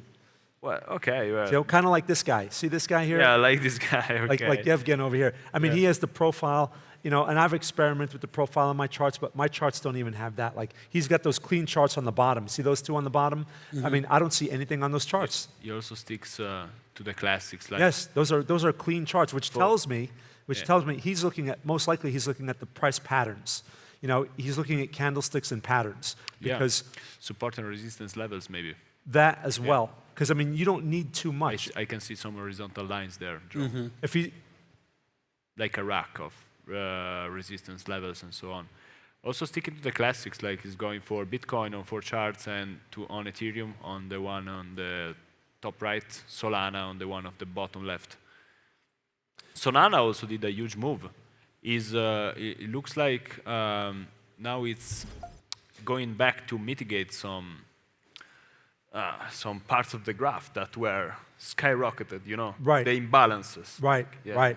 Well, great. That's some really great insight. Next, what we're going to do here is we're going to go into another video. Oh, all right. And we're going to learn about one of these, another trader on here. And we're going to have that coming up. So just a few minutes, and then we'll be right back, and we'll continue with the commentary. All right, so check this out. See you soon, guys. See you soon. See you later. We'll be right back. My name is Eugen Loza. I'm CEO of Excavo.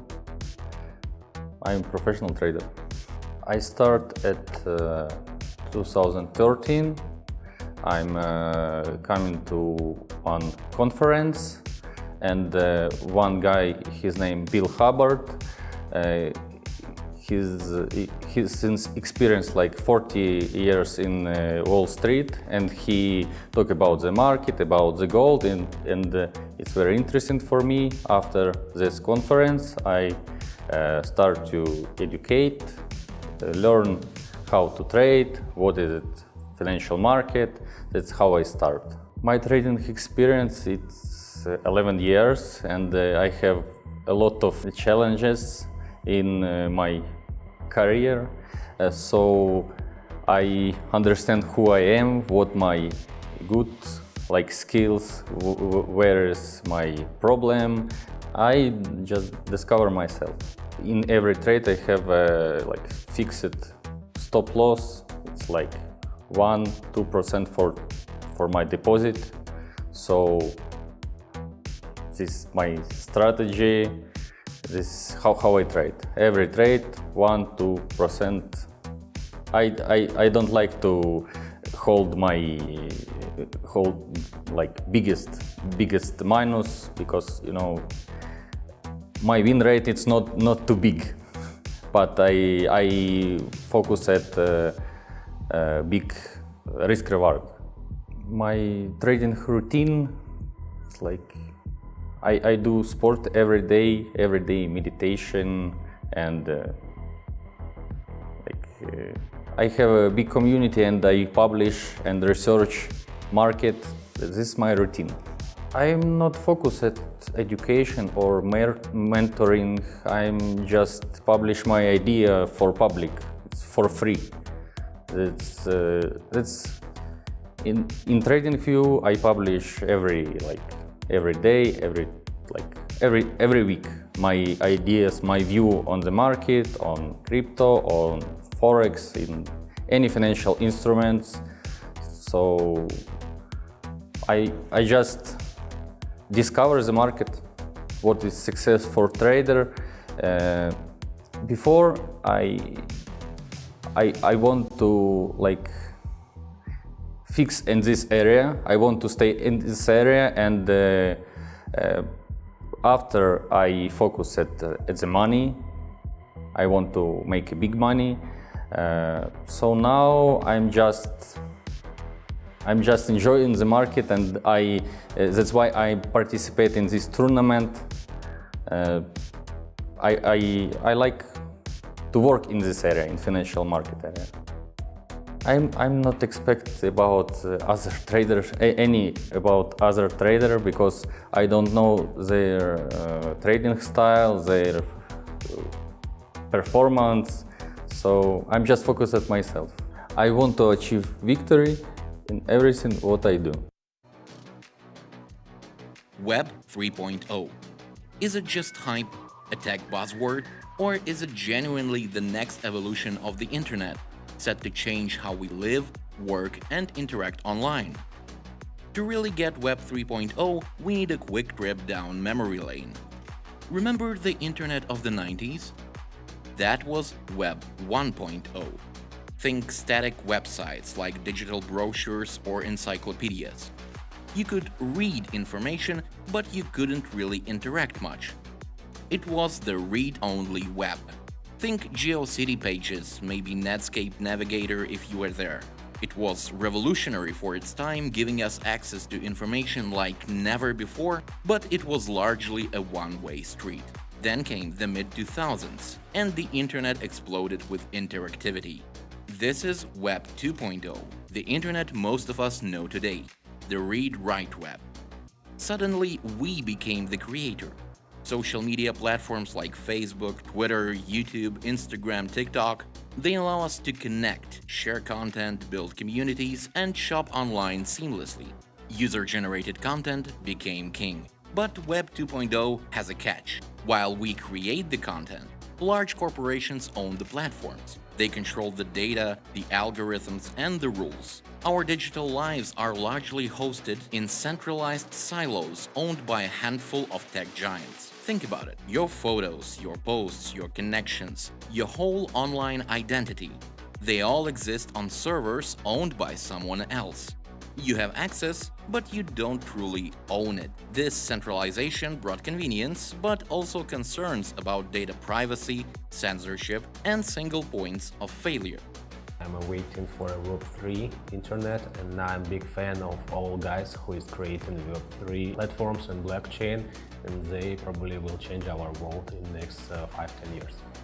If I'm trading in DEX market, there are a whole industry of decentralized platforms where you can trade easily any pairs in many DEX exchange, or you can easily create meme coin in one moment, or you can hold your money or NFT in special wallet and receive incomes, or you can even build a business in Web3 application, receive crypto, and no one will suspend you in this world. And that brings us to the doorstep of Web 3.0, often called the read-write-own web. So what is Web 3.0 fundamentally? At its heart, Web 3.0 is about shifting the power back to the users. It's an idea, a movement, and a collection of technologies aiming to create a more decentralized, transparent, and user-controlled internet. Instead of data being stored on servers owned by single companies, Web 3.0 leverages technologies like blockchain, the same tech behind cryptocurrencies like Bitcoin and Ethereum. Imagine data distributed across thousands of computers worldwide. No single entity controls it all. I don't think that can apply to trading. It can apply in the real economy because with the tokenization of the asset, we can liquidate some asset, okay, that is not so simple to create a liquidity. The tokenization can push this sector. And is also important because the cost of tokenization is so down instead of the other asset, okay? So it's simple to tokenize some asset, and it's simple to liquidate some asset in this way. So I think it's a really best creation of efficiency in the market. And while transparency is key for transactions, Web 3.0 aims to give users more control over who sees their personal data and how it is used. Instead of handing over data wholesale to platforms, you might grant specific, revocable permissions for certain applications to access only the data they need, often managed through your crypto wallet, acting as a digital identity hub. The goal is to move away from the data as the product model of Web 2.0. AI, especially AI agents, will be a great, huge role in the next few years. Even now, there are some solutions where AI agents can trade on your exchange without you, and all markets today are definitely is building with AI. Who is building them in real time. This is 100%. I think that AI is very useful to analyze data. I use it I just give the AI a lot of data and I look for trends, I look for maybe statistics, and it helps me a lot improving my strategies as well, because it can take a lot of raw data and generate results from them, some insights from them. And so it's really, really important to implement it in your strategies, backtesting, analysis, and so on. Well, we are still in the early innings like the dial-up era of Web 1.0, but the ripples are already spreading. Decentralized finance aims to rebuild traditional financial services on the blockchain, removing intermediaries like banks. It offers potential for greater access and transparency, but also comes with risks and regulatory hurdles. You can't do any manipulation when you don't have supplies or a lot of money for pumping. If you are doing pumping, other guys will kill you because they got supply. Supply is the main point for doing any manipulations. I'm really fine for AI trading, especially when you can train in your own neural network for trading, and I definitely will use AI agents in the next few years. Especially, actually, I'm building one AI agent right now. So, there you have it. Web 3.0 isn't just a technical upgrade. It's a philosophical shift towards a more open, fair, and user-centric internet. We've journeyed from the static pages of Web 1.0 through the interactive but centralized platforms of Web 2.0 to the emerging read, write, own era of Web 3.0 built on blockchain, decentralization, and user ownership. Is it perfect? Absolutely not. There are hurdles to overcome: user-friendliness, scalability, regulations, and weeding out the bad actors. But the potential to reshape finance, creativity, gaming, community building, and our fundamental relationship with the internet is immense. We are witnessing the foundations being laid for the next chapter of the digital world. It might take time, it will definitely evolve, but understanding Web 3.0 today is key to navigating the internet of tomorrow. The mental intensity of crypto trading, the emotional highs and lows, is a psychologically demanding activity requiring discipline and strategy. But the intensity of crypto stretches far beyond the trading screen. Whether you are an active trader, a long-term investor, or just crypto curious, navigating this space carries inherent risks that go deeper than just market fluctuations. Today, we are shifting focus from the psychology of trading to the critical practice of self-protection. Because alongside the incredible innovation and potential within crypto, there exists a very real danger of slipping into huge financial losses, or worse, losing access to your hard-earned investments entirely through scams, hacks, or simple mistakes.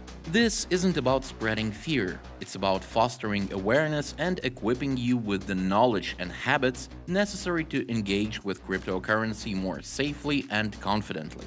Consider this your guide to building a personal security framework in the digital frontier.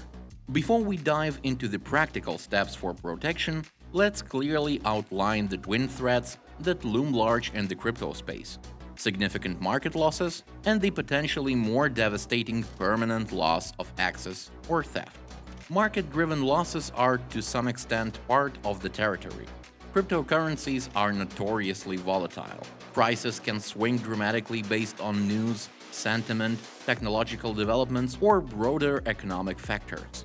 Entering this market means accepting this volatility. Poor timing, emotional decision-making like panic selling during dips, or over-leveraging can certainly amplify these losses, turning manageable downturns into significant financial setbacks. This aspect ties back to trading discipline and risk management, which are crucial in this business. However, the second category of risk is often more final and unforgiving. We are talking about scenarios where your investment doesn't just decrease in value, but vanishes entirely or becomes irretrievably locked away. Unlike traditional finance, where banks might recover funds or reset passwords, often in crypto, especially with self-custody, there is no central authority to appeal to. The responsibility and the risk falls entirely on you. Understanding these stark realities emphasizes why robust self-protection isn't just advisable, it's absolutely essential. Understanding the threats is the crucial first step. Now let's focus on constructing your defenses, building them layer by layer, with practical strategies and habits. Think of this as fortifying your own personal crypto citadel. Do your own research. Your most fundamental layer of protection is knowledge. Before investing a single dollar or euro, which is especially relevant as of May 2025, commit to educating yourself. I prioritize on-chain data and data in general over what some idiot says on Twitter. You know, I've done this for long enough to be able to tell, you know, whether a project is worth investing in or not. And the thing I always tell people when they ask me, should I invest in this company or in this project? What I always say is, the best companies to invest in is essentially a company that solves an issue that you are facing. So whenever I have an issue, whether it's in crypto or in the real world, if I then see a company that is providing me with solving that problem, I know that it's solving that same problem for thousands of other people. And so that's the companies that I invest in. And I couldn't care less what Facebook or Twitter is saying about my investment. That's what I do, and it works well for me. Volatility, risk management, and diversification. With a foundation of knowledge, the next layer involves managing the inherent chaos of the market. As we've established, volatility is a given. Rather than fearing it, accept it and plan for it. This starts with the golden rule: only invest what you can genuinely afford to lose. This isn't just financial advice, it's psychological armor.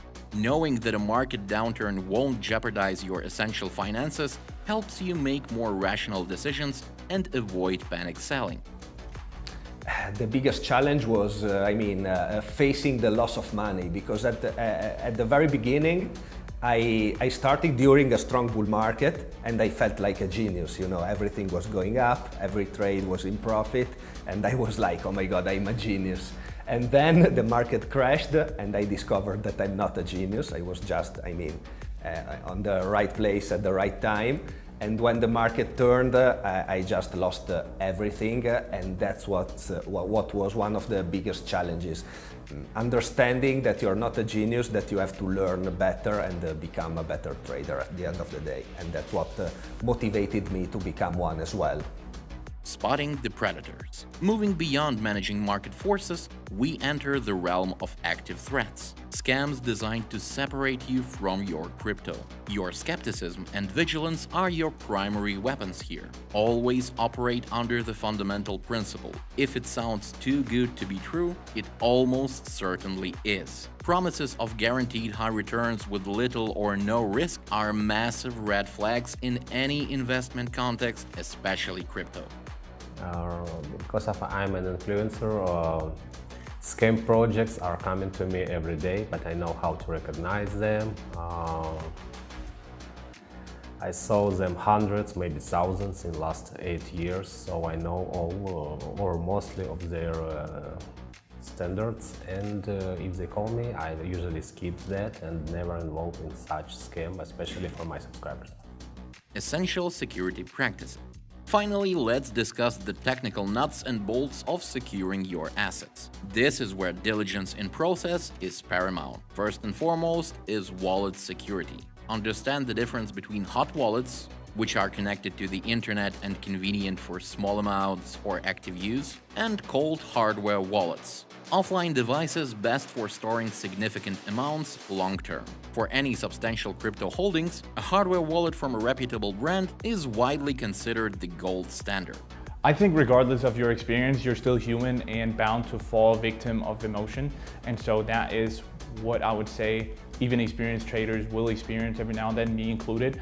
And that is especially when I don't follow my rules in terms of trading on a day where I've had an argument with a relative of mine or something like that, because that is just bound to psychologically make you make mistakes, essentially, right? And so even though I'm experienced, I will still fall victim to emotional trading. I just do it less now than I did at one point, but I'm still human, right? I can rewire my brain, but I can't turn into a robot. And so that's really what it is. Regardless of your experience, you will have times where you fall victim to emotion, and that reflects on your P&L.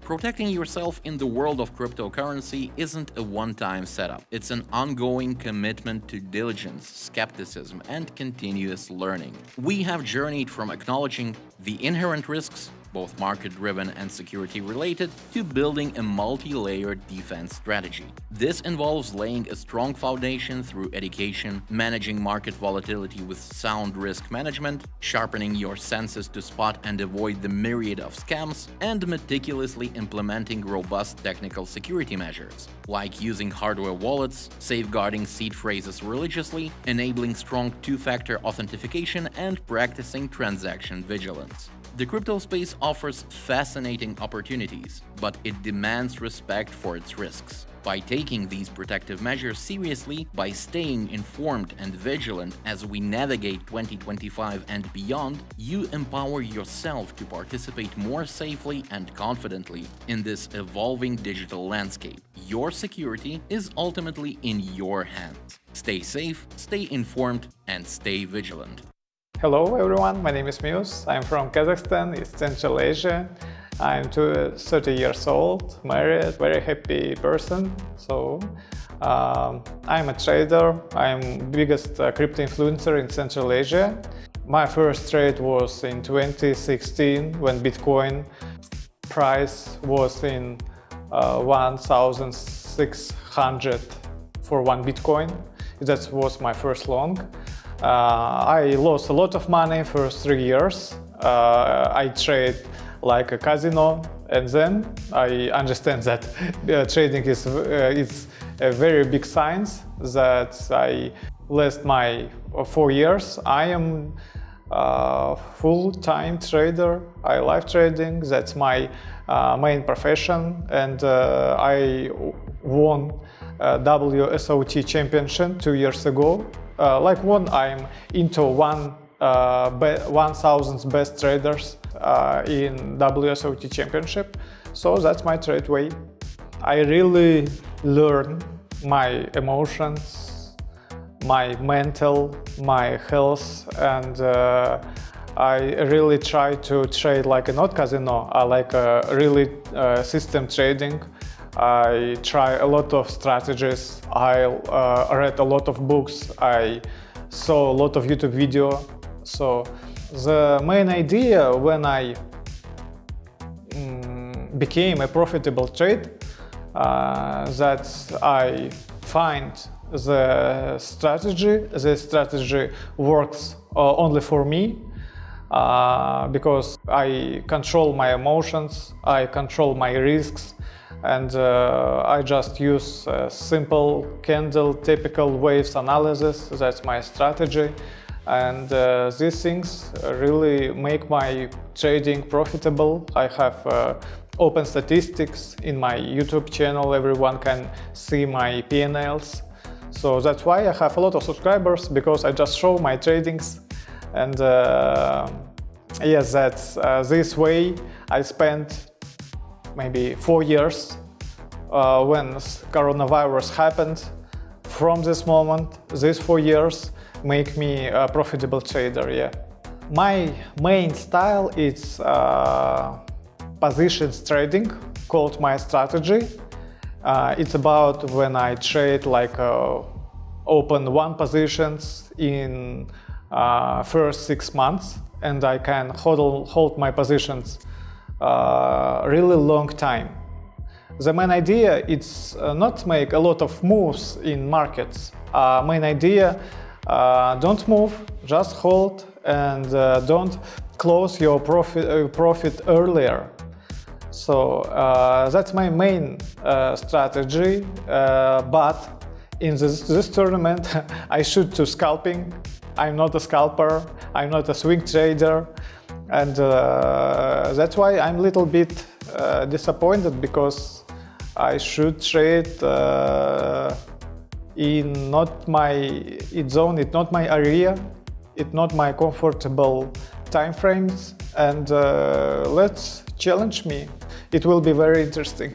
I combine trading with yoga. I make yoga every day, every morning, and doing yoga every night, because trading it's crushing my mental health, and this recovery gyms really help to make my trading profitable. I'm doing sports. I go to gym 3 times a week. I love gaming. I love skateboarding, snowboarding, surfing. I have a lot of hobbies, and my activities really help to my trading, because my friends tell about me I'm like a machine. I'm trading like machine. I am doing sport like machine. I use a lot of diet. I can't eat sugar. I can't eat gluten, desserts, and this really machine routine. In this tournament, traders like heroes. That's why I really glad that you organizers make this tournament. So thank you so much, because when I say to people I'm a trader, a lot of people think that about you are a scammer and you are some strange person. What is cryptocurrency? In this tournament, you show traders to people like heroes, and that's a very cool idea. So I talk with my colleagues. What I want to say, they looks very big than me, because I'm like a little Asian. The people from Europe.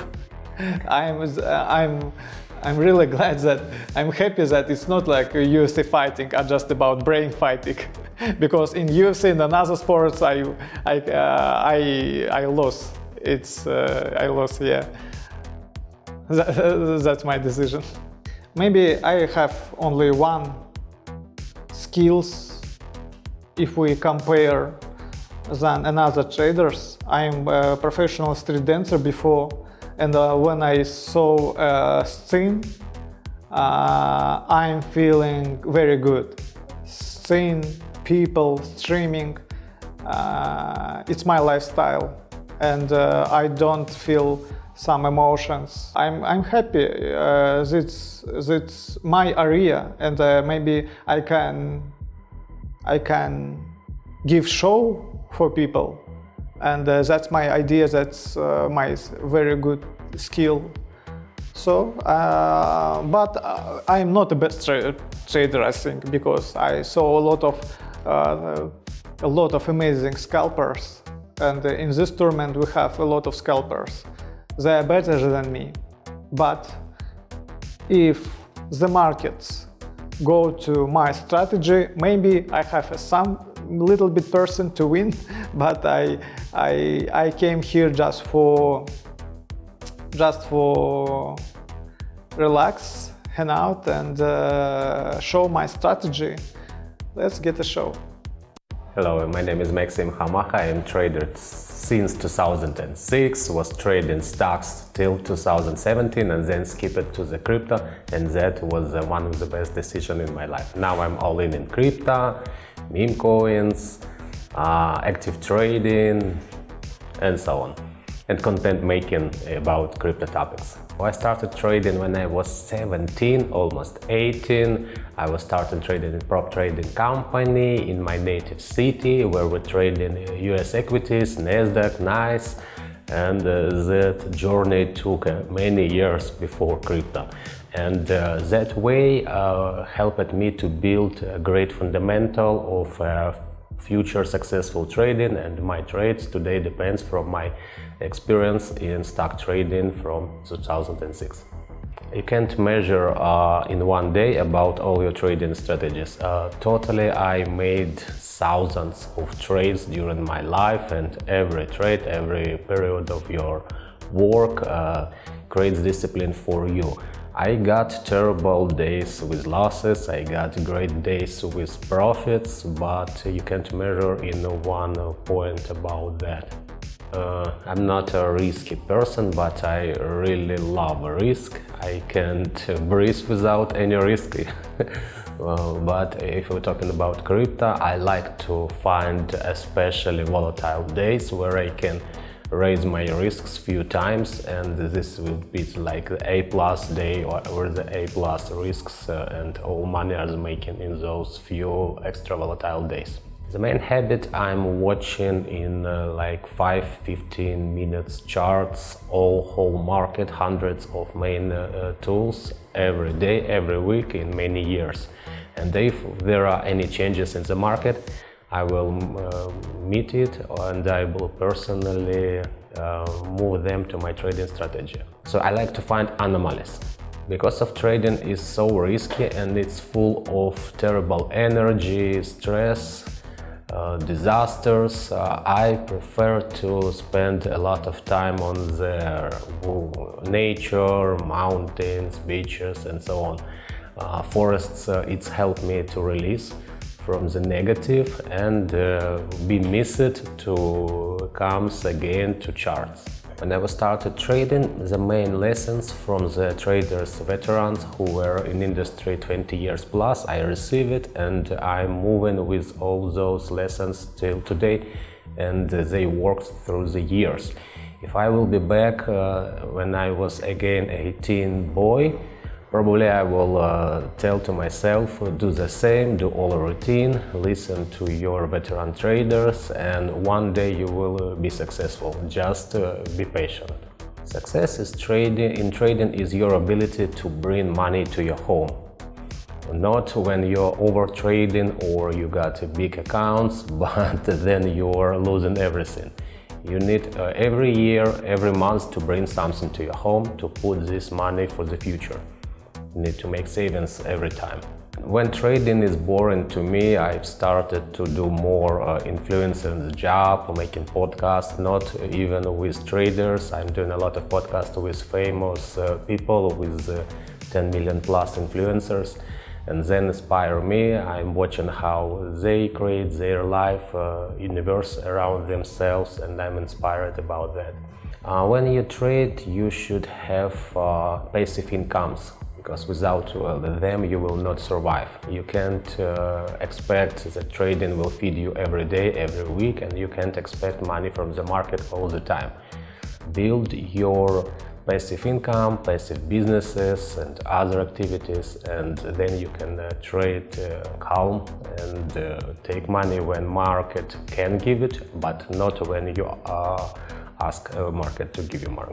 When I will be trading tomorrow in this competition, which should be really great, awesome and inspiring, there would be some new guys which thinks that they can beat me or other guys. My goal is I am really experienced and I got a market feeling when it's change or where we got anomaly. I don't know if they got such feeling, but we will figure out tomorrow about that. All right, and we are back to the International Crypto Trading Cup 2025, powered by Whitebit. I am your host, Mark Principato. We have here my co-hosts again. Gert van Laken from the Netherlands. And Alessandro Monterosso from Italy. Great, great. So welcome back, guys. We just had ourselves a nice little lunch over here in Andorra. And I have to say, once again, I got caught with the American food. And you know what? This was thrust upon me because I was talking to our friend Nick. Nick ordered this beautiful salad. It looked like a freaking piece of art. It was beautiful. And I'm like, how come I don't have that? And you know what his answer was to me? You have to follow the Italians. We know everything about food. And I was like, oh, okay. So you should have known by yesterday evening. Yes, I should have known that. You're right. But, you know, and I said, what is this? They gave me this because I'm American, because I had a hamburger, you know, and you know, we all don't eat hamburgers in the USA. It was pretty fun. It was the classical stereotype about US versus Italian food. So you got the burger and Nick got the salad, the healthy salad. Yes, the very healthy salad. I mean, man, that thing was healthy. So anyway, now I learned my lesson, and now I know next time I'm just going to eat what that guy's eating. So cool. Anyway, guys, welcome back. I'm glad you're enjoying the show so far. I'm having a lot of fun here. We're going to get into our second activity for the day. Do you guys know what that is? Yes. What is so it? The second activity is going to be a giveaway of Whitebit merch. So please be engaged. We are going to show up a QR code on the screen. You are going to use your phone camera to log in into the Telegram group. And then this time, we're going to ask you some questions. You guys ask questions. So our moderator will pop up the winning question. We're going to apply the question. You're going to win a T-shirt. Right. So this is what they call ask it, grab it. Yes. Right? And you at home, you're going to come in and you're going to click on that thing when it pops up, that QR code. Here it is. And there it is, people. Look, right, hold on, let me see if I can point to it. No, that way. No, this way. I can't see it. Yeah, there we go. Look, right there. Yeah. Click on that, right there. Okay, and you now have a minute to ask a question in the Telegram group, and then a moderator is going to pick a number of questions, and you're going to win a Whitebit T-shirt. Now, how cool is that? Have you guys seen the Whitebit T-shirt? Absolutely, yes, and they are super cool. Really? Really nice to walk away with it. If this guy says that, then it must be cool. All right, so cool. So we got that. Ticking. Yes, time is ticking. Make sure you're clicking on that QR code and get your questions in as quickly as possible because you have less than a minute now to get your question in there. And then once that QR code is gone, you've missed your opportunity forever. I have to be a little dramatic there. For today. A little drama. All right, for today, because we're going to have other activities, of course. So this isn't the only time we're going to do this. So anyway, I can't wait to see some of these questions that we get from our winners. Once our moderator picks, we're going to see them up on the screen, and we're going to congratulate the people that win your Whitebit T-shirts. So go for it. I'm very curious to know what those questions are about. Maybe about traders, maybe about strategies, maybe about charts. Who knows? Right. And maybe they're in a different language. Right. Well, we're going to see because you know what? Time is now up. No more activity. So if you missed it, you're going to have to wait for the next one. But no problem. So in a minute here, we're going to see who our winners are, and we're going to see what kind of questions we received. And again, for those of you that submitted your questions, thanks for participating. Really appreciate that. If I do reply a question, do I get the T-shirt too? That's a good question, you know, and I would like a T-shirt, maybe. I was wondering too. Yeah, that would be kind of cool, you know, because again, we have to compete too. Like, they don't just give us stuff here. Well, we've got a Whitebit sign here. Oh yeah, we got the little. That's beautiful. The little pin, yeah, it's a nice touch. So we should have these here in just a minute. We're going to see who our winners are, and you know, again, for those Whitebit T-shirts, that's going to be a nice little add-on. Again, we're going to do this again. So this isn't the only time we have this activity. So tomorrow and tomorrow's stream, we're going to have it as well. And you're going to have other opportunities to win merchandise or gifts, vouchers from our sponsors.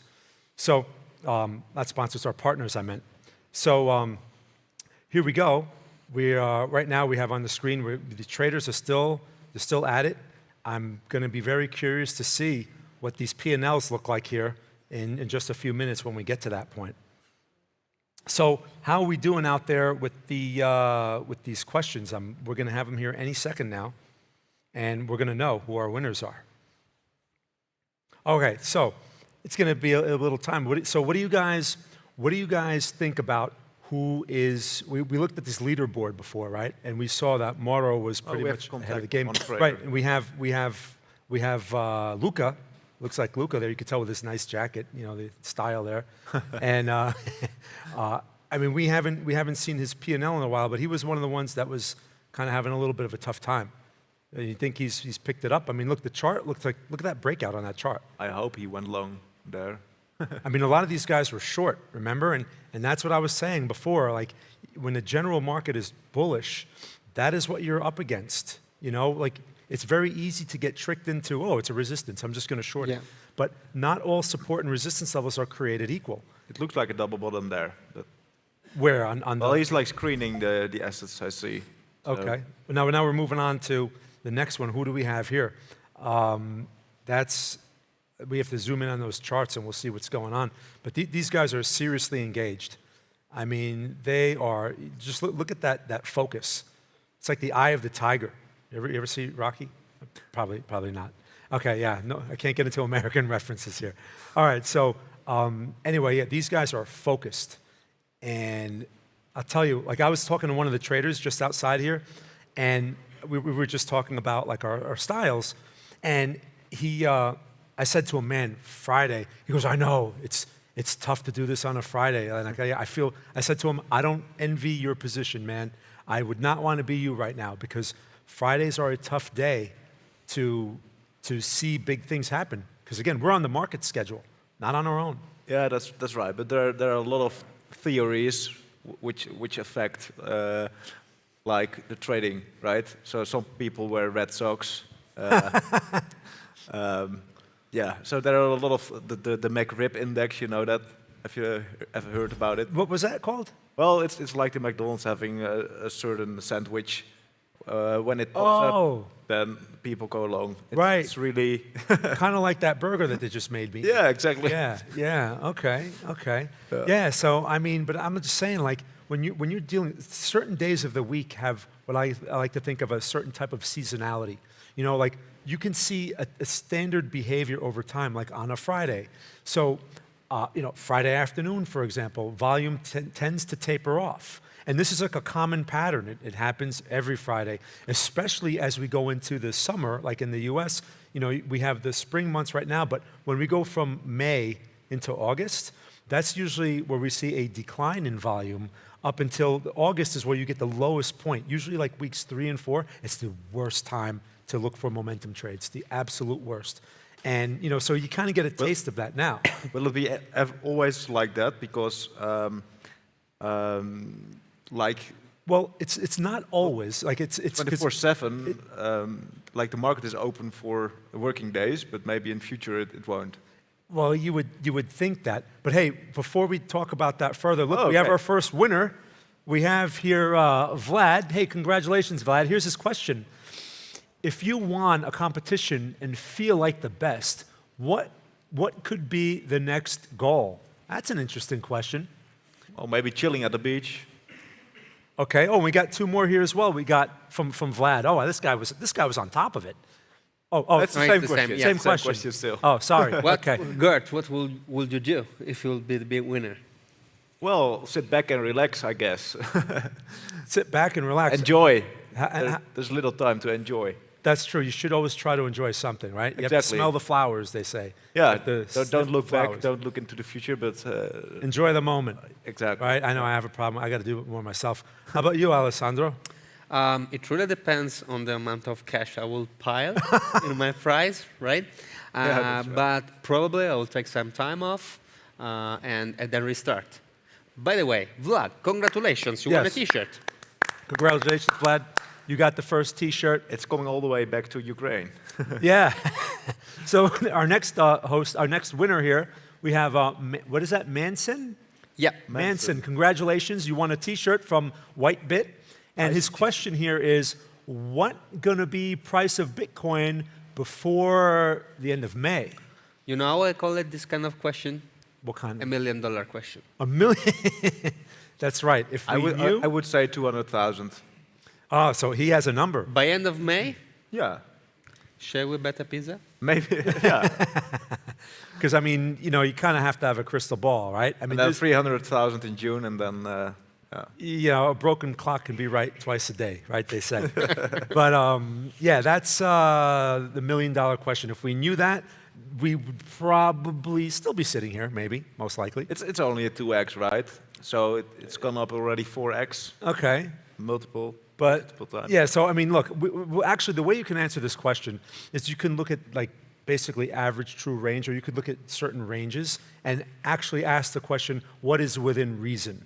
And based on where we are right now and based on where the momentum is, I think it's within reason to possibly test the high. I don't think 108 is unreasonable if we continue with this momentum, but I'd say between 105K and 108K, because that's, the 108, 109 is the previous high.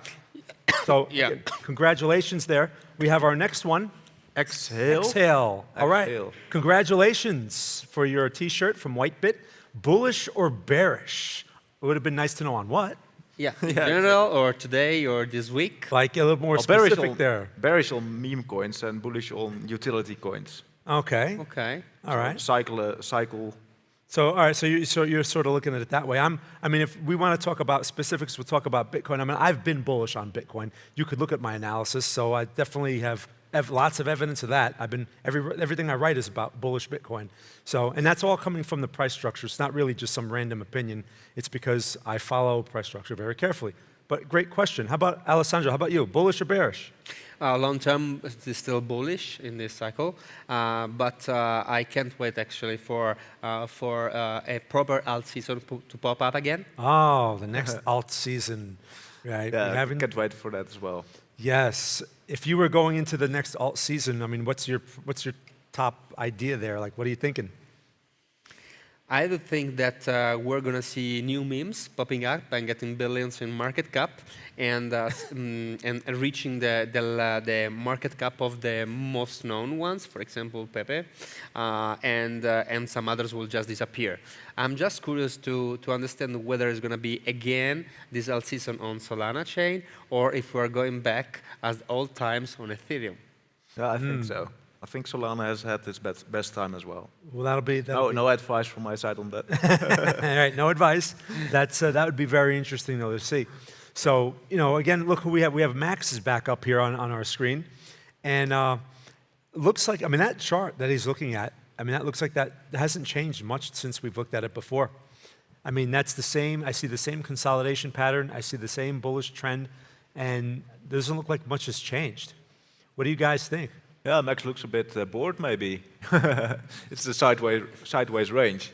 Yeah. We have had the green candles coming in one after another, but now it's going sideways. There's not much to do there. I mean, you have to wait for a breakout of some kind. In my case, I would be looking for the bullish breakout until the market proves otherwise. When if it starts breaking supports, because everything is always a big if. Then I would start to adjust my opinion. But maybe it's on a high time frame and a nice retest. I don't see the higher time frame chart here. Right, what time frame is this? Can you even see? It looks like 15 minutes. Is that the 15 minute? Yeah, it's like the 15 minutes chart. So, I mean, that's a pretty, for day trades, that's a pretty decent size. Like, that's a heavy time frame. So, again, I would be betting on that breakout if I were him, but we'll have to find out. Here we have Mas Money. What's he up to here? It looks like a breakdown. Still scanning through charts and looking. So these, see, that's interesting. I find that so interesting how they're just scanning for opportunities. He must be looking for certain types of patterns. Trend breaks and rising wedges, I saw. And also a lot of indicators. Yes. Like 4. Yes. But still, it seems that he is quite bearish. So, in his opinion, we're gonna go down soon. So probably is finding the right time and the right price. Right, he's waiting to short something. I saw some trend lines on that chart that he had briefly. I noticed he's drawing some trend lines. Yeah. And trend lines are like an art. They can be very subjective. Yeah. Some people draw them like they say, oh, I connect the candle tops or the wick highs or lows. Some people, they do the open and close of the candle. Some people do like what he's got right there.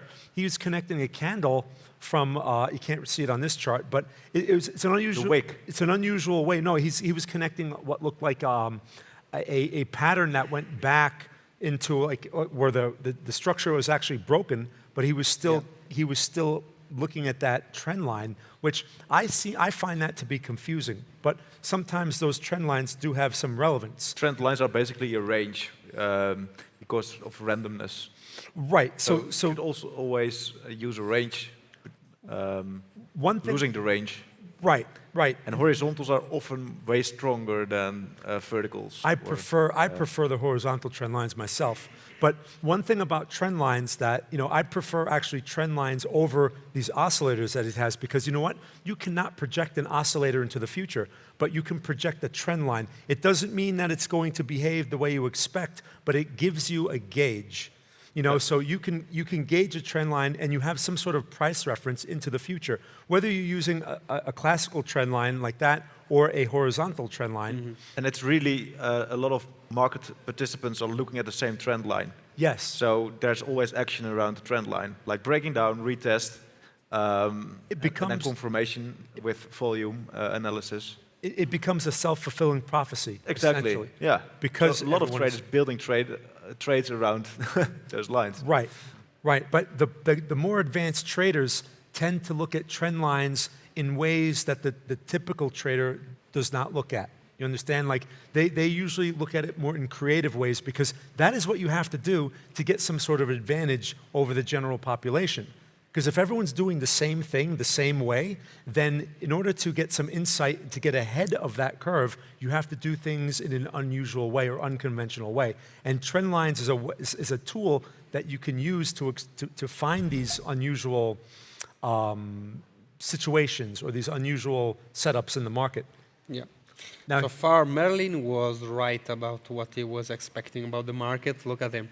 Look at the dark blue trends. So he actually spotted the right thing. I'm curious to see whether he realized any profits based on his assumptions. Still consolidating with like lower highs at the upside and higher lows at the bottom of the range. So looking for an entry maybe for when you get a lower low, like a breakdown or a break up. Yeah.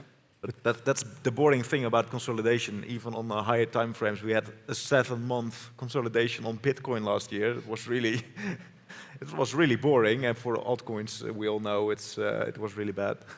Right, and that requires so much patience. I mean, yes, you can drill into the smaller time frames and try to find opportunities, but it's really going to depend on your style. What I like about Merlin over here, again, is he has these illustrations on these charts where he's shown us what his expectations are, and we're actually seeing how the market has either followed what he was thinking or not, right? And that's his guideline, basically. On the left, we see a short opened in blue. Is that? I don't know if it's a live short which he opened, but it looks like. Right, I see that blue square that he has on his chart there. That looks like a short with the stop loss at the upside. Okay. Now that's interesting, because in that situation, I certainly would be cautious on shorts. He expects a He's looking for the breakout, right? He's looking for the break, or the break of the support, whereas I would be anticipating the fake out, the reversal, and I'd be looking for longs. But again, he has not the time. He needs. But you're sitting on support practically right there. Yeah. You're sitting on support. So again, it's all up to the market. Do you get the confirmation or not? Because, like I said, I could sit here all day long and talk about longs. If the market doesn't agree with me, it doesn't matter what I think or say. So it's really going to depend on what he's anticipating and if the market shows it to him or not. And otherwise you can't force it. So, but I like his illustrations because, again, it gives us insight into what he's thinking exactly, where the other traders, we don't really get much insight. Like here, for example, Kostya, he shows us his charts, and they're clean charts, which is nice. He has the support zone there, which, again, is a nice reference point as far as what your decision making should be. Again, leaning on longs, I would be thinking. He's using also this moving average. You see it breaks down, then retest the moving average, and then again, and builds a long below it. You know what that looks like? I don't know for sure if that's what it is, but that looks like the volume-weighted moving average, but I can't tell. I can't tell if that's a regular because I can't see it from here. It's the only way moving average I like. The volume-weighted moving average? Yeah, because basically it considers volume, where the other moving averages do not. Take into account every fake move on low liquidity. Right, right. So you have to understand the limitations of moving averages. I'm not a big fan. I don't like to use them a lot because, when you have a trend, sure, everything works. But when you don't have a trend, they can be very confusing. Especially they start crossing over each other constantly, and they can throw you off. I mean, that's the experience that I've had. Yeah, that's right. On high time frames, they're quite good. Yeah, Like I think that we are very close to an interesting situation because soon, with the candles and what we have seen so far for many of our traders, we're close to a resistance. So there are two options, right? Either we bounce back high, or we break and we go down. So I expect in the next couple of minutes that our traders will place either long or shorts, and it will be interesting to see what's going to happen. Yeah, I mean, I hear you there. I agree with that, and I'm betting on the long side here. I mean, I'm thinking that these guys, once it gets out of that midpoint area, right? If it can test that support, I'm betting on the long side because of all those bigger picture bullish structures that we saw. So I'm very curious to see. At some point, they're going to have to start making some magic because, you know, we have a finite time for these guys to do this, and they picked the hardest day. And maybe that's why Whitebit picked the hardest day, because really show off their because right, how, you know, if we had like a bullish trend the entire day, how easy would it be? Like these guys would have like all like $1 million P&Ls. Well, that was easy. Yeah. And Whitebit didn't know as well. Imagine the competition would have been like 2 days ago. Right. These guys will be like in profits and longing like X. Right, they'd have like 100X. these ridiculous numbers, Yeah. and the thing is, there are times when the market is actually easier, and you don't have to be so experienced to make money. That's very deceptive, and that usually fools the beginner, because the beginner, you know, who doesn't have much experience, they're like, oh, that was easy, I made money so easy, and it gives them a false sense of confidence, right? And then what usually happens after that? What happens is you get into a tough market, you don't know how markets actually work, and you wipe out all your money. Yep. That is a very common beginner experience because, again, you know, trends can be deceptively easy. You need to understand what drives the trend so that when the trend dries up, you understand what's going on and you can make better decisions. We have our main stage traders here. Let's see how this has changed. So I think we are more than halfway to the first day of trading. So let's see what we have been up to. So Mauro is still in pole position with almost 5,000 USDT. It didn't change. Realized. It didn't change. He realized it didn't change compared to our last check. But we can see that he has a few potential open positions with 1,500 USDTB unrealized. And then second place again with Malik, so same top three. He has almost 1,000 in realized and $300 in unrealized. But what stands out is mass money, right? With 14,000 down at a realized P&L. Yeah. Is that 14,000? Yeah. Yeah, he's been there before with 200K, so this he's used to it. Yes. Maybe it's its strategy. To first, let's see what start out in the hole as much as possible, and then he's going to blast off like a rocket. Okay, no problem. All right, so look, man, it happens. He's going to have to figure it out. But I mean, the leaderboard. Besides that, I'd say it hasn't changed a whole lot. I mean, look at Merlin. He's still at, what is that, $48, $46? He's still flat. He's still waiting for something to happen. But he's sticking to his plan. I mean, sometimes if that's all you can do, that's all you can do. Sometimes it's hard to adjust on the fly like that. But Luca. They all had the same chance like Mauro, right? So he's really standing out here. But they all had the same chance, but they all don't have the same strategy. No, exactly. So I mean, Mauro knew to be aggressive. He went with the aggressive route early on, and he was correct. And I mean, look, he still dominates the leaderboard there. No one's even close to him. Also, the P&L unrealized of him is like the highest realized P&L of all others. Together, the sum of them. Together. Right. Bravo, Mauro! Congratulations for that. Yes, we have to congratulate him. You can sleep now. I mean, he can take a break, but who knows? Someone can just come up right from behind him, and some trade comes along, maybe some sort of breakout, and next you know, Malik could be ahead, even though he's decently behind. It can change very quickly. Yeah. Right, and that's the exciting thing. I'll tell you what's scary about this is Friday. What's tomorrow going to be like, man? Saturdays are like horrendous. Yeah. You know, I mean... Well, Bitcoin is pumping, and what I know from previous bull markets is that weekends can be really exciting. They can be. I've seen, because I used to mess around with Saturday trades, and you can see it. Let's take a look at Mauro's open positions right now. He's shorting. He's shorting, yeah. 50x, okay. Still with that leverage. So he has what, Margin. Bitcoin, the Bitcoin perp, and he's got Pepe. Yeah. So he realized just $9 on that, and again $1,000 to realized. Probably is looking for an exit price soon on the sell. Who knows? And on Pepe, I think so. The margin is $500 x 50, so $25,000. But is still unrealized for $100. You know what will be interesting to see? The risk aversion of people at the end of today, because we're going to see whether people go and rest with open positions. That would be interesting. Or if they all close them and wait to reopen tomorrow. That's a big risk, though, because something can go wrong overnight and completely ruin your position. They can set stop losses, right? Yeah, it depends on how much risk they take. And take profits. So maybe we awake tomorrow with a whole different leaderboard. Right, we can have a completely... Exactly. Right, right.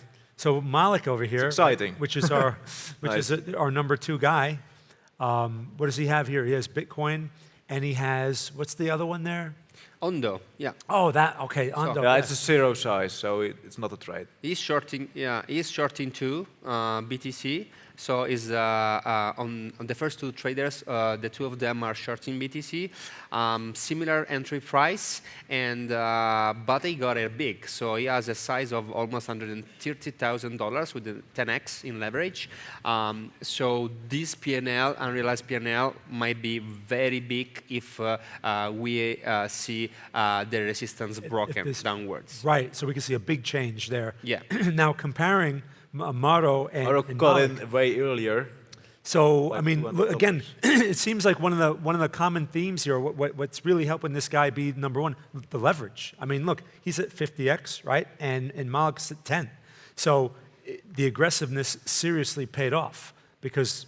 But he is also a big stack bully in the meantime, right? He can take some more. Right. Risk. Right.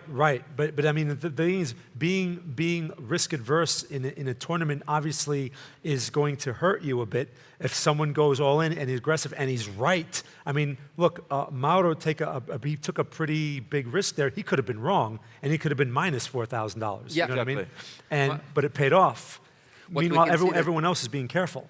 Yeah, is very aggressive, but both of them, if you check that, they didn't set any take profit or stop loss. So they are checking their positions in real time, and I think they are using their time margin, so they're not trading in isolated mode. So they are using the full 50,000 they have as potential margin, because we can see a liquidation price which is very high. Compared to a 50x leverage, 133,000 for BTC, it means he's using his entire margin, his entire bag. Yeah, right. Yeah, so that's why probably he didn't set any stop loss. Right. So basically, so for him, it's either my position works or I get margined out of my position, I get liquidated. Or he wants to quit by hand. Yeah, probably is that. I guess that. You mean exit the position manually? Is that? Yeah, exactly. But I tell you, manual exits. I guess for the tournament you can do 50x. one thing with them. But yeah, manual exits. If there's a spike the wrong way, man, that could be tough because you get out at a much worse price than you were expecting. That's usually the problem with the manual exits. So wow, so very interesting to see, and how Mauro there has really not only jumped ahead, but he's maintaining his position, while these other guys are still trying to work their magic and catch up to this guy. Yeah. I mean... He has a lot of courage, because 50x leverage with no stop loss, no take profit is quite dangerous. So it seems that probably is very focused on it, but I will feel stressed about it. I mean, but when you have that kind of experience and you have that type of confidence, you're just, he's unfazed. He knows what he's doing. Yep. And he just went all in, and he's like, look, the market's either going to pay or it's just not. And he put it all on the line. that does take courage, but that also takes a lot of experience because a beginner trying to do the same thing, their result would more likely be random compared to a guy like this. He probably spotted something very specific that gave him that confidence to do this type of deal to make it, to go all in and get that kind of P&L. But I just think it's great that, aggressiveness is the thing that paid off. While being a little less aggressive, now you got to come back. Yeah. Now you're going to be forced to be aggressive when it might not be a good time, and Mauro can just like relax and be like, I don't even have to take any more trades because, I'm ahead. This is ICTC. We are here. This is a challenge, and this is a masterclass for the viewers to learn. But this is also a competition. So they need they are probably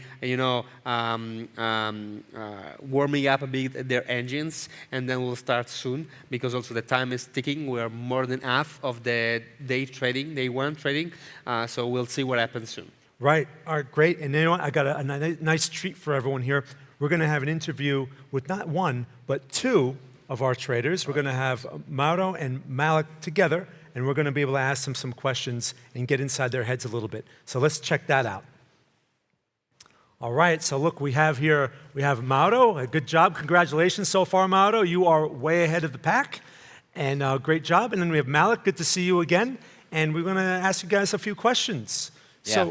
So let's begin with Mauro over here. Mauro, in the beginning, you were pretty confident with your strategy, and I remember you saying that you were going to be very aggressive to jump ahead of the crowd right away. I mean, obviously, you made the right choice. Can you just give us a little more insight as to like what led you on that path? Can you tell us? Please repeat, please. Oh, I spoke too fast. Okay. Okay, so here's the question for you. You, in the very beginning, you were the most aggressive, and you described that to us before we even got started here. What prompted you? Was it something you saw in the charts that said to you, I'm going to go all in, I'm going to be very aggressive? Like, what made you decide that that was the right strategy for this tournament?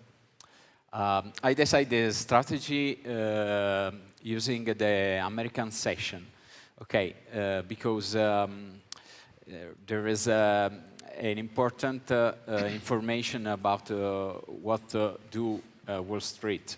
Okay, and so in the session when it starts, I see a different type of my indicator, only volatility. Okay, and with this indicator, I can see that the trend after the start of American session could be short for a little hour, okay, because this is a challenge. So we have to trade like a day trade, like scalping. And I see that it's possible to reach a position also big and using a leverage. But also I have to construct this position. It's not one shot, okay? It's not only one trade. I did 3 or 4 trades per position. So I do this because I using scaling in, okay, in this trade. Interesting. Wow. Okay, so you're able to build your position. Yes. You weren't going all in big right off the start, and you, as the market was confirming your position as it's working for you, you add to a winner. Is that correct? Yeah, it's correct. But we saw you didn't use a stop loss. What's the strategy? You're talking to us right now. How do you? Yes. Manage. Okay. I don't use a stop loss because I use a mental stop loss. Okay. I know where I have to stop my position. So it's not important to put it in the platform. But when you go in advantage on the market, you can also have the possibility to don't use stop loss, because now I'm an advantage. Okay, so I have to trade my position and to manage this advantage, and so. Do you keep being this aggressive, or are you planning to scale the leverage a bit down, maybe? I don't know. I don't think about now because I don't see a really interesting signal in the market now, and we are going to the second part of the session in US. So I think that a great volatility is done. So I think it's better to stay calm. Okay. Good points he made, because I was just telling you guys that Friday afternoons are the worst, and this guy just said the same exact thing. In other words. So right. So wow, very nice. Thank you, Mauro, for your insight. Thank you. So let's target on your back, Mauro. Yeah, we'll get back to you. Don't go anywhere. We're going to get back to you. Okay. Okay. So let's talk to Malik here a bit. Malik, how's it going over there? What can you tell us about your decision making so far? I mean, I'm just doing what I do every day. You know, I'm not really doing a lot different. I might, approach the market a little bit different in terms of risk, but other than that, I'm doing the exact same thing that I do every day. So, yeah, it's pretty familiar. I mean, you're number two. Are you feeling any pressure right now? Like, will that pressure affect your? Like, you're going to make any adjustments to your strategy as a result of that? No, not yet. I mean, tomorrow, if it's the same case, then yeah, I'll probably approach it differently in terms of risk again. Probably go more aggressive. Today was more a tester day for me. First of all, I'm still getting used to the exchange, so that's one thing. The other thing is, I wanted to see what everybody else was thinking in terms of risk, and then adjust mine according to theirs. And so that's really what I've been doing. What's your biggest risk today? That's a good question. I'm not even sure I remember. Not a lot. Sounds dangerous. No, not a lot. I haven't risked a lot. Wow, so here's a question for you. As the day unfolds, do you plan to take home overnights? Are you talking about whether I plan to hold the position into tomorrow? Probably not, no. It's not really my nature. So you're going to be flat by the close? I mean, we'll see what happens, right? But again, like you also mentioned, it's basically lunch hour in America, and so on a Friday, it's just, I'm not sure it's worth it, I'm very careful on a Friday afternoon like this. So. Right. Malik, we're seeing you are short in BTC. You entered at 103,000. What's in your opinion the next move? What's the target price?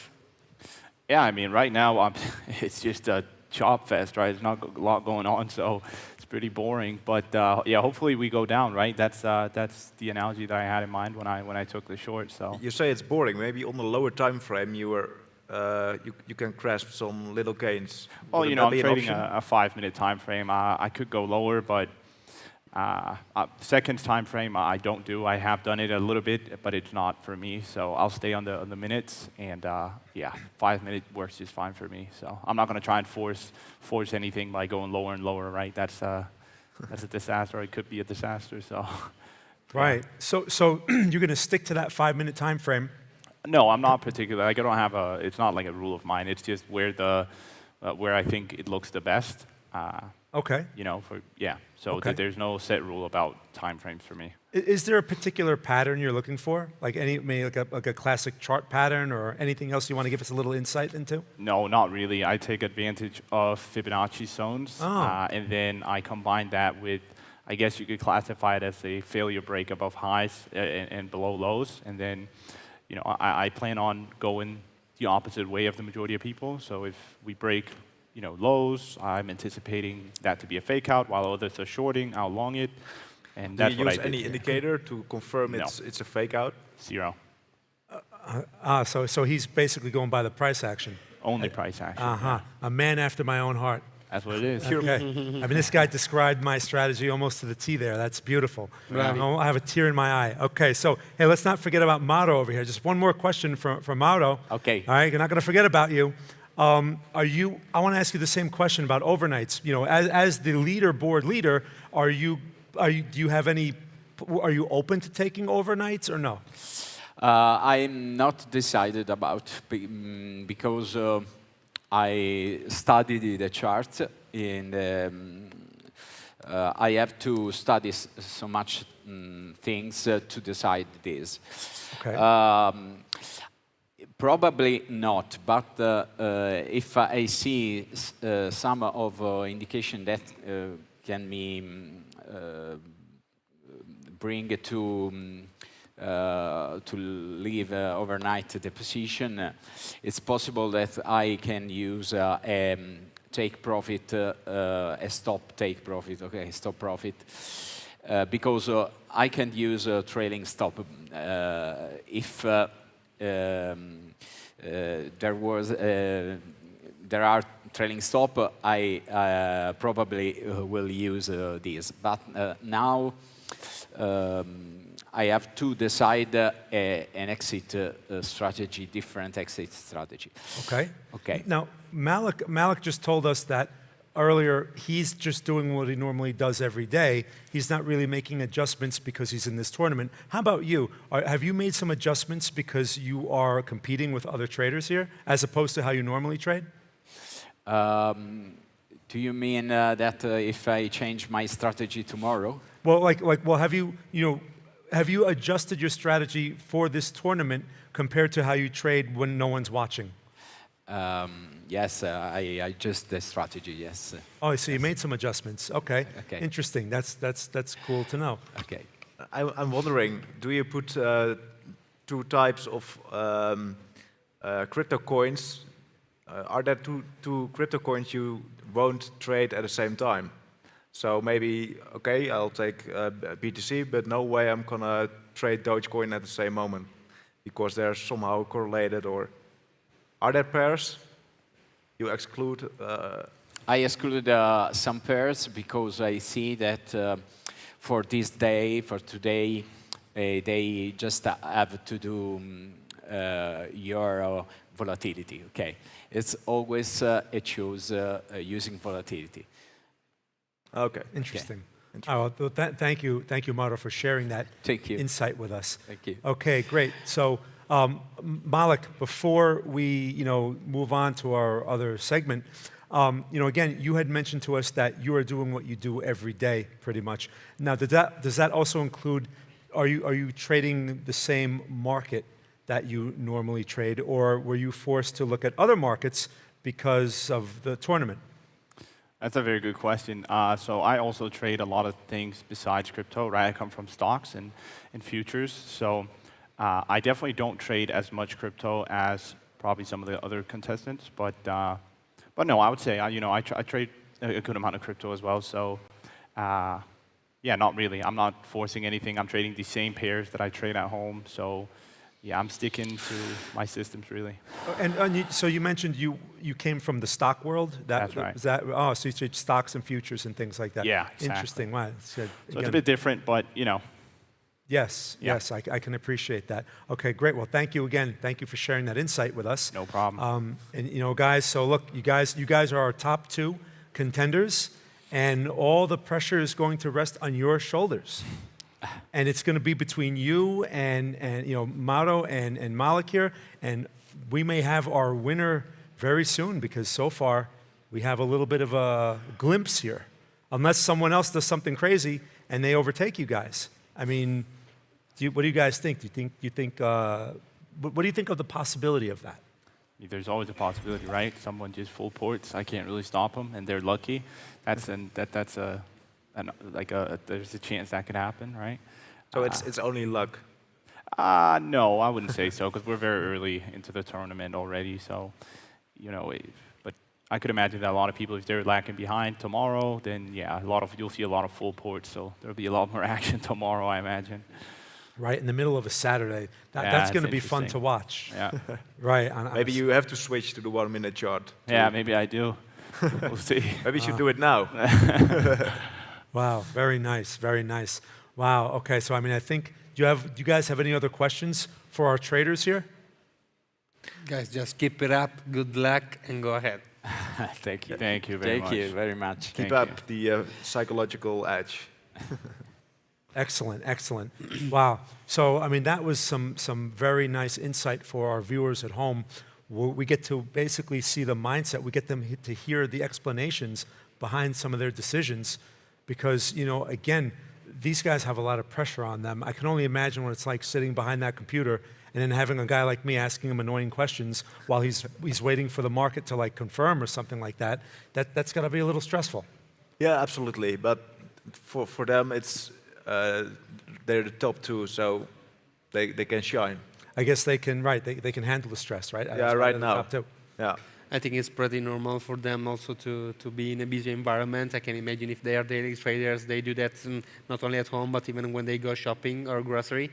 At least checking their positions. We all did it, or we all do that. So when while I'm eating at pizza restaurant, I'm some open position, I just check them every while. So they even get bored because we are in the sideways action and. Okay, well, but then you have to move from lower time frames and take risks to really stand out, right? If everybody is waiting at the same time frame, you won't get the edge. You can try. I mean, the thing is, it's a tough call because the thing is, you may be going into the realm of forcing trades. Like when you're on your 5 minute, if that's your normal time frame where you take action, and you're like, well, I'm going to go to the 1 minute because I need to find trades. You are now in the forcing trade environment where you're asking for trouble, in my opinion. Now here in this case, these guys don't have much of a choice. Exactly, that's my point. Right, they're going to have to look for trouble, and hopefully it works out for them. But as they know, those type of outcomes are typically more random. And people at home need to realize that you know, again, you can't make the market do what you want it to do. And when you start looking for things that are outside of your zone of analysis, basically, you know, it can be very problematic, and it can change some of these P&Ls very quickly. Yeah, that's right. If you know, if they get caught in that, and we're going to find out now. It's just so. But you have like 5 times the candles of someone at. You can also say, okay, there's a lot of more to analyze and to be more dynamic.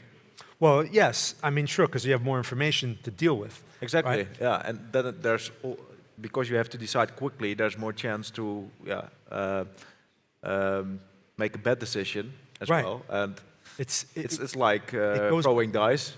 Right, I was going to say, it goes back to like a coin flip. I mean, you could just pull out a coin and flip it. Yeah, but I would argue that some basic theories you base your whole trading setup on the 5 minutes should also work on the 1 minute. Theoretically, yes, it should, except that the smaller you go, the more random or the more noise you're going to deal with. So your margin of error is going to be greater on those smaller time frames. Like you're going to be dealing with a lot of noise. So it's very easy to make a lot more mistakes. Although the theory of, you know, whatever technique you're using, it should work no matter what time frame you're on. You just have to know how to adjust to that signal to noise ratio. You have to realize you're going to be facing a lot more noise, and you have to account for that. So you know, that's going to be interesting to see if these guys are forced into one of those situations where it's like, all right, I got to try to pull out as much money as I can. I'm going to go all in, and I'm going to bet on you on a 30-second chart and look for whatever setups I can find. Because yes, you'll have a higher frequency of trades, but there's going to be a lot of errors, and we're going to see it. It's going to be reflected in that P&L. Yeah, that's right. So forcing errors. Right. So that's a key thing where now, as an experienced trader, you know, they should know this.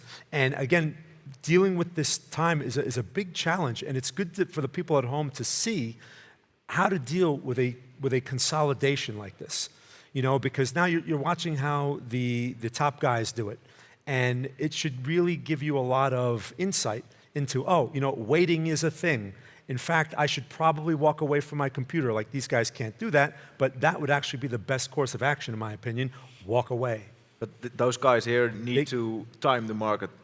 Right. And they can't walk away. They cannot have time in the market because it's scarce here. Right, right. So all they can do is sit and wait and basically wait for the market to cooperate with them or not. And at some point, you're just going to get pushed into a corner. And at some point, you're just going to have to act, or just whatever, wherever your P&L is at, you just accept it. So it's going to really depend a lot on the personality of each trader and how they're going to go about doing that. You know, Mauro over here, I mean, I'm just very impressed with how he uses volatility, and he gauged that right. The other interesting point about him was he adds to the winners, which, you know, we're always thinking maybe like in an all-in, all-out type of mentality. I mean, as a day trader, I usually, when I'm thinking about sizing, I'm not usually, I don't have the time to really add to winners. I'm not doing it that aggressively. It's like, for me, typically it's all in, all out, where these guys, you know, you have a winner developing, he capitalizes on it. Yeah, it's really building a position in a range. Right, but as it's going his way, because you can also add to a losing trade, which if you're in the right situation, it can work, but man, when that doesn't work, that's when you have serious problems. Yeah, Trust right. me, I've tried it. So they call that, there's another name for that. They call it dollar cost averaging, when usually you're going, the market's going against you and you're getting better prices. Yeah. But the problem is, if the market keeps going and going and going, you get wiped out. The dip of the dip of the dippity dip. Yeah, right. But actually, there are ways I usually do that to cover the other way. So I do DCA. Maybe if I think that it could go, for example, if I'm long in BTC, but it's going down on the 15 minutes chart, and what I do DCA. But at a certain point, if by any chance it breaks a resistance, for example, I have already another position open the other way, so short. Oh, so you hedge. Like hedging. Yeah. Ah, that's interesting, right? Because you know what, stop loss orders, or like the traditional ways of managing risk, right? That's just one way, because there are multiple ways to manage risk. Like you just mentioned, I'm glad you brought that up. You can hedge. Yeah. You know, you can buy another coin, another product that's going to be the opposite of what you're doing, and you can protect yourself that way while keeping your position open in the one that's going against you. So it gives you that flexibility. It's just, in the beginning, I remember I tried to experiment with hedging. I found it to be so confusing. You know, when sometimes you get in those situations, like I'm long this, I'm short that, because then when it goes the other way and your original position starts working for you, now you have this hedge which is losing, and you got to get out of the hedge. So essentially, the hedge is really, it's very similar to just closing and opening the position. It's just the hedge gives you the luxury of staying in your losing position while not continuing to lose. You just have to know when to take it off. Yeah, it's just, you know, in certain way, it's all a matter of, you know, the cost of opening or closing a position, and the fact that if you do hedging, you can maintain your losing position open. Yeah, exactly. So instead of, you know, realizing that P&L, whether it's profit or loss, you just open another one the other way around, and you keep maintaining that open. You paid already your fees, so you try to do that. It's of course risky, but you can. There are a lot of strategies in order to maintain a lower risk. Wow, yeah, that's a great point. You just don't want to realize losses. Yeah, that would be nice if we could do that, right? Yeah, that's right. Yeah, not have to realize those losses, and then eventually, you know. You get a hedge, but it's basically standing at the side of the market. But when the market keeps chopping sideways, it's really hard. Yeah. To keep being hedged. Yeah, absolutely. That's why, again, like I always tell people, the best policy is usually to keep it as simple as possible. You know, if you can get into that hedging thing and not be confused by it, great. Yeah. But otherwise, if you find it confusing, like I always have, it's better to just be flat or not flat. You know what I mean? Flat or you're in a position. It's either one, because a hedge is going to have a similar effect. But you can also add margin. Yes, you can control risk with margin. Basically, taking a loan on high leverage and then adding margin if it goes down, and then basically buying it, right? But well, what do you mean? Can you explain that? Well, the actual leverage goes down if you add margin, right? So right. if you have a 2x long and add some margin, it will be basically a 1.5x long if you calculate it. You can bring it down to like 1x down the long. math. You say, you know, if you're long and you add margin, your liquidation price drops. Yeah, but if you add margin, your liquidation price will converge to 0. Because you're using basically. And then you basically add a 1x. You're tying right. You're like a 1-to-1 basically. Yeah. So you if you have a high leverage, you can also add margin to keep to being in a reduce. trade. Okay, you were wrong, but you don't take the loss. Right. You can stay in the position longer because, like Alessandro said, your liquidation price is what we have seen change. with Malik and Mauro. So they are using all their margin to support the position. That's why the liquidation price was over 120,000 bucks. So it's exactly. It's right. So it's not. So they are not 50x long, basically. They're like 2x long, maybe. Their positions aren't threatened. Yeah, exactly. They have a lot. They of won't be flexibility. liquidated. Right, right. So yeah, that is another nice way to manage risk. Yeah, sure, but they could also go like 2x long. It would be exactly the same. Right, right, right. So, but that's a great, because leverage, when it comes to leverage and using margin, that's usually a point of confusion, especially for beginners, because a lot of people don't even consider the leverage or the margin. You just be like, oh, what's this number? And they move their little slider. Yeah. And they're like, oh, I can buy more. And they don't realize what they're actually doing. Yeah, it's actually a loan. Right. Yeah. So, okay, great. So next up, what we're going to do here is we're going to take a look at another news item, and we're going to comment on our next news headline. So let's check that out. Oh, nice. The FCA plans to ban borrowing for crypto investments. FCA plans to ban borrowing. Interesting. So that's so kind like of credit card debt for buying crypto. I didn't know there were a lot of people borrowing fiat currency in order to buy cryptos. Or maybe they're using their credit cards. Yeah. So they're going to probably stop letting the people using credit cards to buy cryptos on the exchanges. And that sounds sort of like a bearish catalyst to me, right?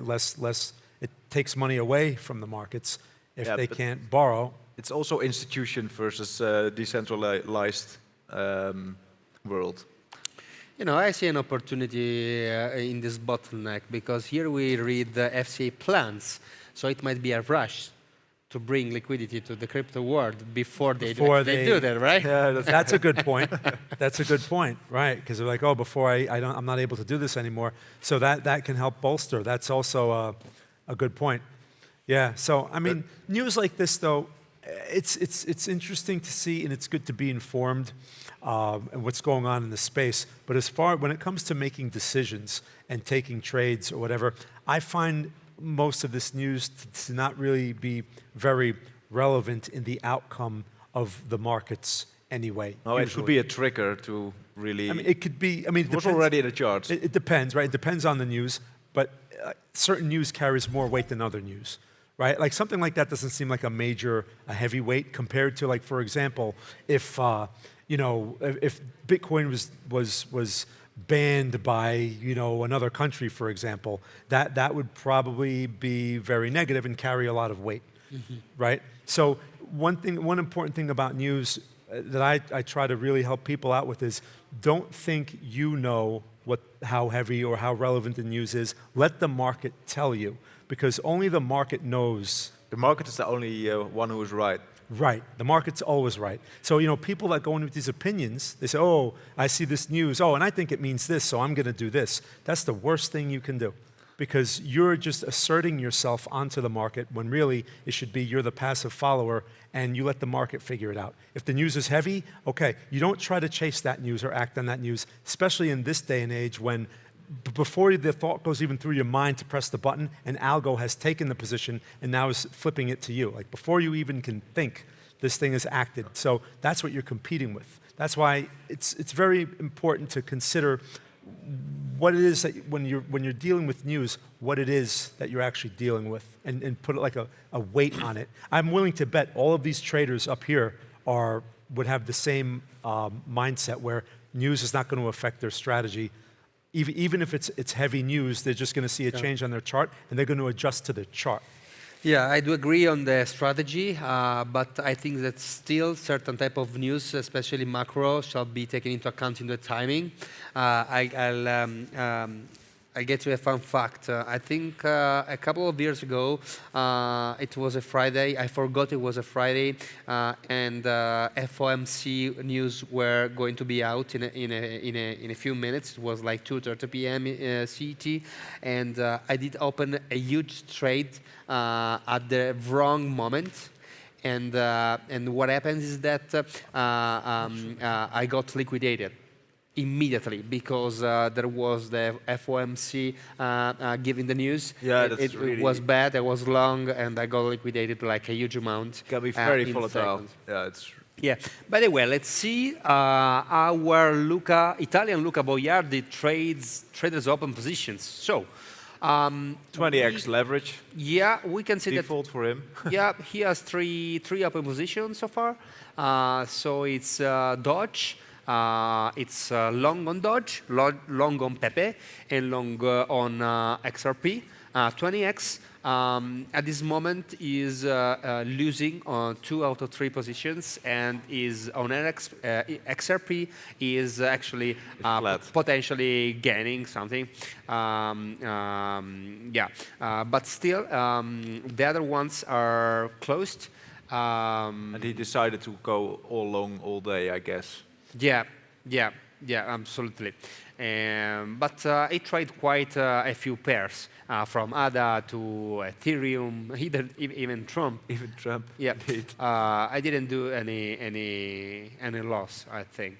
All right, so guys, I mean that's great insight on the open positions. We have a special announcement that I'd like to make here. We have the biggest profit for today, right, so far, which is Maro, with a profit of $4,817. Wow. That's nice. Bravo. So the position was in Ethereum, right? He's got the Ethereum perpetual futures contract, and his RP&L is at $4,817.02, right? He opened that position at, this is what time here? I can't see, 13:57, all right, which is 1:57 p.m. And he closed the position at 14:38. So he was in that position for a little over a half hour, 30 minutes, and he extracted $4,800 on a $50,000 account. What kind of percentage is that, man? That's like 10%, almost. Is it 10% in 30 minutes? Yeah, of the 50,000 initial bags. I would say bellissimo. Yes, that's a very good word, bellissimo. Wow, very nice, Mauro, very nice. Right, okay, representing the Italians. We're going to have to start calling him the Italian Stallion soon. All right, cool. Wrap him in some candles. Yes, the Italian Stallion. Wow, that's great. So, yeah, he's the guy. I mean, this could be a, foreshadowing into the potential take-it-all, the take-home winner of the cup. But maybe the other traders want to get some more risks now, so they are losing. The pressure's on. Win is one money, basically. Right, because he's going to take their money too. I mean, because the winner will take the delta. Yes. So if there are people losing, people winning, the delta is for the winner. But yeah. So when you say the delta, that means all the P&Ls of the other traders go to the winner. Yeah. So if some traders are down like 10K, and he's up 4K, then it's minus 6, right? Right, right. So, and look, we have the traders open positions here. We have Moss Money. Now, how's he doing? Because, he was having a little trouble earlier. Yeah, so he's bullish. So he has 4 long positions, all of them 10x leverage. Currently, he's trading on Trump, ENA, Pepe, and Jito. And let's see what he's doing. So he is potentially losing in all of those positions. The biggest potential lose is on Pepe. $2,000. Yeah. And his biggest winning position was the Trump position. It looked like his least losing position. Yeah, exactly. Maybe we should have more red colors when. Yeah. He's potentially under pressure. You can see he's a little bit under pressure because he's the least in the leaderboard, so he's at the bottom.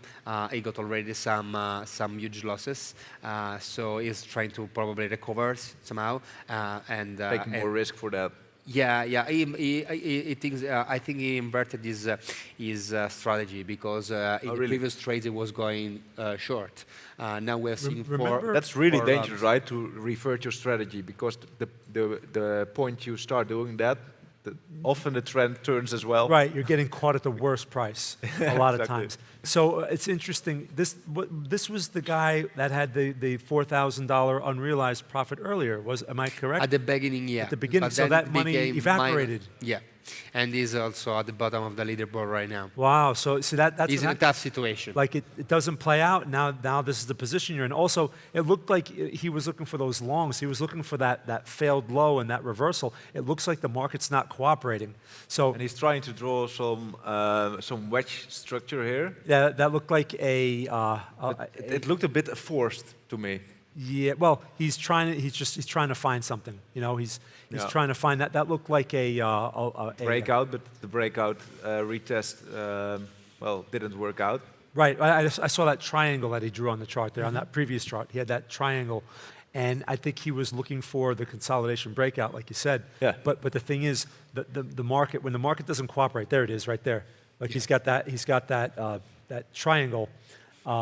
That looks like a bullish, basically a bullish pennant, where it looks like it's converging, but it looks like it's going lower because he's looking for the. Yeah, but the trend has reversed. We have lower lows, lower highs.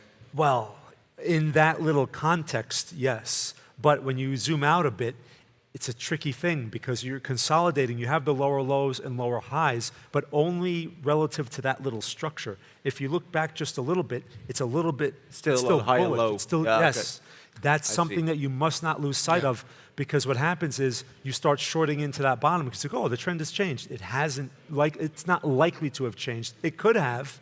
And maybe it breaks and goes further, but that's up to the market to let us know. I see. So as a trader, I mean, he has to sit there and decide, okay, if I'm not getting the confirmation, like in a situation, like if I was in that situation and I wasn't getting the confirmation, I mean, my only choice would be step aside, okay, and then wait for the market to give me the confirmation. Going short here would just be, I would see it as an extremely high risk thing to do, because if you get caught in that bottom, he's going to be minus $8,000. Like he's going to be double his loss right away. So that's. We have here Loza Eugene. We can see his trader screen, and looks like he's now looking at one on the vertical. Chart. Yeah, he used VPVR, right? Volume profile. Yes. And you can see the spike in volume. Well, what you see there, I a line, the black line. What that is showing, right? That volume profile. That's where the most volume has transacted throughout the day. Like that's the time. Throughout the consolidation phase. Right. Like the price has spent most of its time in that volume bulge. Yeah. That's you can see it broke down.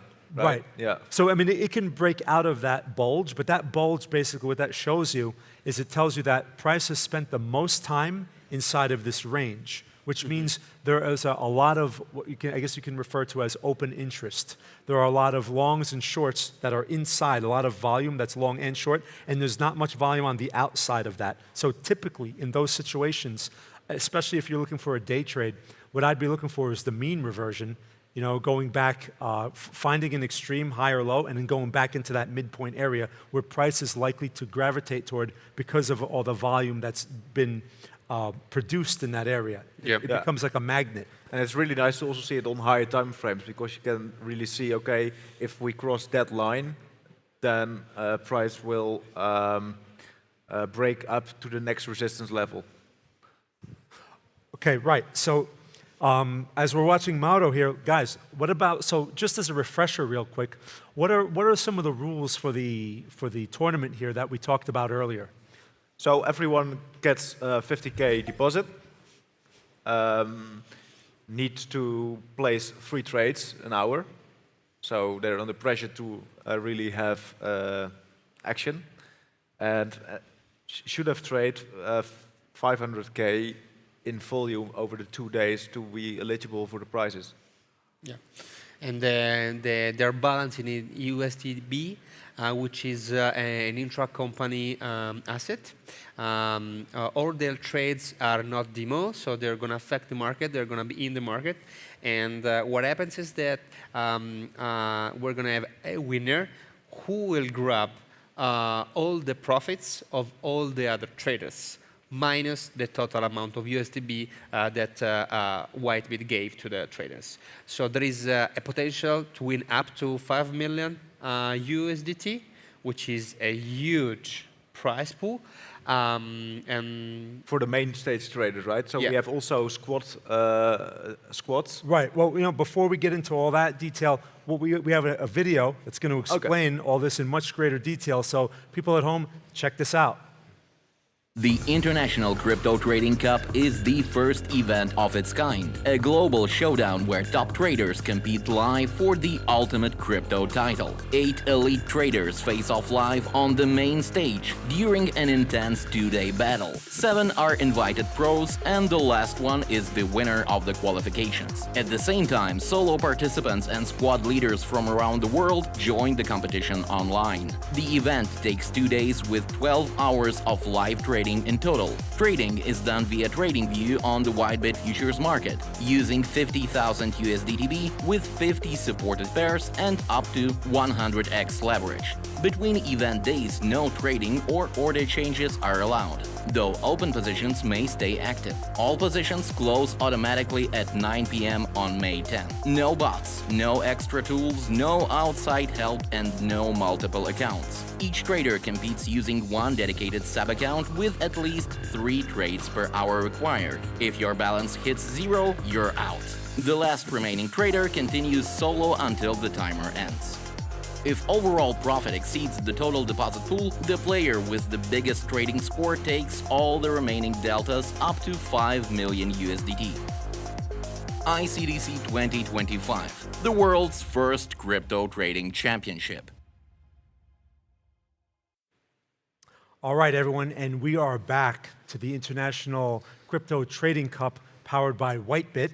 Again, I'm your host, Mark Principato, and I have here with me again Alessandro Monterosso from Italy. Kurt van Lagen from the Netherlands. Great. Okay, so guys, hey, I wanted to remind you real quick. We have here a voting system, okay, where users can earn points for simple steps and then use them to vote for their favorite, their favorite, I guess, the groups, right? Because you just mentioned before, we have the squads, and we have all those things. So the viewers at home can actually vote. Absolutely, yes. There is a 6,500 USDT prize pool, and there is a way to spend points and to earn points. So the users who register to Whitebit can earn points just by registering, by completing certain actions like performing the KYC, or for example some security actions like enabling the 2 authenticator factor. And then if they deposit at least 5 USDT, they can get additional points. And then if they do more than 50 USDT of deposit, they can get additional points, and they can spend these points to vote. For instance, who will win on the main stage? Exactly. They can predict. Yeah, they can predict. So if they target it, for example, you say Mauro Kaimi will win, or Malik will win, and they actually win, the prize pool is 1,500 USDT. All the traders or the users of Whitebit who will actually identify the right bet, they're going to get the prize pool. And there is up to 6,500 USDT. So where can they vote? Where can they place these votes? Yeah, on the website of the ICTC. Oh. They can find it on Whitebit, page, but they need to be registered to Whitebit. They have to. Oh, I see. So Yeah, they go to that main page there, and then they can. Yeah, that's a cool thing. So basically, it's like almost like event trading, right? Where you're voting, you're voting a certain outcome. You're voting on a certain outcome, and you can win a prize for that. Yeah, How it's like cool is betting that? on some outcome for the ICTC. How cool is that? All right, cool. So viewers at home, don't forget, take advantage of that, because again, it's more money that you can win. They also can still compete as solo trader. Oh, they can still do that too. Wow, that's very cool. Very cool. So we should see more of that as well. We're probably going to see some leaderboards in that area soon too. So who do we have here? Well, there's Luca. There's your one of the Italians there with his nice jacket. And how's he doing otherwise here? Like he was having a little trouble earlier too. And what can we see? It looks like he's watching that low area, and I suspect he's looking for a long. I would hope definitely. he's looking for a long. Oh no, but no, he's not. He's just looking around, and he wants the price to drop into the red zone and then enter a long trade with the stop loss at the bottom of the red zone, and take profit at the upper part of the range. That looks like the right idea, as long as that range doesn't break on him. Yeah, that's why he has the stop loss in play. Yeah, yeah. But I don't see whether he opened it right here already. But now, if you notice, like that area he's got highlighted, it looks like he's highlighting a common bottom. You see the double bottom? He's got the square on that right there. But if you look to the left a bit, you see another bottom. You see that? It's like a range. Yeah. That's a typical like double bottom type of setup, and that can be meaningful in these type of situations. So, I mean, I would be looking for the long too. Now we're back to Merlin over here. And how's Merlin been coming along? I mean, that looks like his illustration that he showed us right at the beginning of this stream. That's a nice cup and handle. Looks like it played out, right? Oh, look at that. He's got that. He's drawing the resistance there. You have that breakout, right? Broke that resistance. I mean, that's strong, man. Yeah, the cup and handle has broken out, and now he's waiting for the retest to enter long. Yeah, what pair is it? I cannot see. Yeah, I can't see what. I can't see it either. You can't see the pair? Okay. Yeah, that would be nice to see. But it probably hasn't changed much. We could probably walk up there. It's link. I see. Oh, chain link. Chain link. Yeah. Wow, that's quite a breakout. I'm suspecting that larger time frame, that must be the daily time frame. Well, chain link is a really interesting one as well. Yeah, what makes it interesting? Well, it hits a lot of narrative boxes.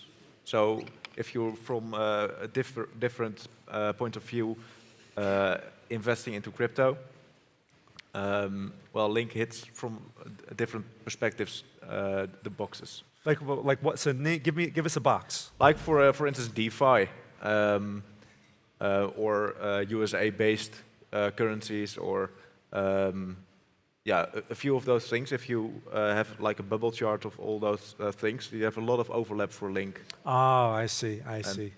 Right, Yeah, so it makes it interesting. A popular coin. Yeah, especially for because that's one coin. Like I said, I'm more of like if I'm doing this, I'm looking at Bitcoin or Ethereum, and these altcoins like Link and all these other ones. It's like if Bitcoin isn't moving, man, probably the whole world isn't moving. That's not exactly right, but that's the way I like to think of it. Because I like to just keep it simple. So I love seeing these guys working on these altcoins because it just shows how much opportunity there is no matter where you look. You can find something somewhere if you know what opportunity looks like.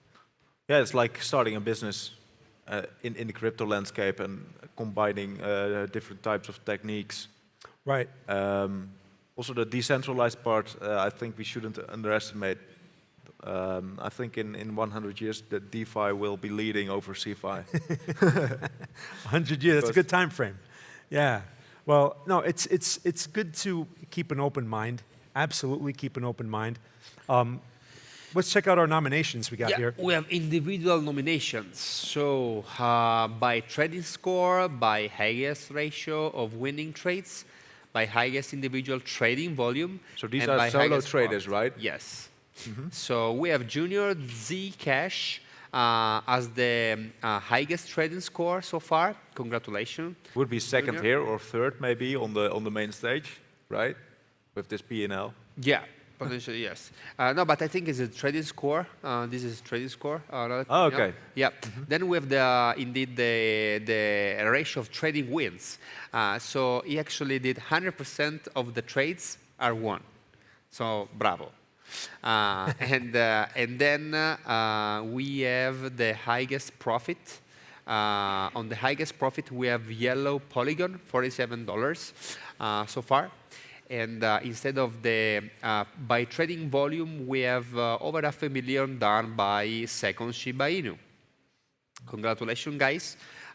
We've seen good numbers so far, especially on the volumes. $500,000 by Shiba Inu. Material Litecoin is $200,000, and KG Algorand is around $100,000. So they are actually trading quite a lot. Yeah, but I don't see them pop up in the other ratios, so that I think something went wrong as well. Yeah. I think if you have a high trading volume and you're not popping up like it's like 5x the first one and the third one. Yeah. Let's see the squad nominations. So we have the best ROI, but the pole position is led by Koala with 302 of ROI. Crypto Geed is second, and then M22. And look at what's the difference in between the first and the second place. Wow. Yeah. Then best winning ratio, we have 0.66 of winners money, and then CryptoGeed is 0.61. 0.61, yeah. Wow, very cool. Congratulations. I mean, doing a nice job there as well. So now, moving along, guys, we have the next thing that we're going to show our viewers at home is we have a video about trader psychology. Nice. This is something you definitely don't want to miss because this is the key to the whole game here. It's the market, right? Yes, that's it. It's your psychology against the psychology of the market. So let's check that out. Today, we are venturing beyond the charts, the indicators, and the breaking news. We are diving into the most unpredictable, powerful, and often overlooked force in any market, the human mind. Trading in any form is intense. It's a relentless arena where fortunes can seemingly be made or lost in the blink of an eye. It demands focus, analysis, and quick decisions under pressure. It's not just about calculating risk. It's a visceral, emotional roller coaster that can leave even seasoned traders feeling mentally taxed, exhausted, and questioning their own judgment. Why? Because understanding the psychology of crypto trading isn't just helpful, it's fundamental to your survival, let alone success. The biggest challenge was, facing the loss of money, because at the very beginning, I started during a strong bull market, and I felt like a genius. You know, everything was going up, every trade was in profit, and I was like, oh my God, I'm a genius. And then the market crashed, and I discovered that I'm not a genius. I was just, on the right place at the right time. And when the market turned, I just lost everything, and that's what was one of the biggest challenges. Understanding that you're not a genius, that you have to learn better and become a better trader at the end of the day. And that's what motivated me to become one as well. Wait till I will receive a lot of money to cover all my bills, because it spent, I guess, almost 3 years to become profitable enough to start a better life than I used it before when I was a student. Adding fuel to this fire is the 24/7, always-on nature of the market. Unlike traditional markets with opening and closing bells that provide natural pauses and time for reflection, crypto never sleeps. This relentless cycle creates a pressure to be constantly vigilant. Did you miss a crucial pump overnight? Is the market crashing while you are asleep? This lack of downtime can lead to burnout, fatigue, and impulsive decisions made in suboptimal states of mind. I'm always got needs to check market, news, and so on. It's part of my daily routine. And if I miss it for some kind of reason, if I'm in road or something in other place trading, it's fine. Other opportunities will be next time, so I'm not worried about that. This unique high-pressure environment creates fertile ground for two powerful emotional forces that constantly stalk crypto traders. FOMO, which is fear of missing out, and FUD, fear, uncertainty, and doubt. They are the twin demons whispering in your ear, urging impulsive action. Imagine scrolling through Twitter and seeing posts about a relatively unknown coin suddenly skyrocketing. Screenshots of massive gains flood your feed. Friends in a chat group are buzzing about it. Nagging voice insists, Everyone else is getting rich. You are missing the boat. Get in now before it's too late. That's FOMO. It's a powerful siren call driven by greed and social comparison. It compels traders to abandon their strategies, chase pumps, buy assets at dangerously inflated prices, and take on excessive risk without proper research, simply because they cannot bear the thought of missing out on potential gains. 4 months ago, when Trump make these political movements with another countries, I lost 100,000 USDT. It was a biggest stop loss in my life. This situation a little bit disappointed me, but then I start again, and right now I am in a zero. It's not profit and it's not loss. So how do you build defenses against these pervasive emotional tides? It's not about eliminating fear or greed entirely. They are human emotions. It's about recognizing them and preventing them from dictating your actions. The strongest armor is a well-defined trading plan, crafted during moments of calm rationality. This plan should clearly outline your entry criteria, profit targets, and crucially your exit strategy, including stop losses, before you even enter a trade. Sticking to your plan becomes your shield. You know, the funny part about the whole mental space of trading, every single trading error that somebody encounters, I'm talking about over-trading, over-risking, all these different things, it's all tied back to the same root issue, which is wanting to make money. So what I always tell people is that if you can rewire, that's what trading is, rewiring the human brain, because naturally that's not how we're supposed to feel and think, right? But you have to rewire your brain from the aspect of wanting to make money and into the aspect of wanting to build good habits and follow rules. And so you have to rewire your brain to do that. And once you are able to do that, everything becomes easy, because every single problem ties back to the same issue, which is wanting to make money. And that was my biggest issue when I first started as well. And if people who say they didn't get into crypto or trading to make money are just liars, essentially, right? Of course they did, I did as well. But that's really what's going to end up biting you. You have to learn how to rewire your brain. And of course that took many years, but now we're here and I feel like I've done a decent job. So recognizing the unique pressures of crypto, the pitfalls of FOMO and FUD, and the subtle sabotage of cognitive biases is crucial knowledge. But knowledge alone isn't enough. The real challenge and the key to longevity in trading lies in actively cultivating emotional control. How do we move from knowing to doing? The cornerstone, once again, is the trading plan. It cannot be overstated. This document, created with a cool head, is your objective guide when emotions run hot.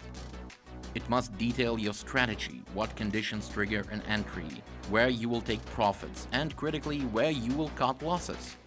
It should also define your risk management rules, like the maximum percentage of your capital you will risk on any single trade. So I'm very specific and picky with where I trade and when I trade. For example, I don't trade Mondays, I don't trade Wednesdays, I never trade the weekends, so my only trade days are Tuesday, Thursday, and Friday. That's the only times I trade. I like trading volatility, and that's when the most volatility is. Second of all, if I have not opened my computer and done pre-market analysis 30 minutes prior to market open, which is New York session for me, right, 9:30 EST. If I'm not at my computer at 9 EST analyzing, I don't trade, right? And on top of that, I only trade from 9:30 EST to 11:30 EST, it's about 2 hours a day. Also, my analysis pre-market includes a whole plan of potential zones that I'm looking to buy from, sell from, reversal zones, all these different things. And if I haven't written out my pre-market game plan, I can't trade. It's a rule of mine, right? Also, I never trade outside of my office. Very rarely do I trade outside of my office, never on my phone or any nonsense like that. So yeah, I'm very picky. Same as if I had a bad night's sleep, I don't trade. If I had an argument, I don't trade. If I don't feel well, I don't trade. All these different things I don't do because I understand the human mind and how it affects it. Embrace continuous learning, not just about market analysis, but also about psychology. Read books, follow thoughtful traders, not just hype merchants. and constantly seek to understand both the market's movements and your own reactions to them. The market evolves, and so should your understanding and strategies. To understand myself, personally, to improve my mindset, I have to spend such 5 years. It's not simple, but every day I improve something about myself and about my mindset. So it's not a locked time. Okay, it's a street. Is a way that you do every day.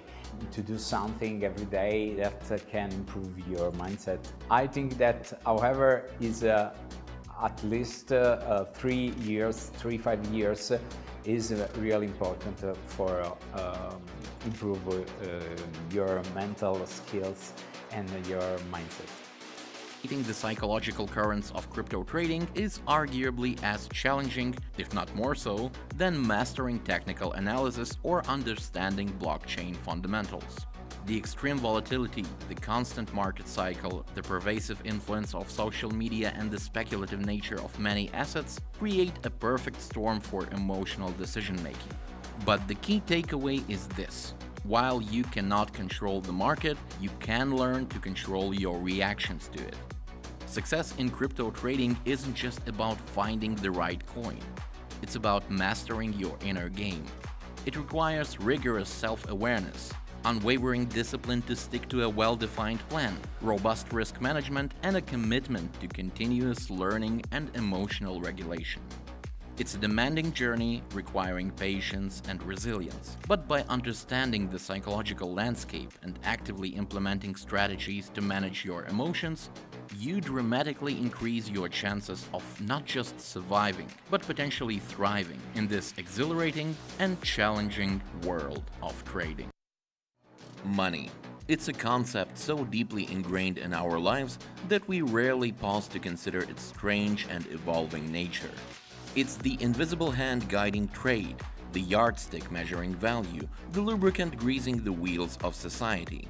But it wasn't always crisp banknotes or blinking numbers on a screen. Our journey with value exchange began far more tangibly. In the rustle of grain, the glint of a seashell, the heft of a well-crafted tool. Welcome to the story of money, a tale that inevitably leads us to the most famous and perhaps infamous digital currency of our time, the Bitcoin. For centuries, the value of money was tied to metal it contained or represented. Even when paper money emerged in China around the 7th century, later adopted in Europe, it was typically a promissory note, a claim check redeemable for a specific amount of gold or silver held in reserve. This was the era of gold standard. I think that one of the most important, because it made people see what money really is when they abandoned the gold standard. Because money became more and more worthless, and inflation was ramping up, and we basically learned to see what money is. It's just a piece of paper with someone that's saying it's worth like that. But can we trust that person? That's the question, and I don't think so. So that's why Bitcoin exists. I'm not a big fan of paper money because every year the inflation is cutting them, so I can't find in the history where is the exact moment which was the most important for them. Long before Bitcoin ignited the public imagination, a movement known as cypherpunks was exploring the intersection of cryptography, privacy, and digital freedom. In the late 1980s and 90s, figures like David Chaum were already pioneering concept of anonymous digital cash systems, like DigiCash. They foresaw the potential for digital surveillance and control inherent in purely electronic, centralized money. Their goal was to create electronic payment systems that mimicked the privacy and peer-to-peer nature of physical cash, using cryptography to secure transactions and protect our identities. In October 2008, amidst the turmoil of a global financial crisis that shook faith in traditional banking systems, a paper titled Bitcoin, a peer-to-peer electronic cash system, was posted to a cryptography mailing list. Its author, using the pseudonym Satoshi Nakamoto, proposed a novel solution to the double spending problem without needing a trusted third party. Nakamoto's genius lay in combining several existing cryptographic concepts in a unique way. The core innovation was the blockchain, a public, distributed ledger containing a record of all Bitcoin transactions. Transactions were bundled into blocks, cryptographically linked together in a chronological chain. This chain is maintained and validated not by a single entity, but by a network of participants, or so-called miners, who dedicate computing power to solve complex mathematical problems.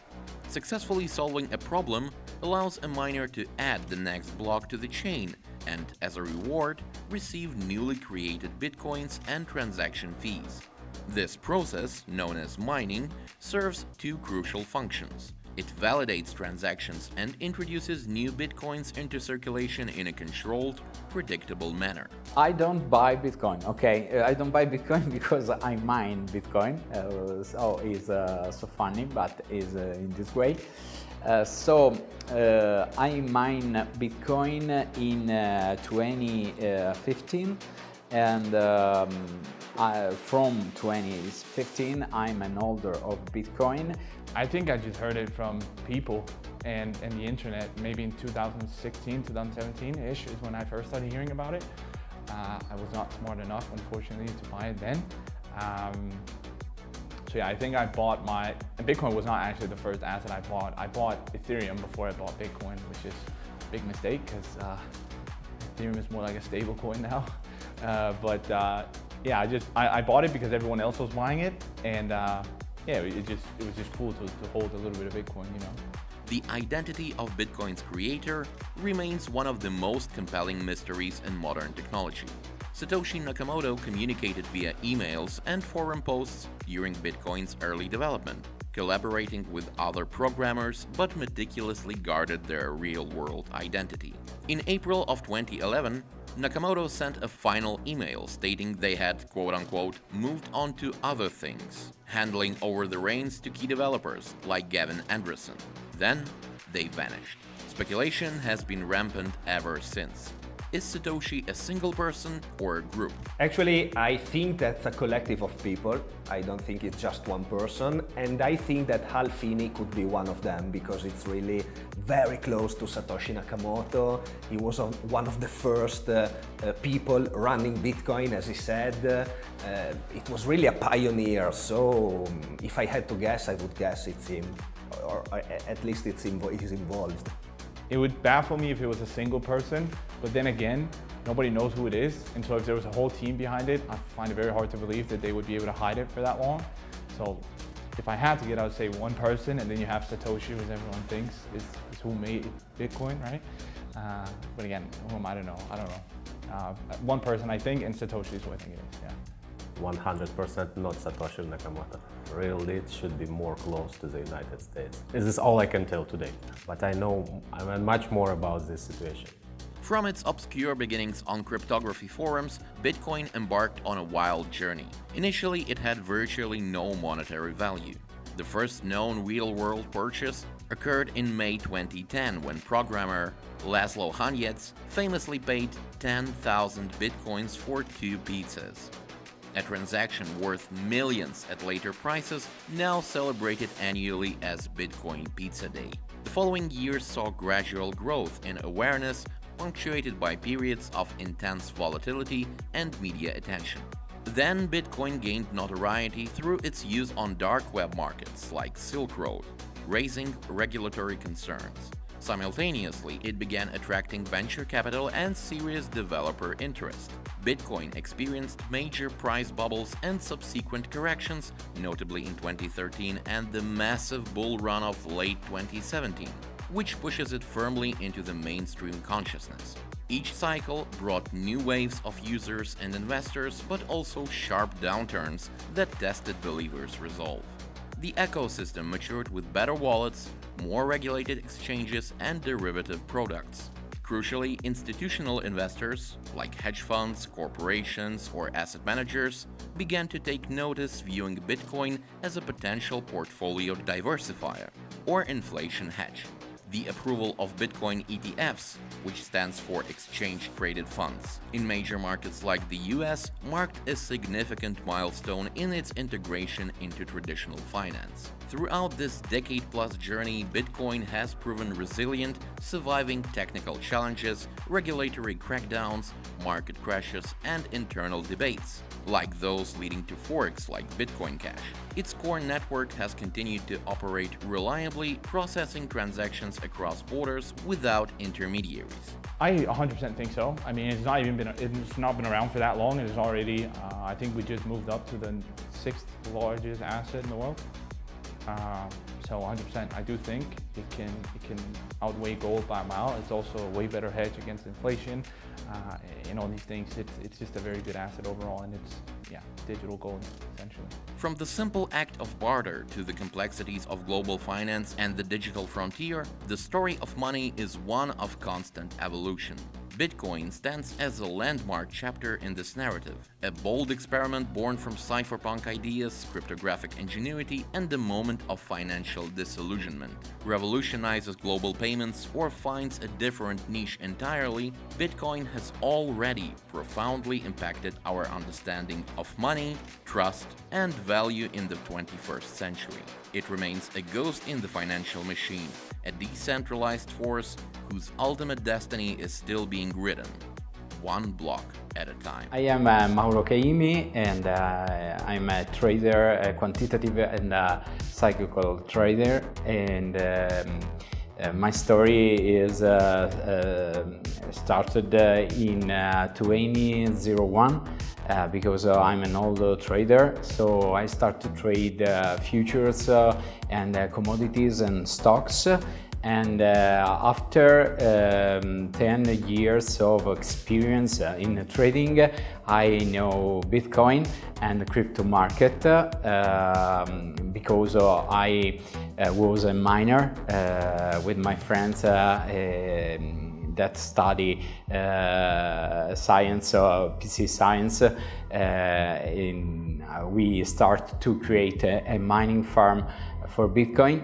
And so I was amazing about this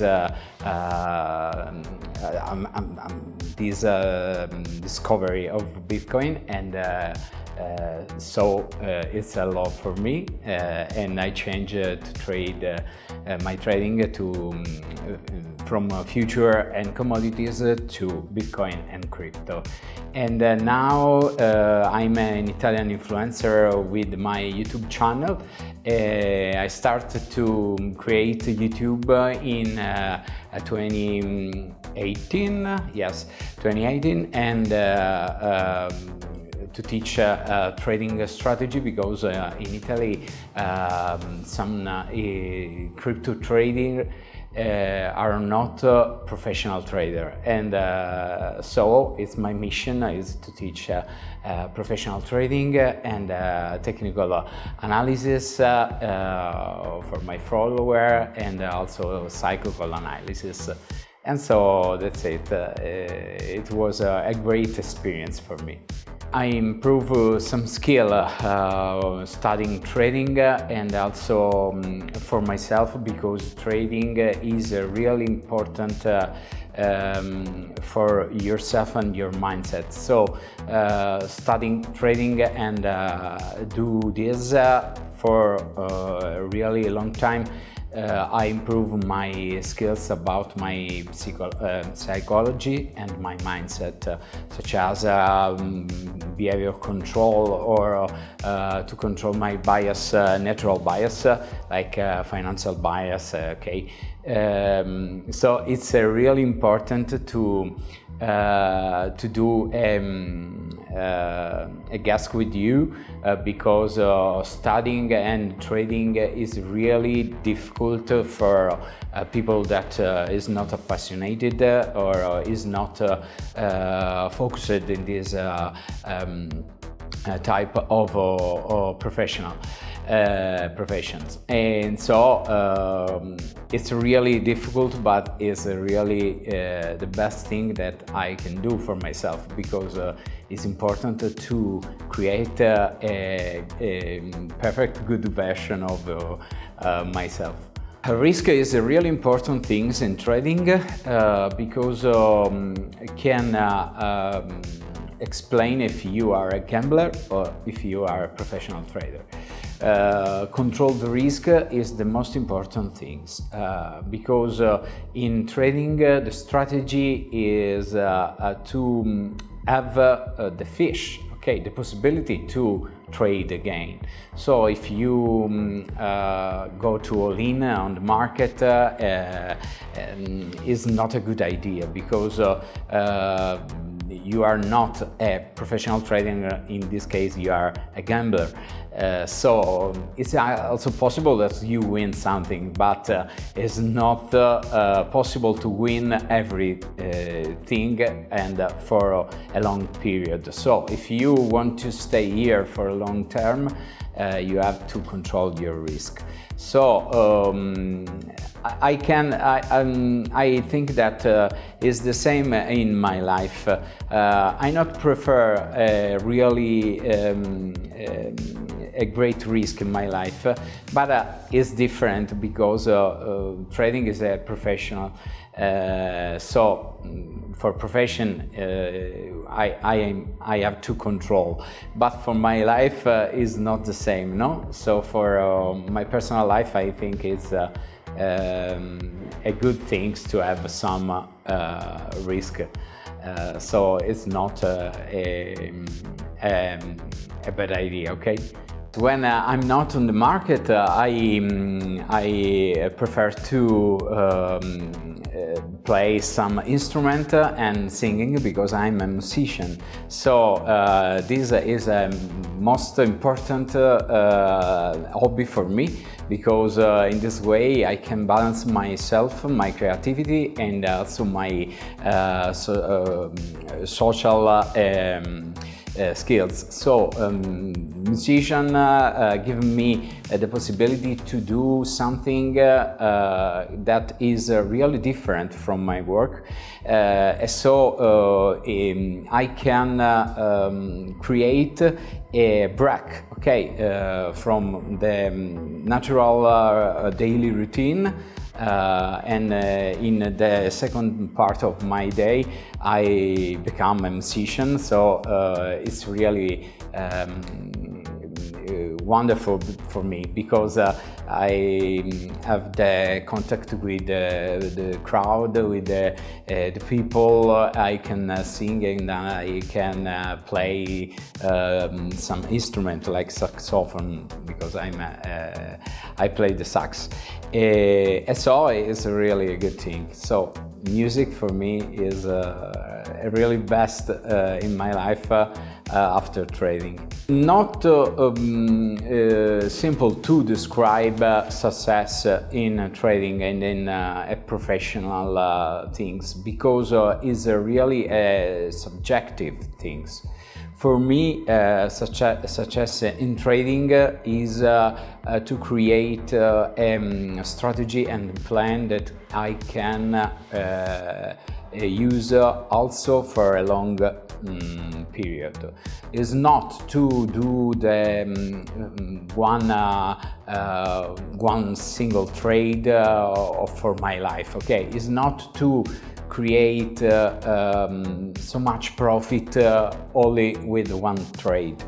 For me, success is to understand the markets. Understand the markets, it means also understand the people, because markets are a social place. It's not only analytical or statistical place, it's a social place. So understand the market is really important, because gives you the possibility to create a long period work and a trade that you can do for really much times. So success is this for me. okay, is understand and have the comprehension of the change in the market, of the changes in the market, the increase of the market and the behavior, different type of philosophical thought in the market, okay, because market is also developing their self and produce some different things, no? Okay, this actual market is real different from 10 years ago market, okay? So this is such as for me. This is a really interesting competition and I think that it's really important for trader to meet other trader and to participate to this competition because you go up with your skills. I'm here for improve the skill for myself, okay, because participate to this competition can be the possibility to study some things, to learn about the difficult to trade only for a little time or for 1 day or 2 days, and compete with the other trader is really important to give you the possibility to have some things that give you the fire, okay, the sprint, the final sprint to understand, to learn, to study some things. So it's a really good competition and it's really important for everything I know, because if you are a trader, if you want to become a trader, you have to do this type of experience. My name is Eugen Loza. I'm CEO of Excavo. I'm a professional trader. I start at 2013. I'm coming to one conference, and one guy, his name Bill Hubbard, he's since experienced like 40 years in Wall Street, and he talked about the market, about the gold, and it's very interesting for me. After this conference, I start to educate, learn how to trade, what is it, financial market. That's how I start. My trading experience, it's 11 years, and I have a lot of challenges in my career. So I understand who I am, what my good skills, where is my problem. I just discover myself. In every trade I have fixed stop loss. It's like 1-2% for my deposit. So this is my strategy.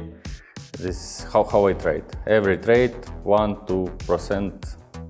I don't like to hold biggest minus, because my win rate it's not too big, but I focus at big risk reward. My trading routine, it's like I do sport every day meditation, and I have a big community, and I publish and research market. This is my routine. I'm not focused at education or mentoring. I'm just publish my idea for public. It's for free. It's in TradingView. I publish every day, every week, my ideas, my view on the market, on crypto, on forex, in any financial instruments. So I just discover the market, what is success for trader. Before I want to like fix in this area. I want to stay in this area, and after I focus at the money, I want to make big money. So now I'm just enjoying the market, and that's why I participate in this tournament. I like to work in this area, in financial market area. I'm not expect about other traders, about other trader, because I don't know their trading style, their performance. So I'm just focused at myself. I want to achieve victory in everything what I do. Web 3.0. Is it just hype, a tech buzzword, or is it genuinely the next evolution of the internet, set to change how we live, work, and interact online? To really get Web 3.0, we need a quick trip down memory lane. Remember the internet of the 90s? That was Web 1.0. Think static websites like digital brochures or encyclopedias. You could read information, but you couldn't really interact much. It was the read-only web. Think GeoCity pages, maybe Netscape Navigator if you were there. It was revolutionary for its time, giving us access to information like never before, but it was largely a one-way street. Then came the mid-2000s, and the internet exploded with interactivity. This is Web 2.0, the internet most of us know today, the read-write web. Suddenly, we became the creator. Social media platforms like Facebook, Twitter, YouTube, Instagram, TikTok, they allow us to connect, share content, build communities, and shop online seamlessly. User-generated content became king. But Web 2.0 has a catch. While we create the content, large corporations own the platforms. They control the data, the algorithms, and the rules. Our digital lives are largely hosted in centralized silos owned by a handful of tech giants. Think about it. Your photos, your posts, your connections, your whole online identity, they all exist on servers owned by someone else. You have access, but you don't truly own it. This centralization brought convenience, but also concerns about data privacy, censorship, and single points of failure.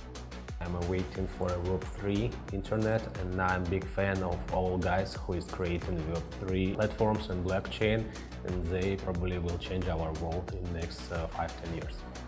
If I'm trading in DEX market, there are a whole industry of decentralized platforms where you can trade easily any pairs in many DEX exchange, or you can easily create meme coin in one moment, or you can hold your money or NFT in special wallet and receive incomes, or you can even build a business in Web3 application, receive crypto, and no one will suspend you in this world. And that brings us to the doorstep of Web 3.0, often called the read-write-own web. So what is Web 3.0 fundamentally? At its heart, Web 3.0 is about shifting the power back to the users. It's an idea, a movement, and a collection of technologies aiming to create a more decentralized, transparent, and user-controlled internet. Instead of data being stored on servers owned by single companies, Web 3.0 leverages technologies like blockchain, the same tech behind cryptocurrencies like Bitcoin and Ethereum. Imagine data distributed across thousands of computers worldwide. No single entity controls it all.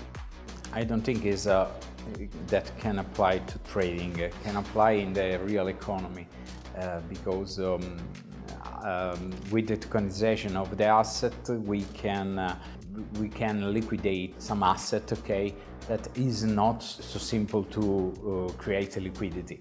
The tokenization can push this sector. And is also important because the cost of tokenization is so down instead of the other asset, okay?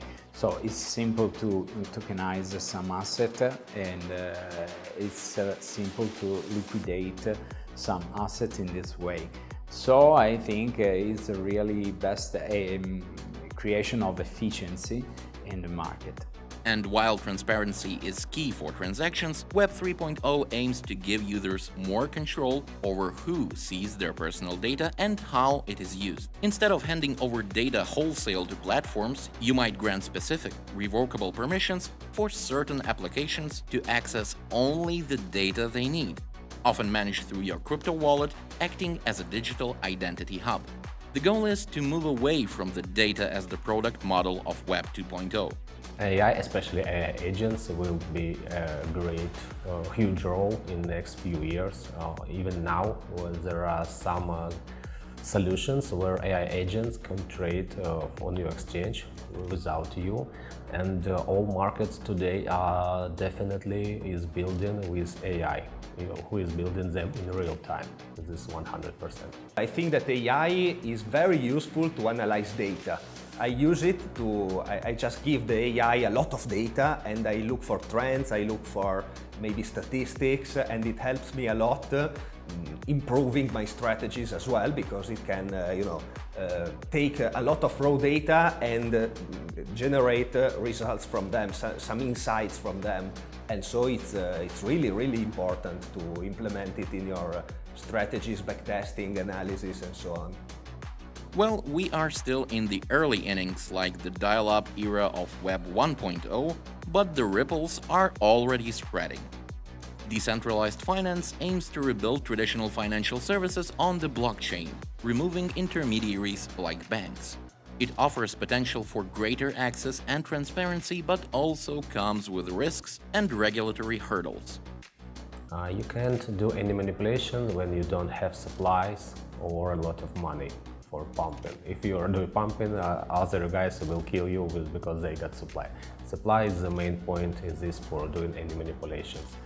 I'm really fine for AI trading, especially when you can train in your own neural network for trading, and I definitely will use AI agents in the next few years. Especially, actually, I'm building one AI agent right now. So there you have it. Web 3.0 isn't just a technical upgrade. It's a philosophical shift towards a more open, fair, and user-centric internet. We've journeyed from the static pages of Web 1.0 through the interactive but centralized platforms of Web 2.0 to the emerging read-write-own era of Web 3.0 built on blockchain, decentralization, and user ownership. Is it perfect? Absolutely not. There are hurdles to overcome: user-friendliness, scalability, regulations, and weeding out the bad actors. But the potential to reshape finance, creativity, gaming, community building, and our fundamental relationship with the internet is immense. We are witnessing the foundations being laid for the next chapter of the digital world.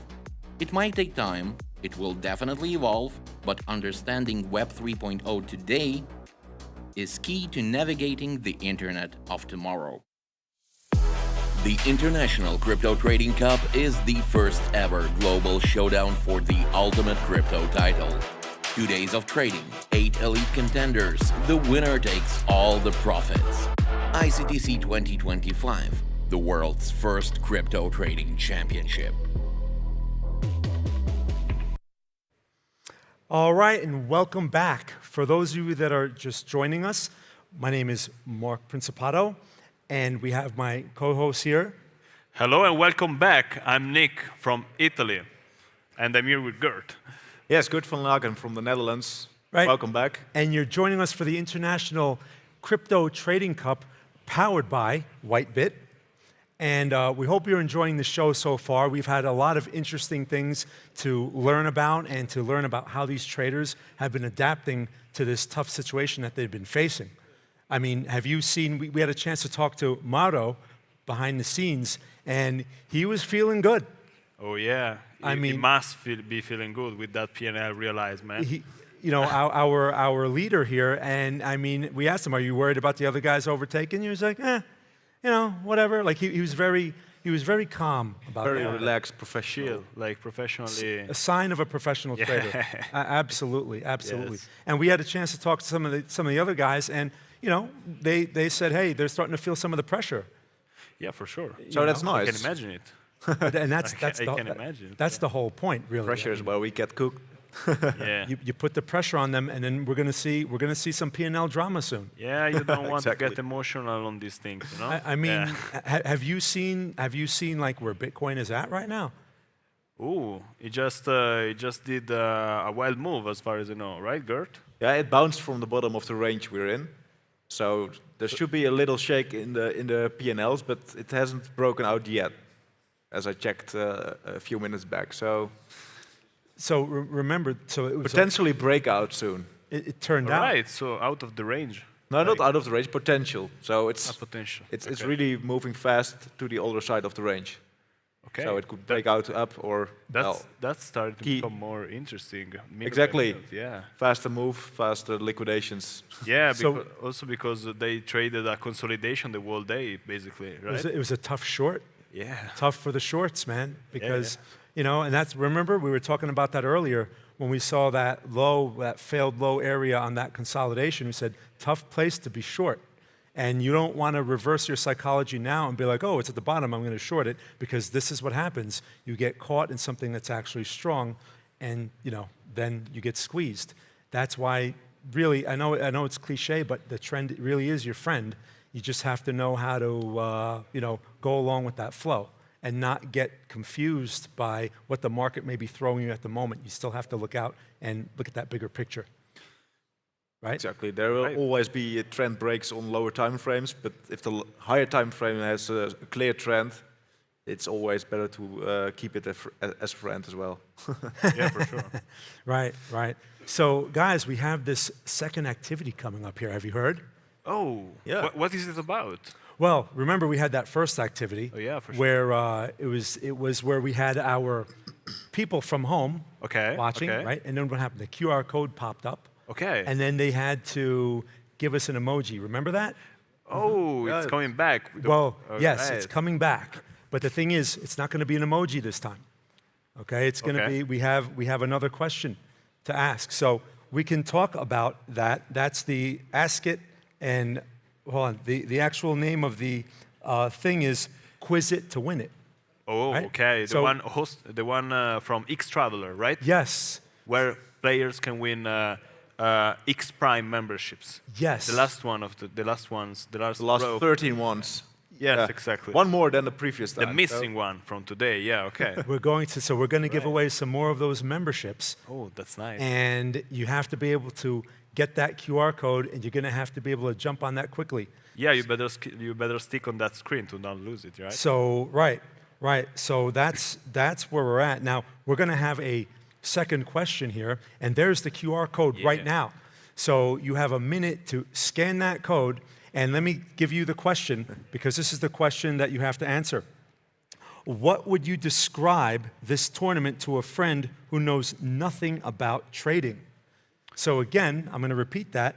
How would you describe this tournament to a friend who knows nothing about trading? You have less than a minute to answer that question right now in the Telegram community, and then a moderator is going to pick the winners, and then we're going to announce them here shortly. So there's our QR code. Here, let me see if I can point to it again. Here's the QR code. No, there it is right there.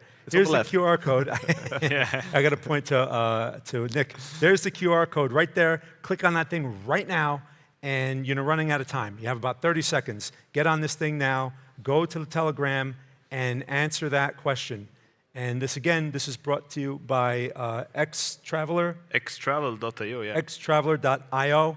And they're going to give you a voucher for a membership to their X-Traveler, what is it called? The X-Prime membership. X-Prime membership, yes. There will be 13 winners this time, so that's really nice.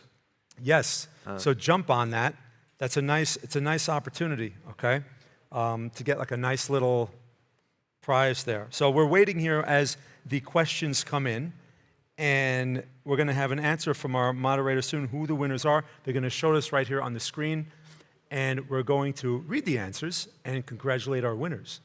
Now, how cool is that? Oh, that's very nice. They can know instantly if they won or not. Yeah. Yes, we're going to find out. And now, you know what? The activity is now closed. So you can no longer, you missed it. It was the QR code is now gone. And your next opportunity to do this will be tomorrow when we stream on our second day. We will have some more activities where you can scan the QR code and participate to win prizes as well.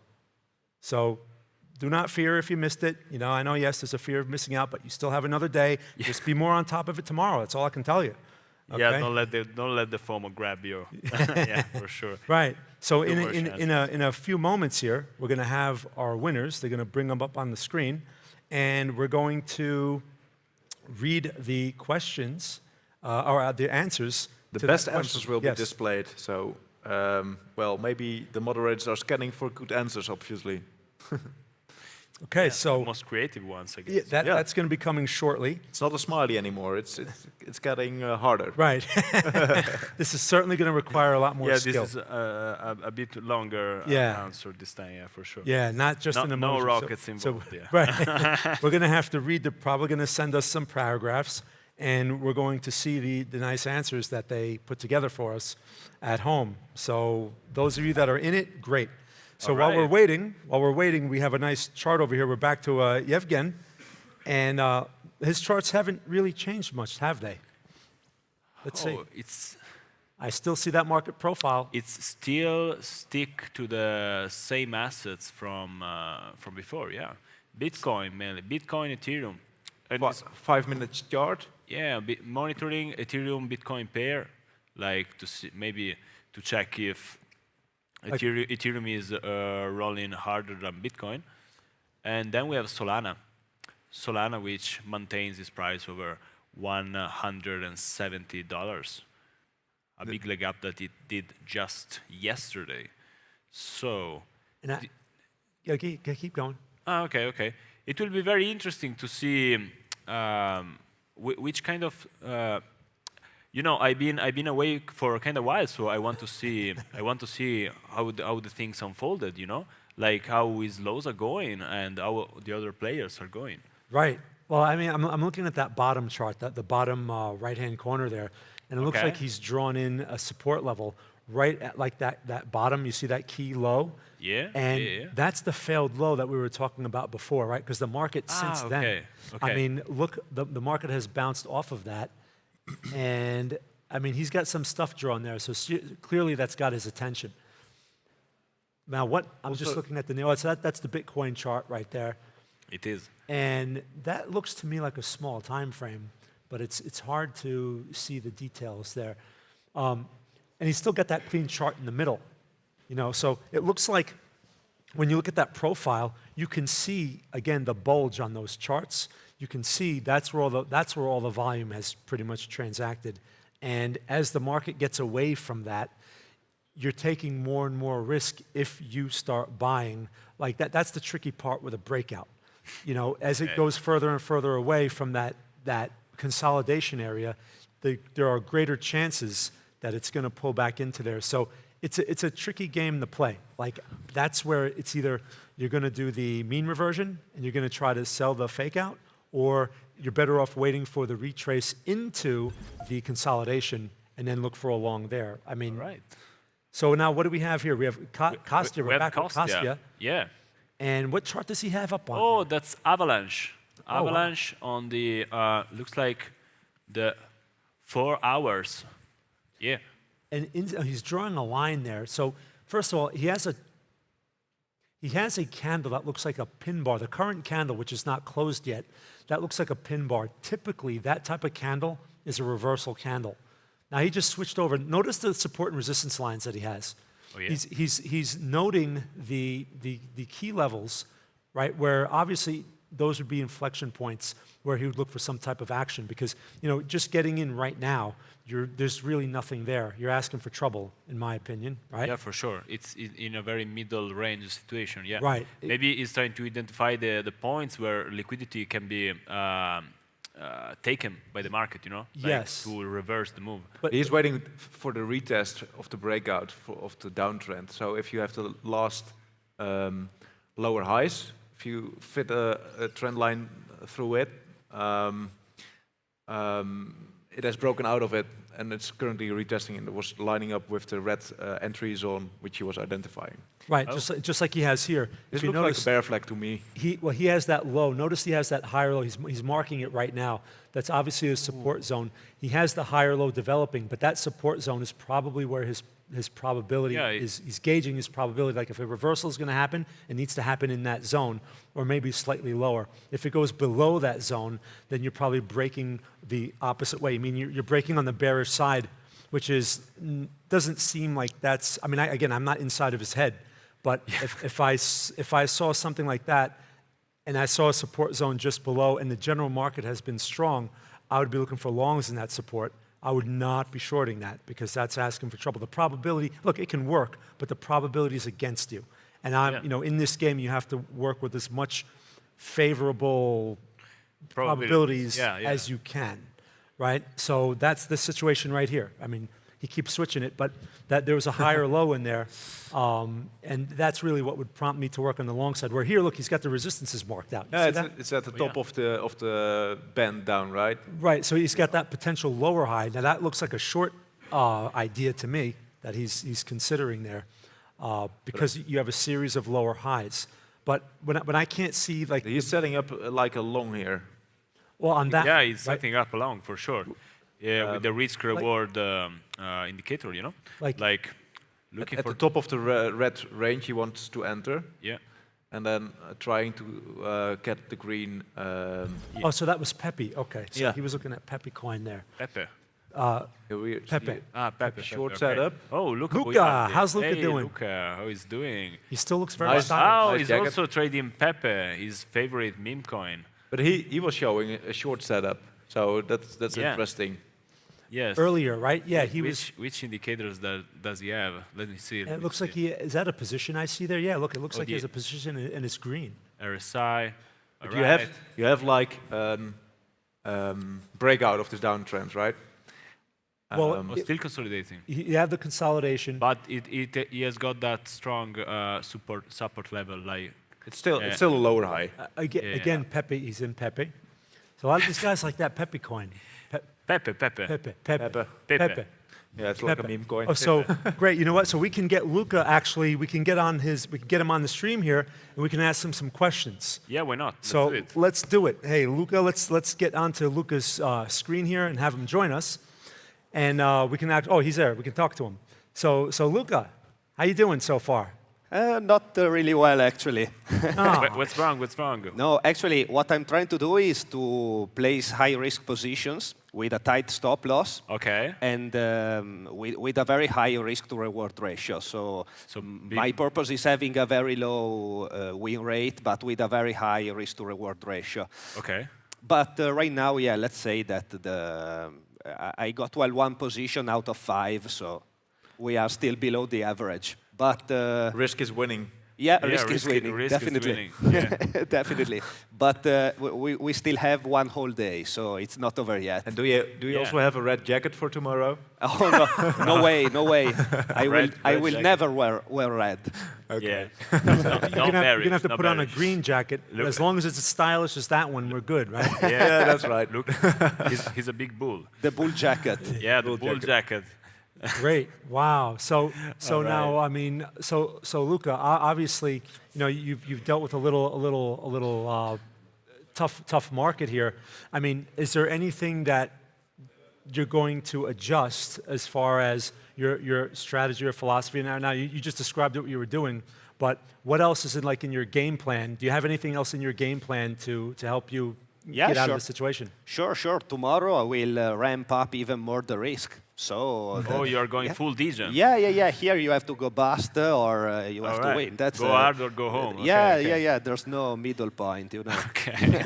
There is no middle of the range. He was probably talking to Mauro in the Mauro. break. Yeah, Mauro maybe. Said, hey, what are you doing? And sounds like And they probably spoke Italian, I suspect. Yeah, for sure. So no one else could.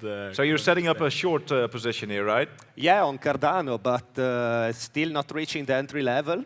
Okay. All right. I've set up a couple of positions along on Bitcoin, along on Solana. And what are you looking at for the RSI, for divergences maybe? No, actually, I look at the market structure, which is usually, right now it's bullish on the higher time frames.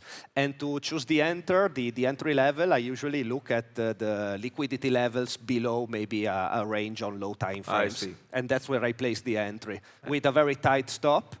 And yeah, as you can see, a high risk to reward ratio. That's the purpose of the strategy.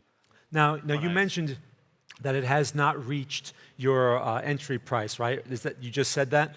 Is there a particular type of confirmation that you're looking for that will justify your entry? Yeah, actually, I put the entry slightly below the shadows of the candle on the local bottom, if it's a long position, or on the local top, if it's a short position, just because usually there's a lot of liquidity and the price goes there, takes the liquidity, and then retraces.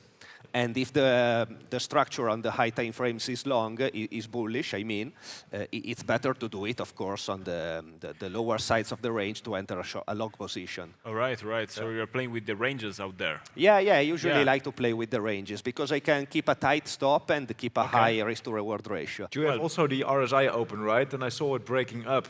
Yeah. So this is really high risk. Yeah, actually, right? the RSI, I keep it just to have a look at if the market is oversold or overbought, but I just don't use it as an, a confirmation. To it open breaks the position. above the yellow line, so breaking somehow bullish. Right. So basically, Luca, you're using it sort of as a reference, just a general reference. Yeah. As opposed to like a part of your specific strategy. Yeah, right? definitely. That makes sense. The entry, stop loss and take profit is based just on the price action, on the price levels. That's it. And I also use CVD over there just to have a look if the market are buyers or sellers.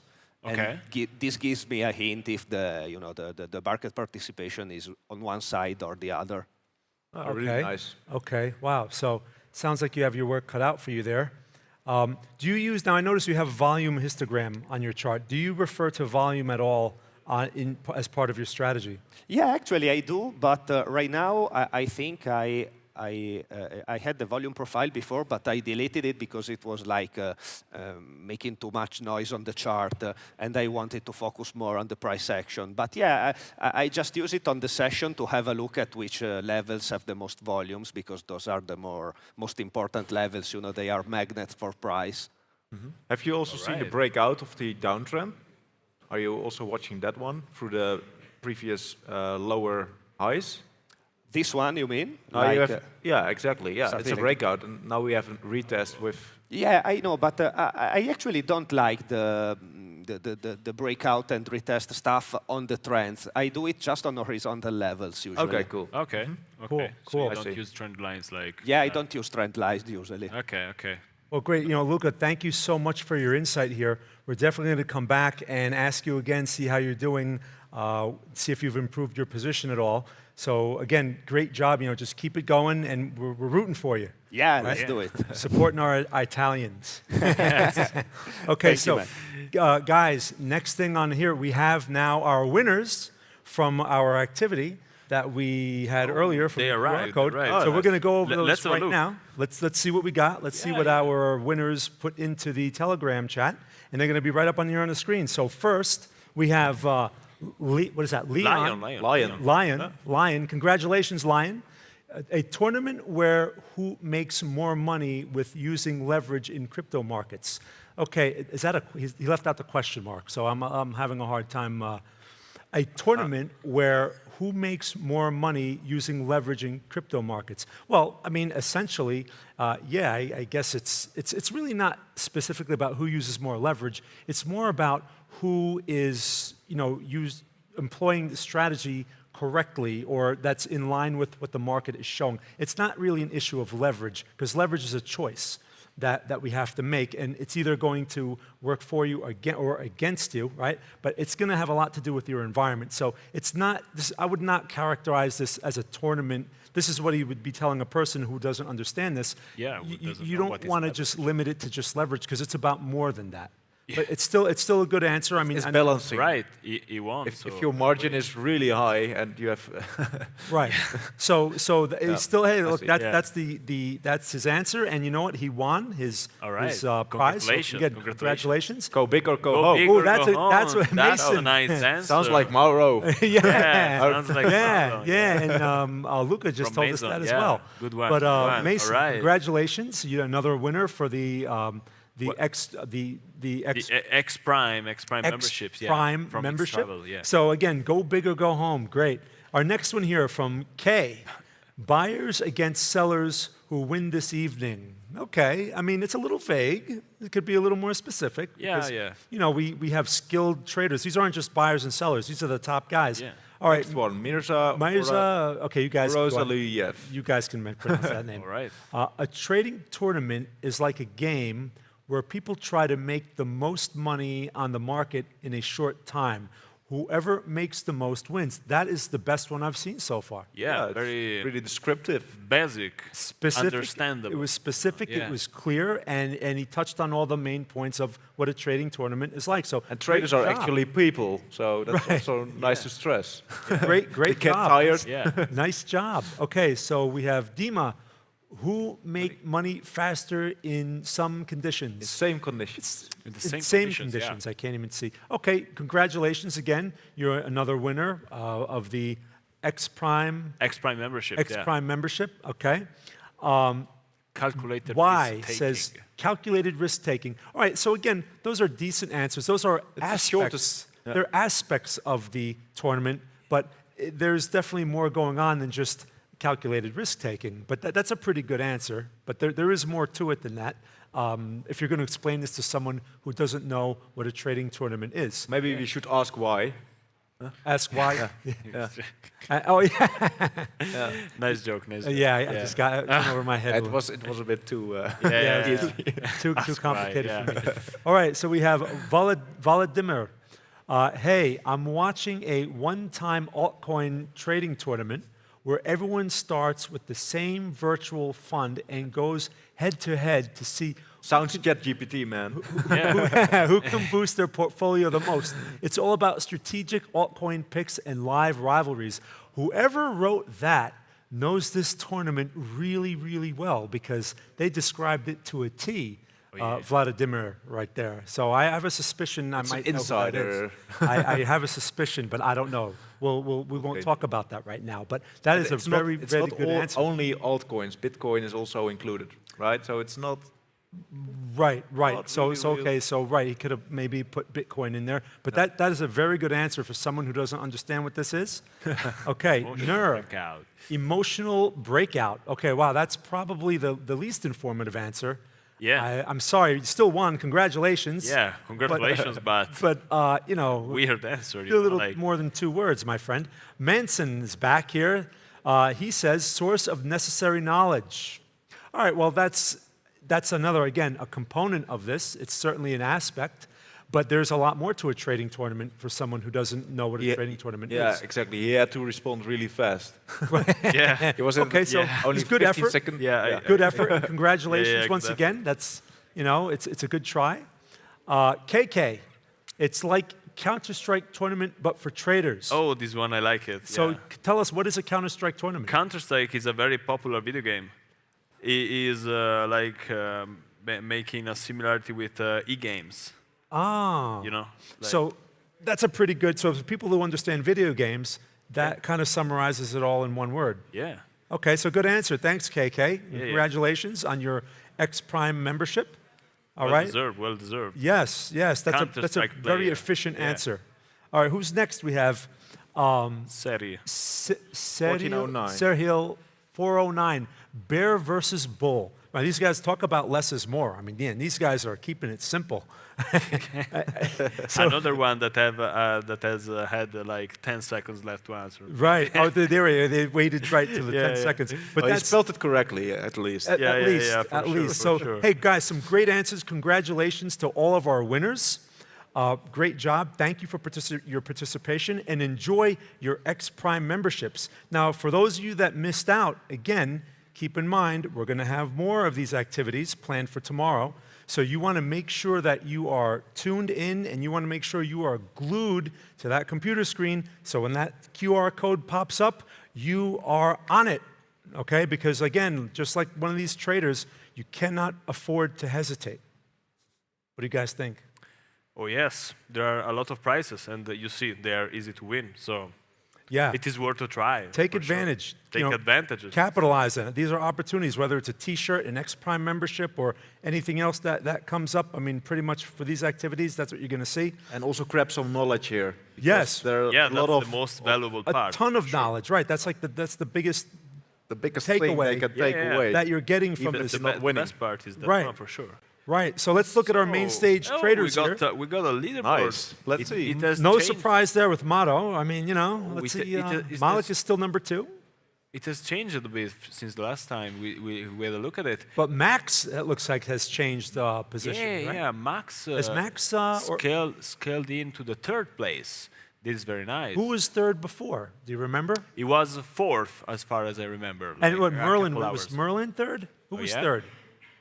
Oh yeah. I don't remember. I can remember who was the 3rd one. Okay. But Malik and Mauro Kaimi stay. They're still up there. They are doing very well. Yeah. And how about, let's see, so it looks like there's been some changes, right? So Yevgev or Loza, he's still in the negative, right? So our top 3 guys are on the positive, and then everyone else is still in the red. They're still trying to fight their way back. Yeah.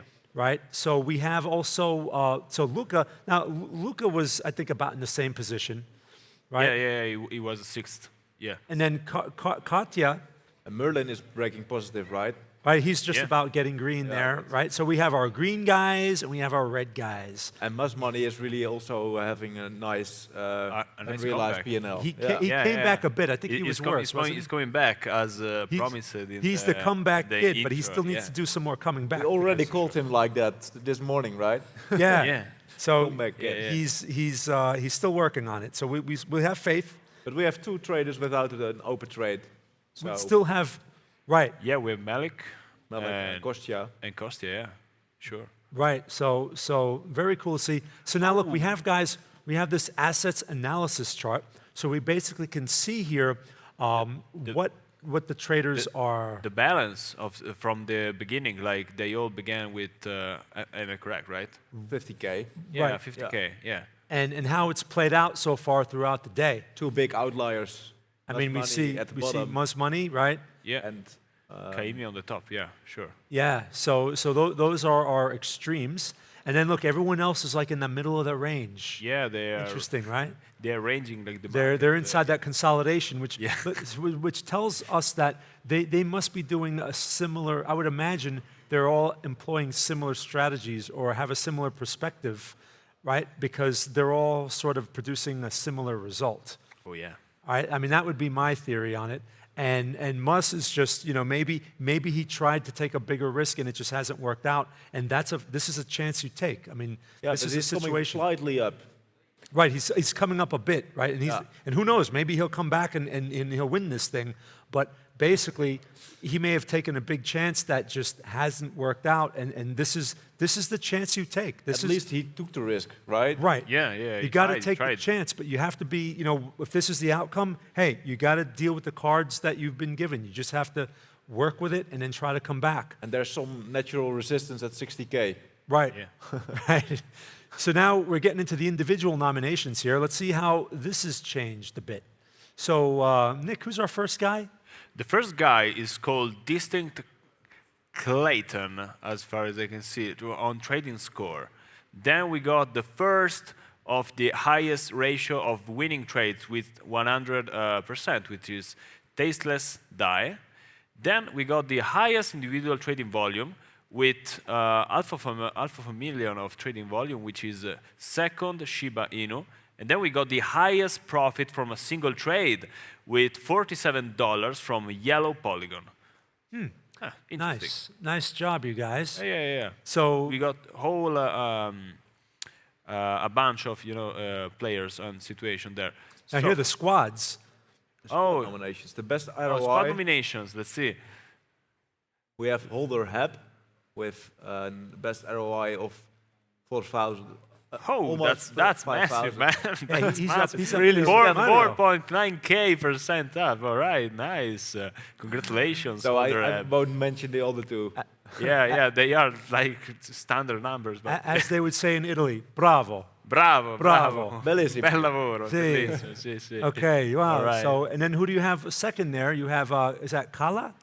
Koala Koala. is up with 302%, which is not bad, but compared to 4.9K, it's I know it's a fraction. It's a small it's a fraction. pale comparison. And then we've got CryptoGid, which has scored at 22.9%. Wow. Okay, so he's got a little ways to go, but hey, at least he's on the leaderboard. Yeah, I mean, at least for stock market, it would have been a great result, but in crypto, it is like it's like it's standard, You're like a beginner. What's wrong with you? Yeah. Yeah. Okay. Yeah, for sure. Wow. Good leverage, Very interesting. yeah. Wow. So it's very nice to see those squad nominations again. Congratulations to the squads that have made it onto the leaderboard there. Oh yes. Very nice to see the participation. So, so the next thing, remember, guys, that we have the voting. You guys remember that? Oh yes. Yeah, sure. Yeah. We have the voting. There is a prize pool also for the voting of the squads, right? Right. How does that work? You got to refer. I know we have a situation where we can vote for our main traders here. I mean, we have all these events that you can vote for, right? And if you go to the main page of the ICTC 2025 challenge, users that can get on there, they can actually place votes and win money if their outcome comes true. It's like event betting. Yes, there is a prize pool also for voting, actually, yeah. Also for the squads. So people at home, don't forget, you can participate in many ways here and take advantage of all kinds of ways to win, whether it's some prize money or it's one of these great giveaways that we have. Yeah. Yeah, exactly. So, all right. So now moving along, I have to say, like these guys here, as you can see, we don't have a whole lot of time left. Yeah, just 27 minutes left for today. Nearing the end of today, right? Yeah. Right. Now, remember, we have a whole other day tomorrow. We have another 6 hours tomorrow. Tomorrow morning also, maybe we will have some surprises because the orders left open tonight will be counted, right? Yeah, if any of these guys take home overnights. Yeah, if they want, of course. The guys we spoke to, it seemed like the sentiment was, we're not really interested in overnights. We're just going to go flat. I mean, that was what we were hearing in the beginning. They want to see what's happening. And I'm curious if that has changed as we get near the close of our first day. Yeah, some were still undecided, so. And going into our second day, it's going to be interesting to see now, are the laggards going to really start pushing? Because tomorrow is it. Like as Luca was telling us, tomorrow he's going to really start pushing it to make his comeback because we still have a whole other day. Oh, yeah. Now, the thing is, Saturdays in the crypto market is, I mean, it could be a good day, possibly, because I've seen some wild moves on a Saturday. Yeah, me too. So, sometimes it happens because it's a never-closing market. So right, it's a 24-hour market, 7-day-a-week market. Yeah, it might be the case that traders that cannot trade the stock market move on crypto on weekend.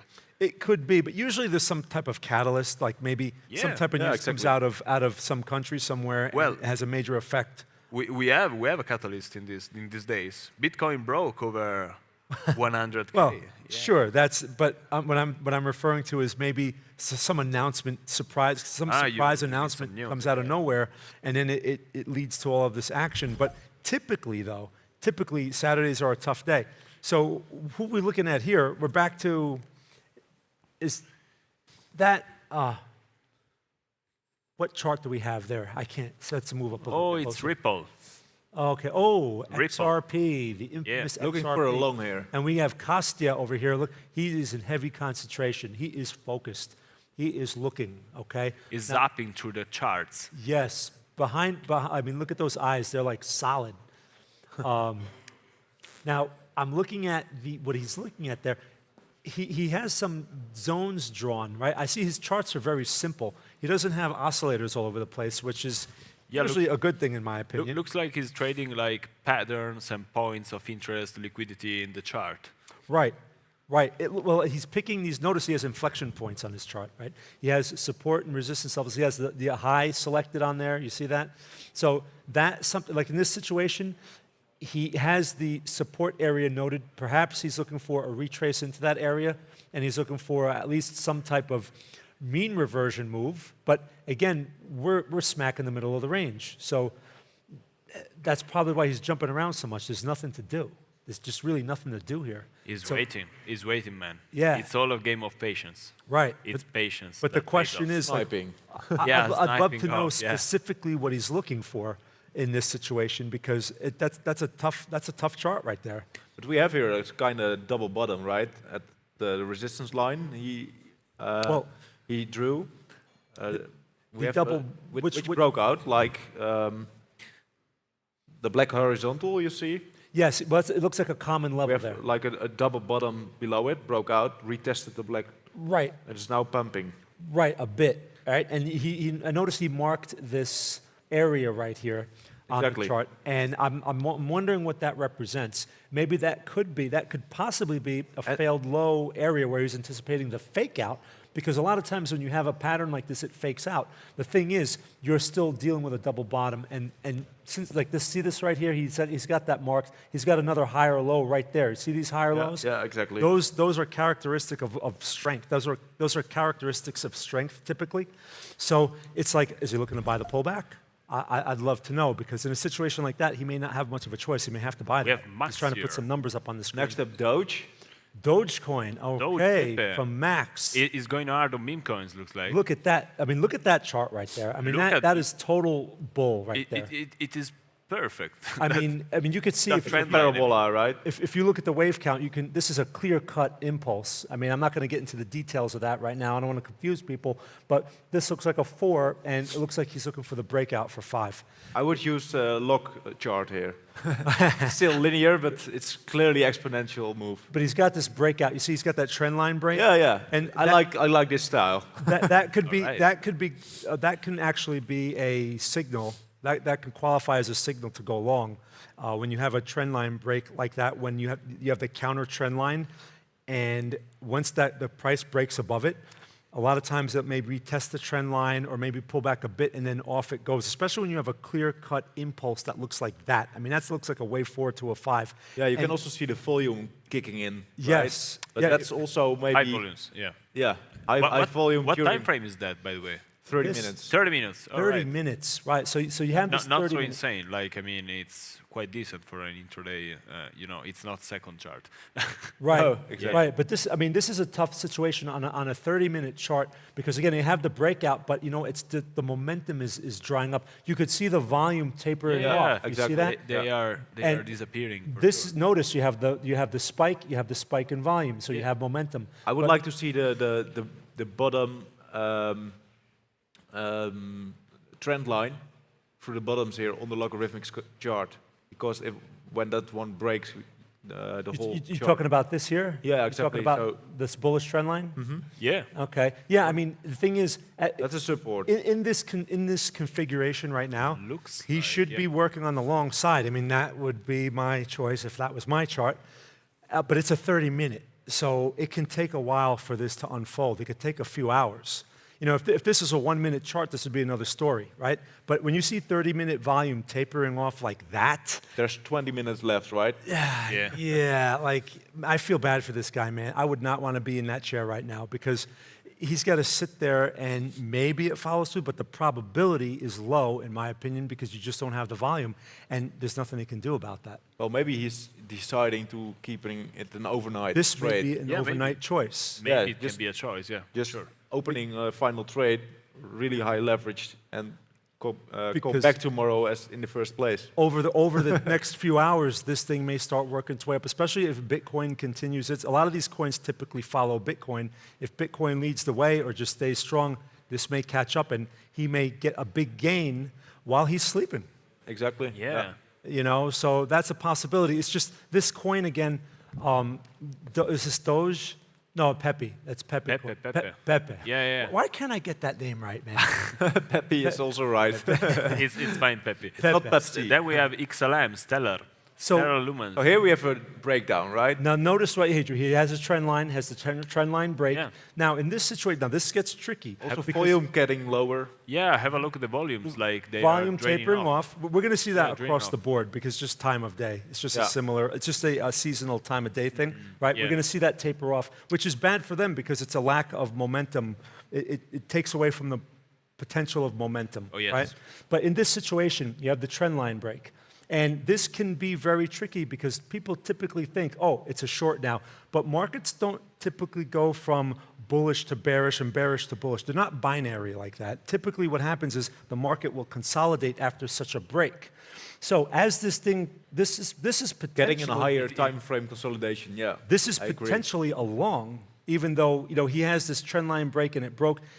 Don't make the mistake of thinking this is a short because, again, like I said, markets are not binary. What I would be looking for in this situation is the failed low, right? Because you have the consolidation, you have maybe a test of low, right? I would actually draw a trend line right in this area right here. It's testing that low right now. This one, right? See, so test of low, and maybe you get what I like to call a compound double bottom, right? Failed low situation where you have like a little mini double bottom right here, followed by the confirmation. If I saw that, I would be long the world. If I saw something like that, 100x. I would ask for another 50K, and I'd be like, give me 100K. I want to go all in now. If I saw it right here, right now. That's that's how even with drying volume. Well, because even with the declining volume, because here's the thing. When you have that consolidation, of course you're not going to have volume before the momentum burst, right? So what will happen typically is if it holds and we get the confirmation, volume will come in to the market and then you'll see the spike, right? You'll see, so you can't, when the spike is there, the volume has been done, it's transpired, it's over. So you want to be in before the volume spike, right? And so you can get that type of insight from the candles themselves. So he's maybe too late for a long then because we have a great at this time, it's just a little, it's early. There's nothing there at the time. All I'm saying is be careful of these breaks because it's not. I would not qualify that as a short. In order for the short to really be more convincing, I'd have to see support breaks. We don't have that. And it's also a long range down to another lower high. Right, that's it. So that general structure, I mean, that's totally bullish. So if it unfolds over the next few hours or whatever, and we get that reversal formation, I mean, that looks like a long to me, if it can follow through. Now remember, it's always up to the market. I can sit here all day long and talk about, oh, chart this, chart that, and this is what it can do. But when the day is over, it's up to the market, and I can be wrong, right? And I always accept that fact. And the thing is, if I see that I'm wrong, like everything that I just described, if it turns out I don't get the confirmation, or I do, but then it fails, I'm out. Sometimes I won't even wait for the stop, just out, get out. You cannot hesitate with that because you need, like we talked about earlier, your reward-risk ratio needs to reflect a positive expectancy. You have to have, you cannot lose more than what you win. That is the key to this game. All right, so look at this comparison we have here. Yeah, we got Mauro Caimi over Merlin. So, what does this look like? Both a Bitcoin. Oh, Bitcoin. Mauro is actually short, and I think, look at this. 100x level. This guy is all in. Oh, it's Merlin, the time for the hard ones. Merlin's had enough. This guy is starting to, push over here. How much margin? 2K. Okay. Well, quite a lot margin because his liquidation price lies still at 89K. So it's not 100x trade. He's going with a cross leverage there. Yeah. Right. Oh, he put a lot of margin, man. Yeah, it's a really lot of margin. High risk. So, and look at where we are with our realized P&L. I mean, Mauro is $9. Yeah. He's still okay. He's up there. This guy doesn't have anything yet. And the unrealized, though, look at this. Trade. Yeah, minus 148, right, versus 763. So he's got him beat there. That is a nice move, I must say. I mean, he's trying. Like pretty risky. We're starting to see some changes in their activity or in their philosophy because time is running out. Yeah. It's really nice. It's at the same price point, right? Right. Both trades are Yeah, on the they same both price have point. a very high opposite liquidation direction. price also. Right. by the way, We have, again, this is a great example of, you need two opinions to make a market. Exactly. We need Moro and Merlin, and then we have the market, right? Right. We have to market, Someone is Two going to views be of the right and market. someone's going to be wrong, and it's going to be up to the market, right? You don't take it personal. So, I mean, it's interesting to see that, because if you have a seller, you need a buyer, and vice versa. One of these guys is going to be wrong. So, I mean, are they at the same price, basically? He bought at 103.021, and this guy sold almost. at 149. Very similar, yeah. So they picked up the same resistors or support. It's key levels. close, right? It's close. He bought it at just a little bit lower, maybe about 100 points lower than where he shorted it, right? So, I mean, now again, we were talking about that Bitcoin chart. We saw nothing but strength. Now, look, we have the traders open positions. We have mass money. With Mus over here.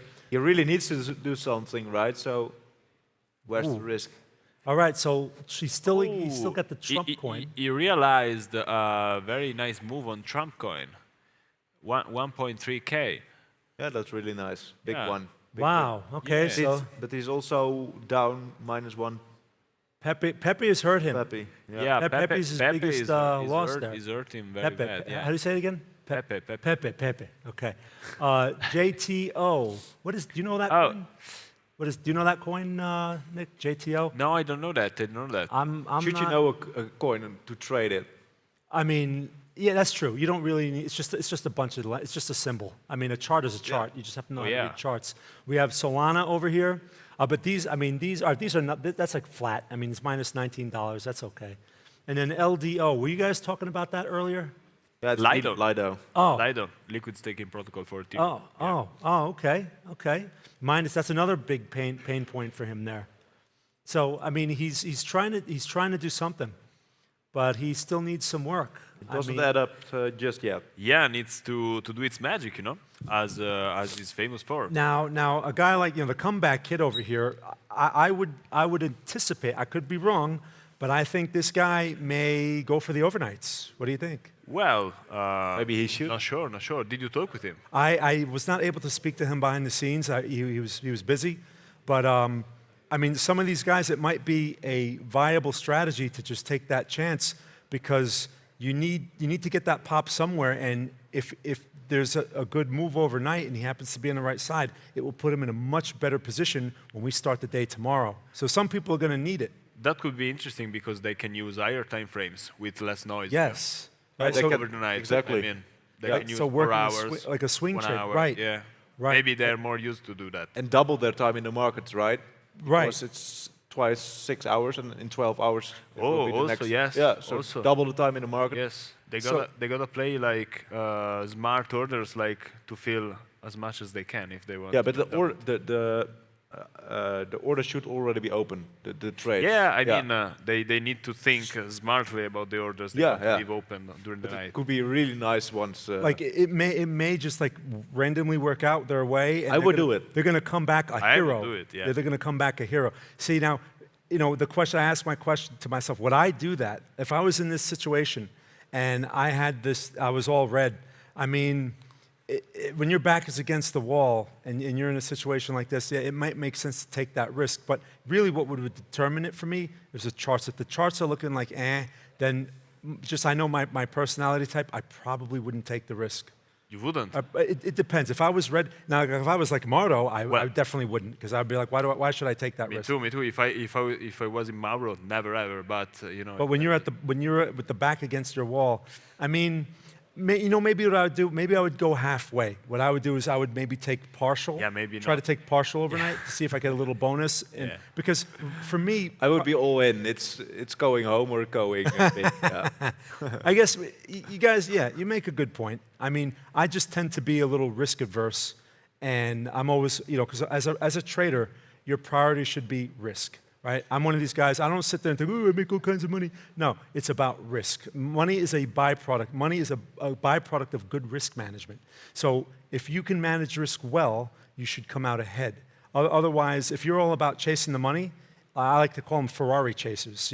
Like you're not going to get very far being a Ferrari chaser. Normally, I fully agree, but it's a competition, right? Yes. So they need to step up the games to really win or go home empty-handed. You know what, and that makes sense. I have to keep that in mind as well. You know, Yeah, this is a competition, and if We've you're in a got certain Malik situation, what do we have here? Malik. Malik is back. Let's see what he's we back have going on with with Malik. I like getting closer to these trading charts. the great classics, Ethereum, Bitcoin, and Cardano. Wow, okay. Or at least looking for an entry, I guess, yeah? Now, notice Malik, what he has over here. He has a bunch of these boxes drawn on here. I think one is the risk-reward box, and the other is like an area of interest. Well, I think he's just overlapped a couple of gray boxes. Yeah, some Fibonacci ranges, I guess. Well, I think what he's got here, because see, I spoke to him earlier, and we have a very similar strategy. Everything he described, I'm like, man, that sounds like some of the stuff I do. And it looks like he's highlighting these areas where a fake out is likely, right? This resistance area, he's got this resistance highlighted, and we're in basically the fake out zone. Like in this spot right here, I would not be in a hurry to buy this breakout. What is a 5-minute chart? So if you get a confirmation here, a bearish confirmation, that might be a nice quick short, you know, and just look for some sort of pullback back to this support.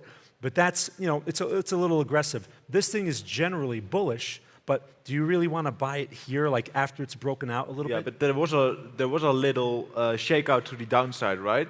You can see the lower low there. This? Yeah, that was a great shakeout, and now it's breaking upwards. So maybe that's another shakeout for the bears. Keep ranging, or breaking above the box he drew. Well, but I think he's highlighting this area. Yeah, because he's looking at that resistance. It's a decision area, whether it continues to the right. upside or look at the red breaks candle. down. Look at the red candle developing. Now see, I mean, that could be the confirmation candle. I don't know what he uses for confirmation. It could also be the final shakeout. Well, the thing is, this could be the short, right? Like, because you get these people that bought that breakout. If the breakout doesn't go, like for example, if I was long and I saw that, I would be out. Because that is not what you should see. When you get a breakout, momentum flows, it continues. So the next candle should be big and green, especially on a 5-minute. If I see this, I'd be like, this isn't working. You know, and I would be looking to get out of that, right? So that would be a possible short right there. I don't know what he's thinking, but I notice he has this area highlighted a lot, and I suspect he may be thinking in a similar way. Yeah, I see. Also, what does he have? Now, this is Cardano and he has Ethereum. On a daily time frame. These are daily time frames? A 1 hour time frame. Oh, so he's daily, right, daily. And then that's daily, and this is at 1 hour. Okay. So those are interesting time frames. The daily, look at this, on Cardano, that's a bearish pin bar in a location where a bearish pin bar is highly likely. So now that, because the general trend is bullish, like this is a bullish move, he's noting the low. You see that? The low of the pin bar. So that's a potential short as well. Right. But we saw this pin bar on Bitcoin at 95K as well, and we know it's at 103 right now. So well, you see it also quite often, an inverse hammer, right before a big breakout.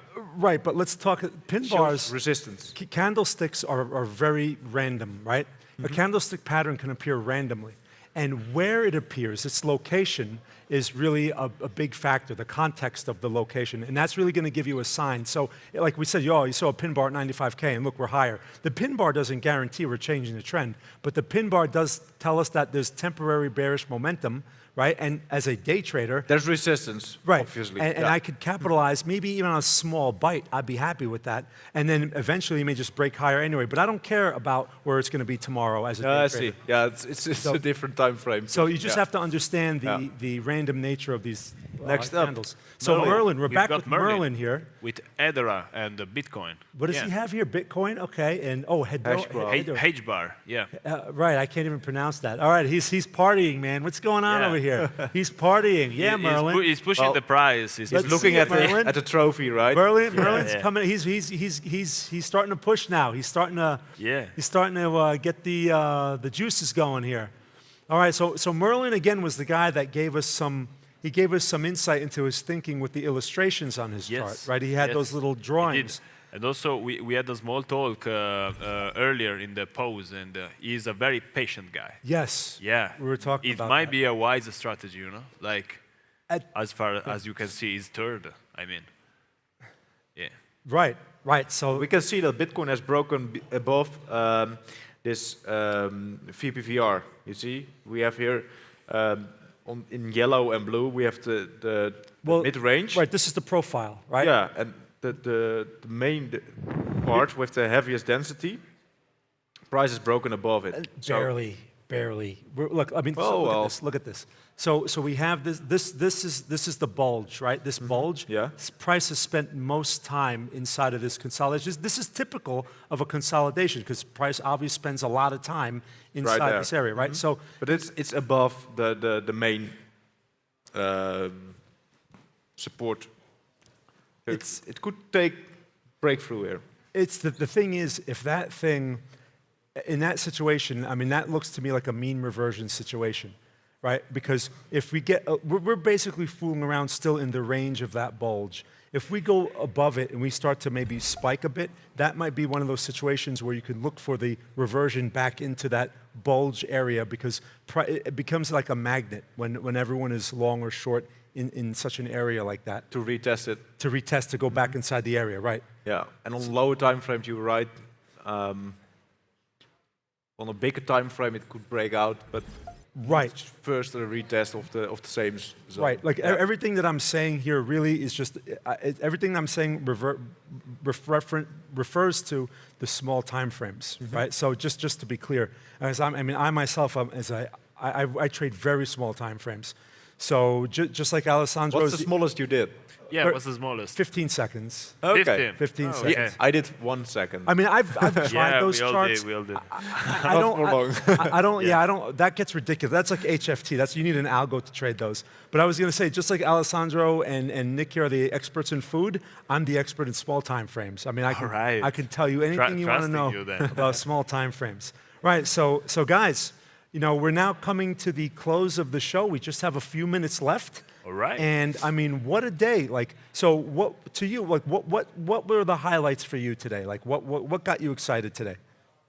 After all the things that we've seen, what stands out the most? Well, the leaderboard for me.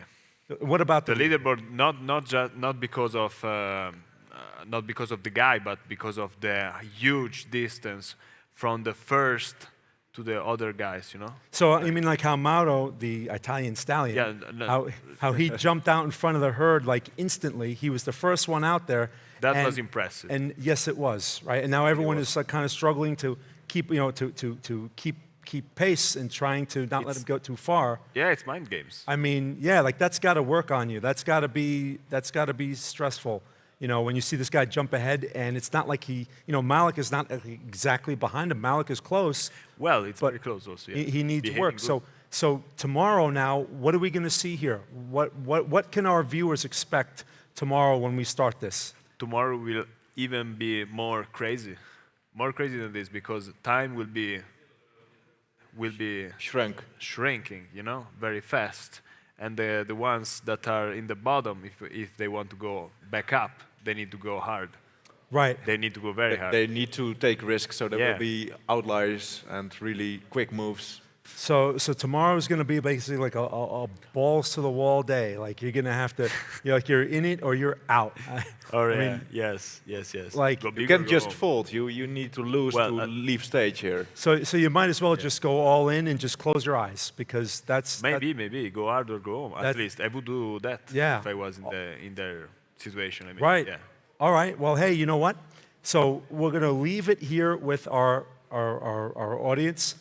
Join us tomorrow. Make sure you come back because things are going to get intense. This was a very interesting day. Bitcoin was trying to get its act together, but we were in a range. These traders had a lot of hardship to deal with. So tomorrow we're going to see the guys now. They're going to have to put everything on the line, and we're going to see how it goes. So it should be an interesting day. Plus, we have all our giveaways and other activities. So please join us, and we'll see you then.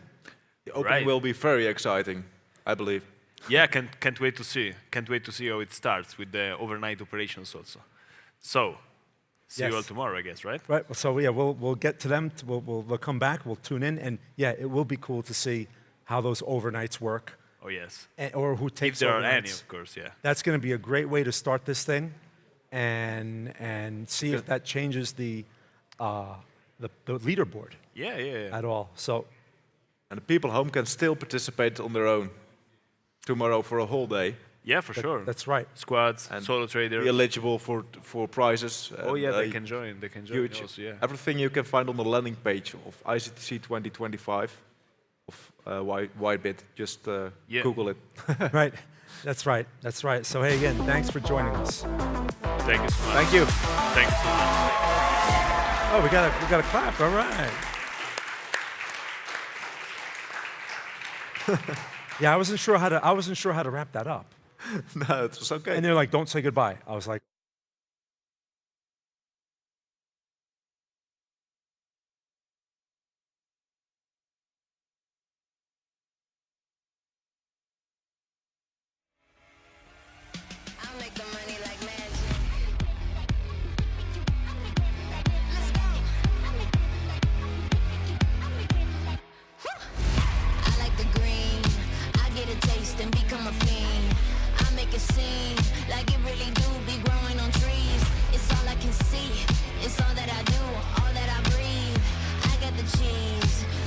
bread in the bakery.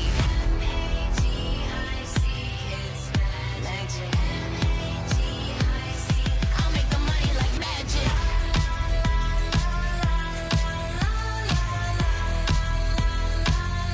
I'll make the money like magic.